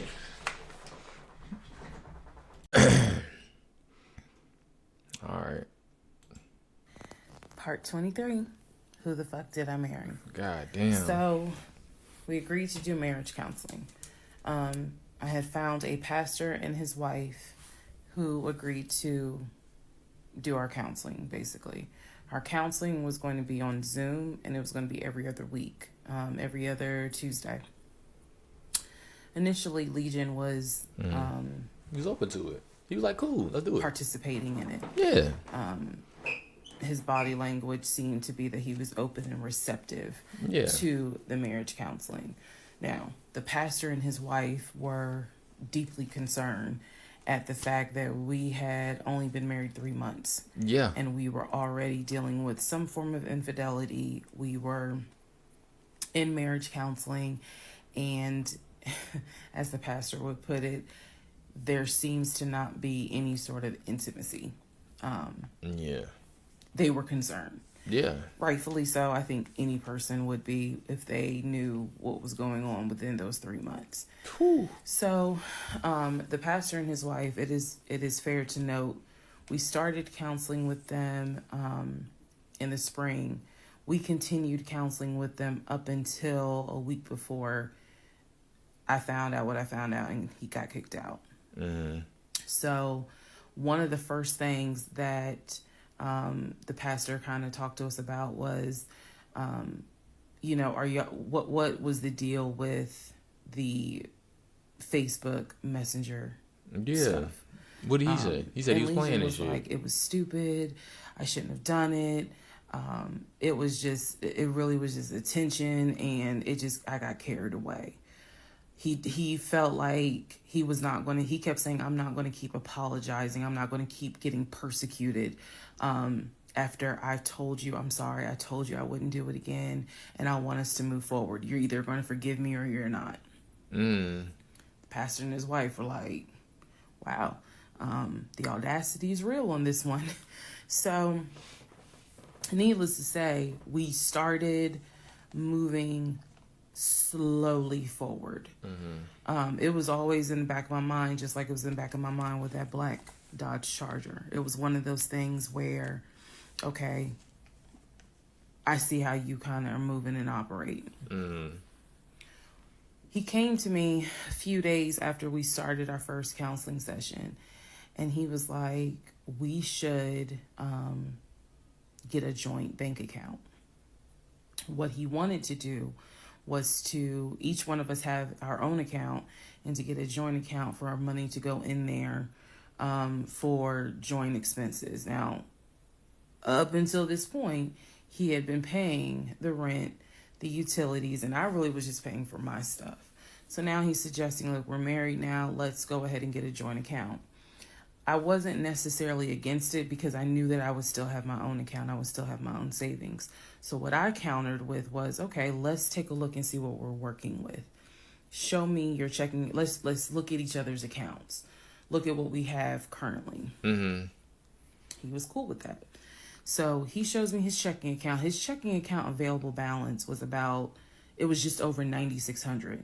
Mine was just over $1,500. So there was a huge disparity in the amounts. Yeah. And so he logged in on the phone and turned it towards me, and I could see available checking, available balance, just over $9,600. I told y'all, because she said he. All right, so look, y'all gotta keep up. He was up for a promotion. I don't know when he actually, I'm hoping that he actually got the promotion, started working that job, but we don't fucking know. The nigga's a liar. We don't fucking know. But the paperwork that was printed out, the printed out fucking paperwork said he was going to be promoted up to $200,000. I don't know anybody that gets promoted more than 25% of their previous salary, like a 25% increase of their previous salary. So let's just say if he was at 200, then we're going to times that by what, 75%? 75%. He was probably making, let's say maybe 140 to 150 if he had a good job like that. Let's say over 6 figures. He was making at least 100,000. Let's just assume he's making at least 100,000, maybe 150. If this nigga is not lying about that shit too, because he could just have a bunch of money from some previous shit, and he not making nowhere near that at all. And we just don't know. And he just showing her shit just to get her to shut the fuck up. So we don't fucking know. We don't know where this nigga goes at 6:15 in the morning. We don't know what this nigga doing. For whatever reason, in 2021, she don't got a goddamn pin location on this motherfucker. I logged into my savings. I showed him how much I had in savings. He picked up his phone, logged into his Chase savings, turned the phone towards me. In the Chase savings, it was roughly about $15,000. It's pretty good. I also knew that he told me he had a U.S. bank savings and he had an offshore savings. So at this point in time, I asked him, show me the U.S. bank savings, show me the other 2 accounts. He would not do it. The fuck is up with that? This became a huge bone of contention. He would not show me the two accounts that he claims has the most money in there, the accounts that he claims has money for a house in there, because he still was mentioning, hey, we need to get on this house thing if we're going to move when the lease is up. But he could never show proof of funds of that shit. I'm just adamant on, why don't you want to show me your savings account? You showed me the Chase one. Yeah, like, what is the big deal? Yeah, what's up with that? And so he kept saying, he was like, there's a lot of money in there. And he was like, and my uncle always taught me, this is not the uncle that died, another uncle. My uncle always told me, you know, just keep your money tight. Because women can be, I said, women? Like, we're married. So go ahead and show it to me. He would not show it to me. So then we went back into marriage counseling, like the next session, and I bring it up. I said, he will not show me these two accounts that he claims has the money in there for the fucking house to buy a house. I told our pastor and his wife, I said, I saw the pre-approval letter, so I don't understand why he's not going to show me, to just put me at ease that he has the money in there. Now this is something interesting. Because I'm trying to think about, I don't know, I think I can, let me look it up. Because I'm trying to see to what percent compared to your income can you get a bank loan. And it's also based on your credit. But if he making six figures, let's say if he making $150,000 a year, let me just ask Siri, fuck it. Would a bank, the fucking Google gonna have a field day with this shit. Would a bank give someone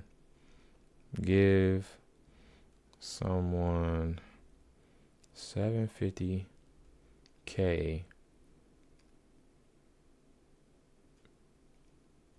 for a house? How much? Hold on, VA home loan. How much home can I afford? Look at this. There we go. Lending Tree.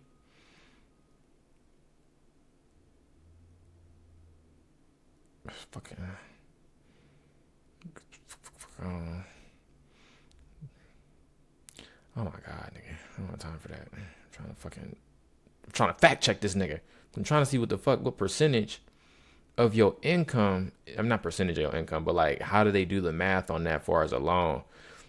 That shit gonna take too fucking long to look up. But I'm pretty sure on his income, they would approve him for a loan. Meaning that his salary, they will base it off of his salary. They're not going to base it off of his bank statements. They can base it off his bank statements if he was a freelance worker and he didn't work a traditional job and he had like a different type of tax form. Then he could base it off of his taxes and I think his bank statements. But they probably based it off of his salary, especially if they say he making $200,000. Yeah, they're gonna give you a $700,000 loan because they say in about 10 years you should be able to pay off that loan. Most mortgages are 15, 30-year mortgages. So yeah, they're gonna give you a fucking $750,000 fucking mortgage if you're making $100,000 a year. I had never questioned it before because again, you tell me who in their right mind signs their name to a legally binding offer, an all cash offer on a house. Mm-hmm. And they just do it willy-nilly. I don't know anyone that does that. So I actually never questioned what was in the savings because I clearly saw him sign his name to a $699,000 all cash offer on a house. Mm-hmm. If you don't know what I'm talking about, please go back to the part. No, I'm hip. I'm hip. I know what you're talking about. I got it. What he did when I got that shit right here. So the pastor and his wife were like, Legion, that's not his name, y'all. That's a nickname. Legion, why would you not show your wife your savings account? Like, what's going on here? And so he made up some bullshit.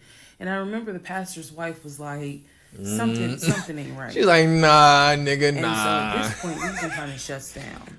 He's just like, look, y'all are not going to tell me when and where I open up my accounts to show anybody the money I earned. I earned that money.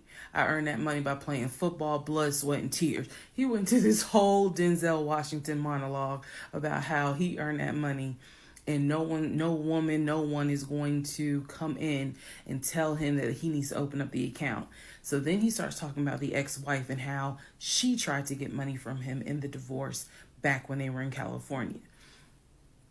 So now the pastor and his wife, their red flags are just like. Because remember what I said, when there's no winning in these situations, in certain situations, there's no winning with this nigga. You know why? Because instead of taking accountability, being vulnerable, maybe even just appeasing whoever's in the room for the situation, he gonna fucking what? Flip it. You got it. If you guessed it, you got it. Flip it. He gonna flip it every time. That's what my last bitch did. Man, I'm sick of this shit. Why everybody wanna know how much bread I got? So why? So I guess here's a look. I got 15,000 in this savings. 15,000 ain't enough to put on the motherfucking house. That's $700,000, nigga. So please miss me with that bullshit. Where the fuck are the funds? Like, whoa. So much so that the pastor's wife said, and I will never forget this, she said, I don't think you all are going to make it to January. What she was talking about is, I don't think y'all are going to make it a year. And I really, truly was like, well, damn. We're going to make it. Like, of course we're going to make it. And she was just like, I don't have a good feeling about it. Your name is Honey Boo Boo and you the fool. He at this point he's folding his arms and because remember we're on Zoom. He's folding his arms and he's just like, I'm done with this. Like, I'm not gonna get attacked because I'm not comfortable showing you the amount of money that I have. Money changes people. And I'm not comfortable. So he's playing that victim card. Why would you marry somebody that you don't so trust and you think they're gonna switch up like that? The pastor and his wife were like, we're still gonna help y'all as much as we can, but so he was like, I'm not comfortable. And basically the pastor and his wife were like, look, we'll help y'all as much as we can, but there's some deep issues here. The pastor got the motherfucking under on that bit. He said, shit, we could try. This is what they advised us. Had the two of you came to us for premarital counseling, we would have told you, do not get married. Y'all should not even be together. That is what the pastor and his wife told us in marriage counseling. If you two had come to us for premarital counseling, we would have told you, y'all should not even be together, let alone get married. But here we are. So we will help you guys as much as we can. But the pastor's wife was like, I don't have a good feeling that y'all are going to make it a year. That's like, man, let me write that down. Pastor's wife said, right, y'all not going to make it a year.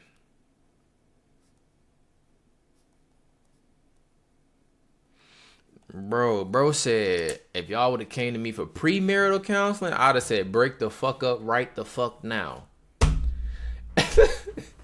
But since y'all here, we might as well collect your fucking check.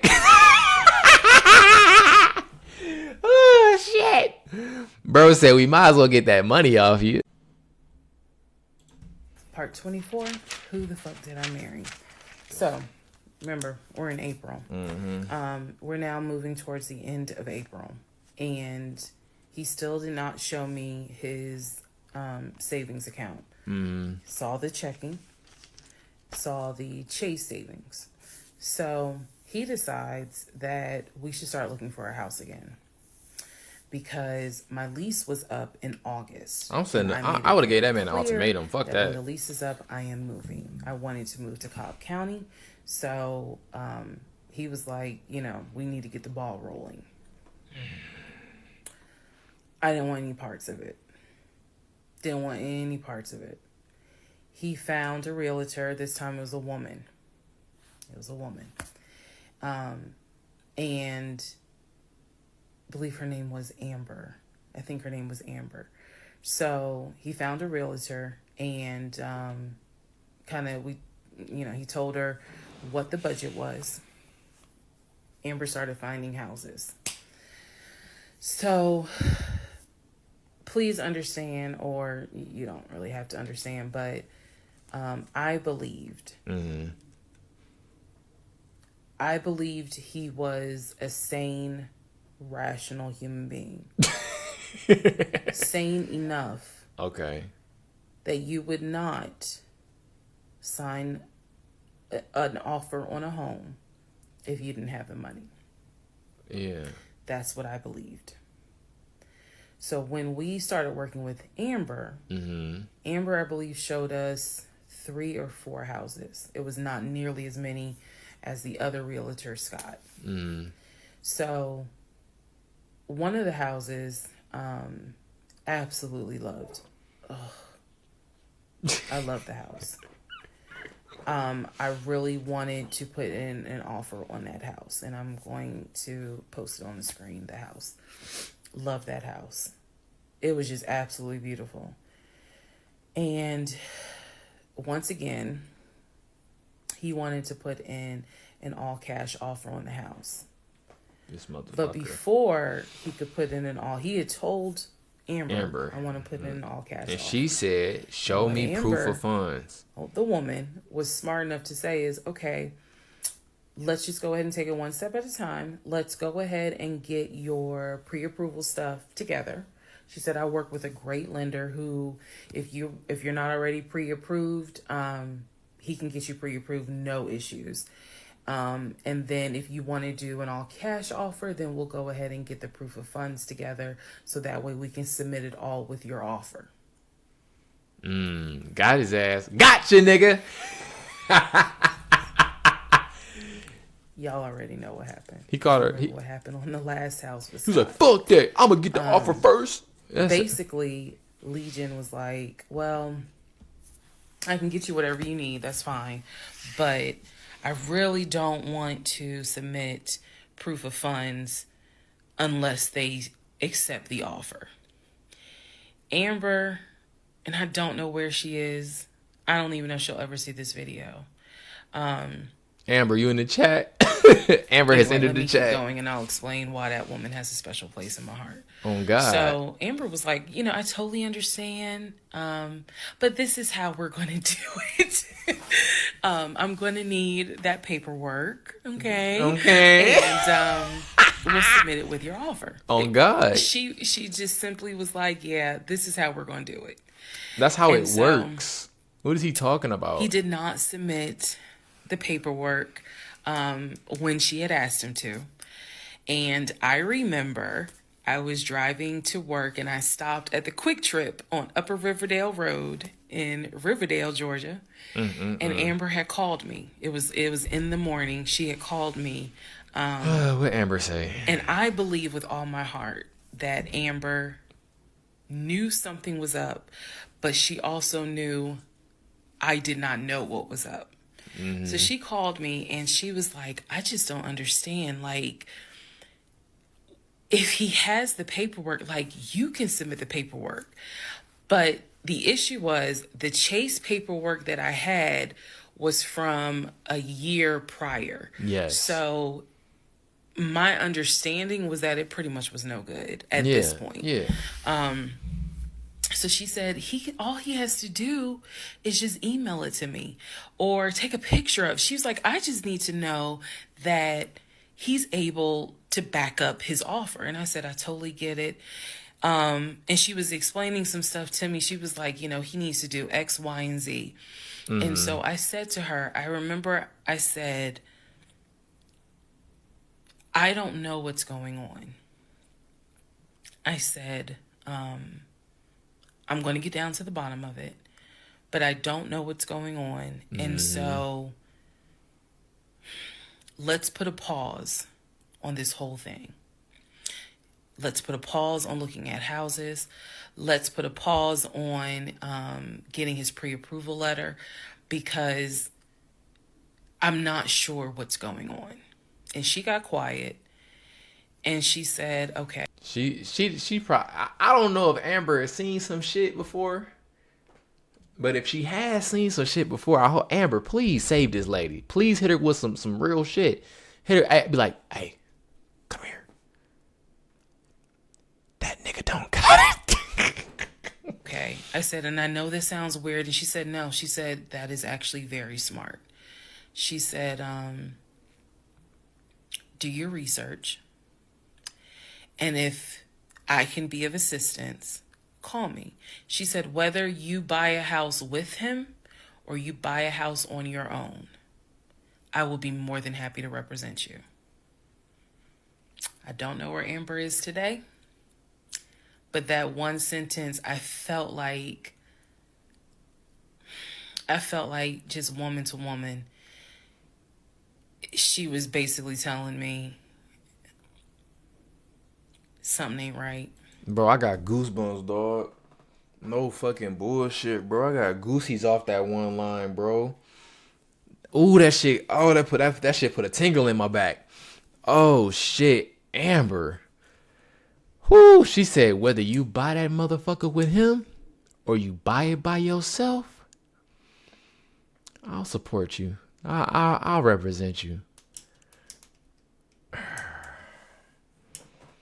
It's almost like you know somebody in a situation and you like, hey, nigga, blink twice. Blink twice if he holding you against your motherfucking will. Cause what the fuck is wrong with this nigga? Baby, something ain't right.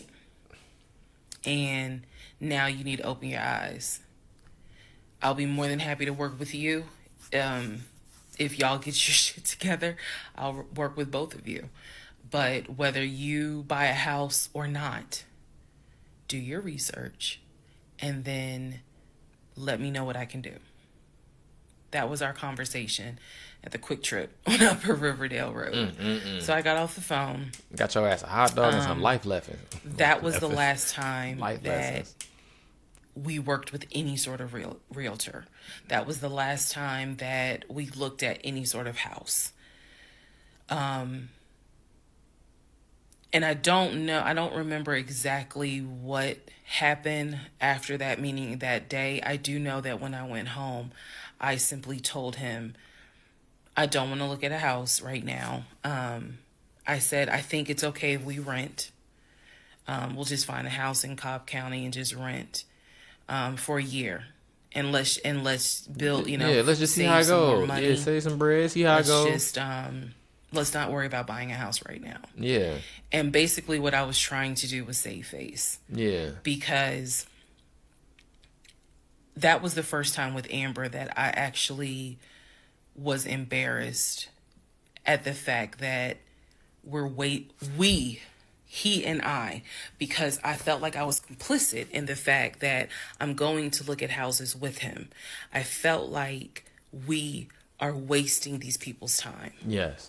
I did not mean to waste your time. Mm-hmm. I clearly see my time as being wasted, but that doesn't mean I need to waste your time. Yeah. And I felt embarrassed at the fact that we wasted her time coming across as serious buyers. When time came to put up or shut up, nothing was put up. And I knew nothing. I had nothing to add to add to this, because we're talking about a $650,000 house, and I don't make that. I don't make anywhere near that. So it just became one of those situations where I was trying to save face. I was trying to save face with my husband, and I was trying to save face with Amber. Yeah. And so I did say to him, cut that shit the let's fuck just out rent for another year, and then let's see at that time where we are, if we should go ahead and buy. Yeah. So now is when shit is about to get real.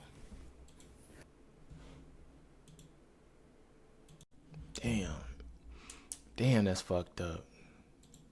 Who the fuck did I marry? I don't fucking know, So, man. Shit. We weren't looking at houses anymore. Yeah, cause fuck all that. We were not working with a realtor anymore. Yeah, fuck all that too.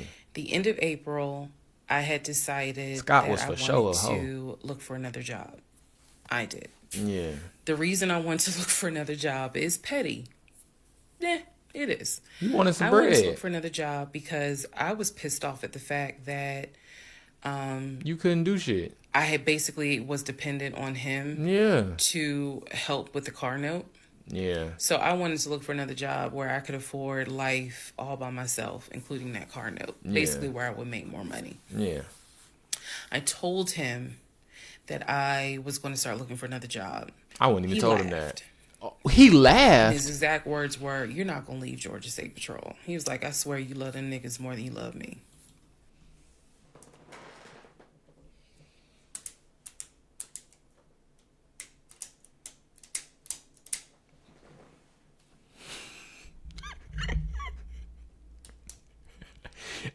Ooh, girl, I would, and I said that before she said that shit. I said I wouldn't even told him that shit. I wouldn't even told him that shit. I would have just been looking, because a lot of times with anything, any type of change in your life, I feel like even you got to just change some shit and just do it.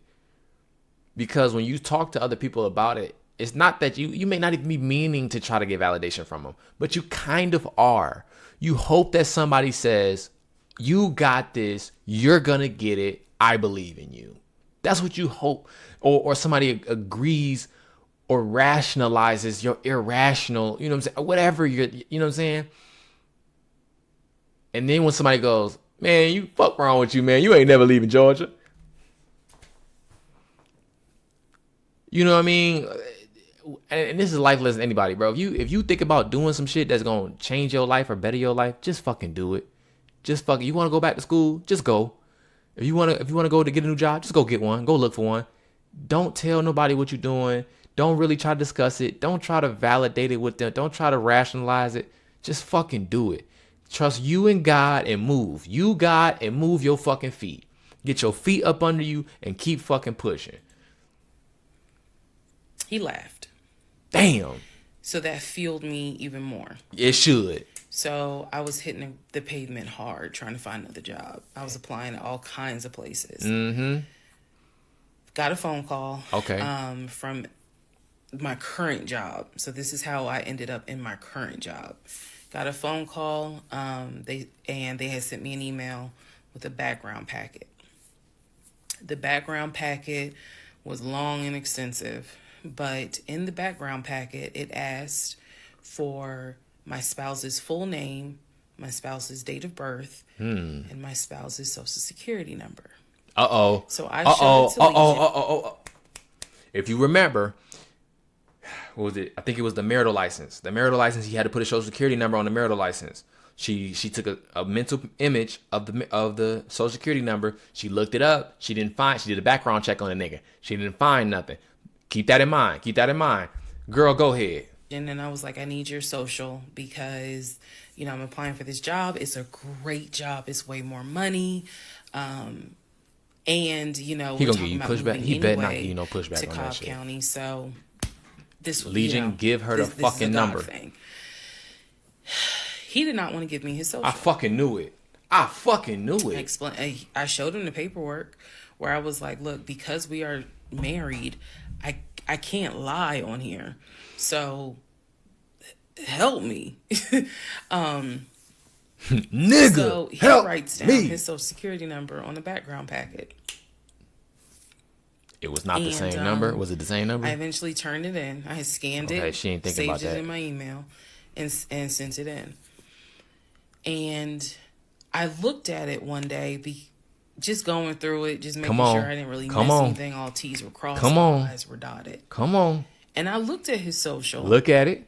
And something about the social seemed different than the one you asked. Than the social security number that I remember seeing when we did our marriage. I knew it, nigga. And so, for those who you remember in the previous part, I said I had. And pay attention. She was very specific when she said they were married in California. They met in California, married in California, divorced in California. His ex-wife.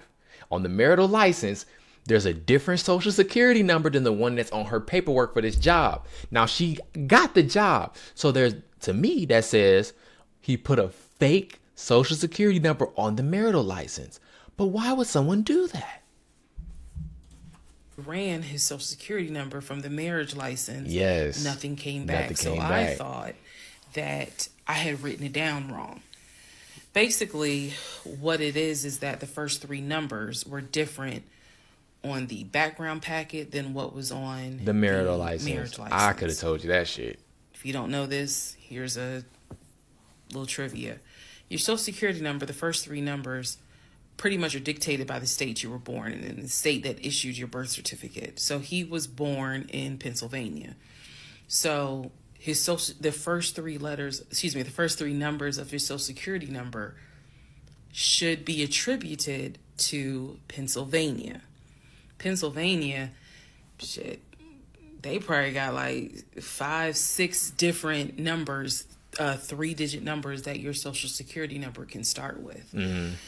So the social that was on the marriage license, for example, was probably 123. What was on the background was 456.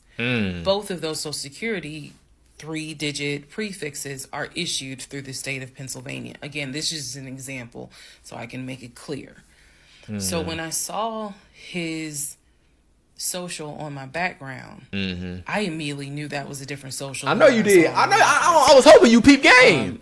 And when I compared, because I had found a copy of the marriage license that we turned in because I had filled it out on the computer. Thank you. So some digital sure shit. enough, the first 3 numbers were different. Yes. The rest of the numbers were the same.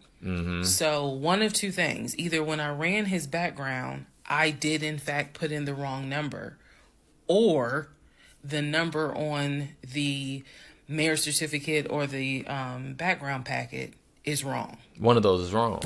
I'm pretty sure it's the marital one, So though. I decided that I was going to roll the dice and take the social from the background packet. Again, this is the background packet that I had to fill out to get my current job. I was trying to get a new job.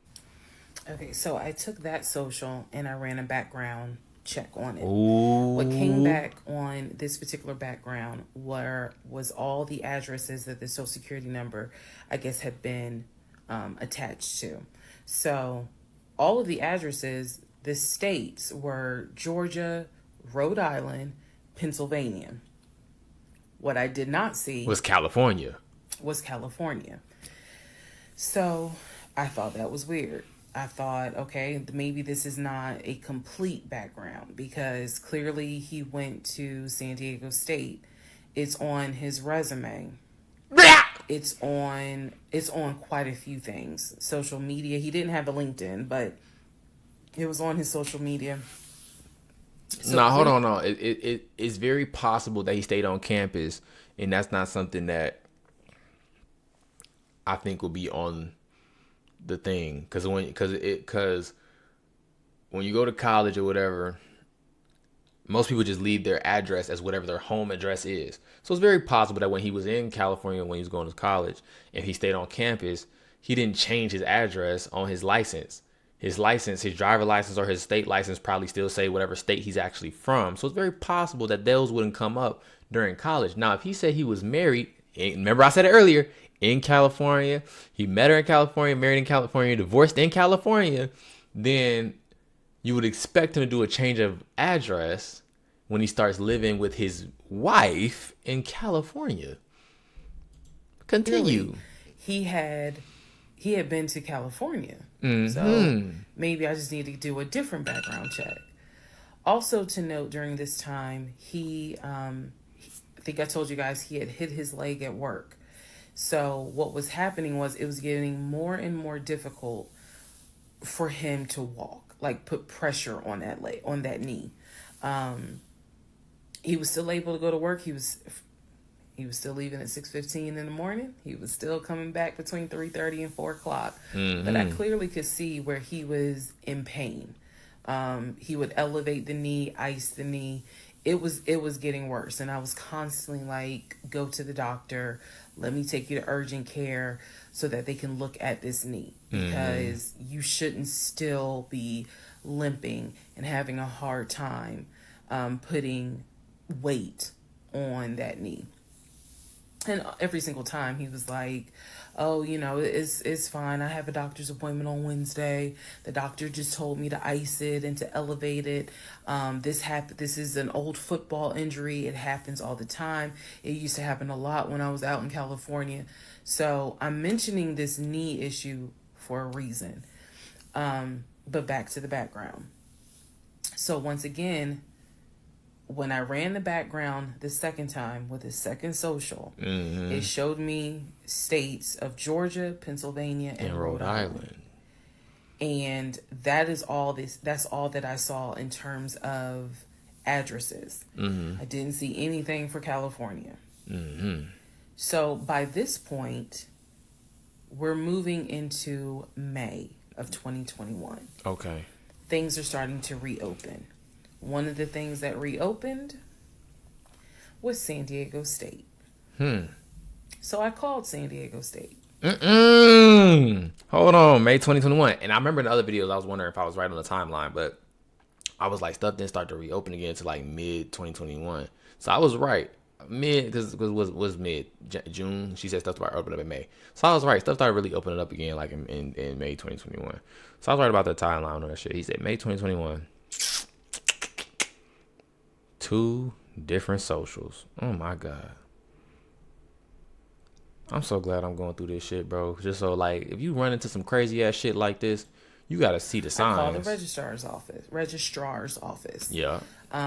Someone did answer. Don't let me. And there was instructions on how to request a transcript. Oh, that's a lot of work. I was able to try to request it online. You needed the student's name, and I believe you also need their social. You and had when that. I typed it in, it said no results found. Ooh. I believe that I sent. Don't tell me he was one of them niggas. Yeah, everybody know one of them niggas that be up at the college but don't go to the school. You know what I'm saying? This nigga at every party. This nigga is at every function. This nigga at graduation. He don't even go here. This nigga. Everybody know a nigga like that, bro. A nigga be wearing the sweaters and shit. This nigga go to fucking community college, but he at this motherfucker. He at our shit every fucking weekend.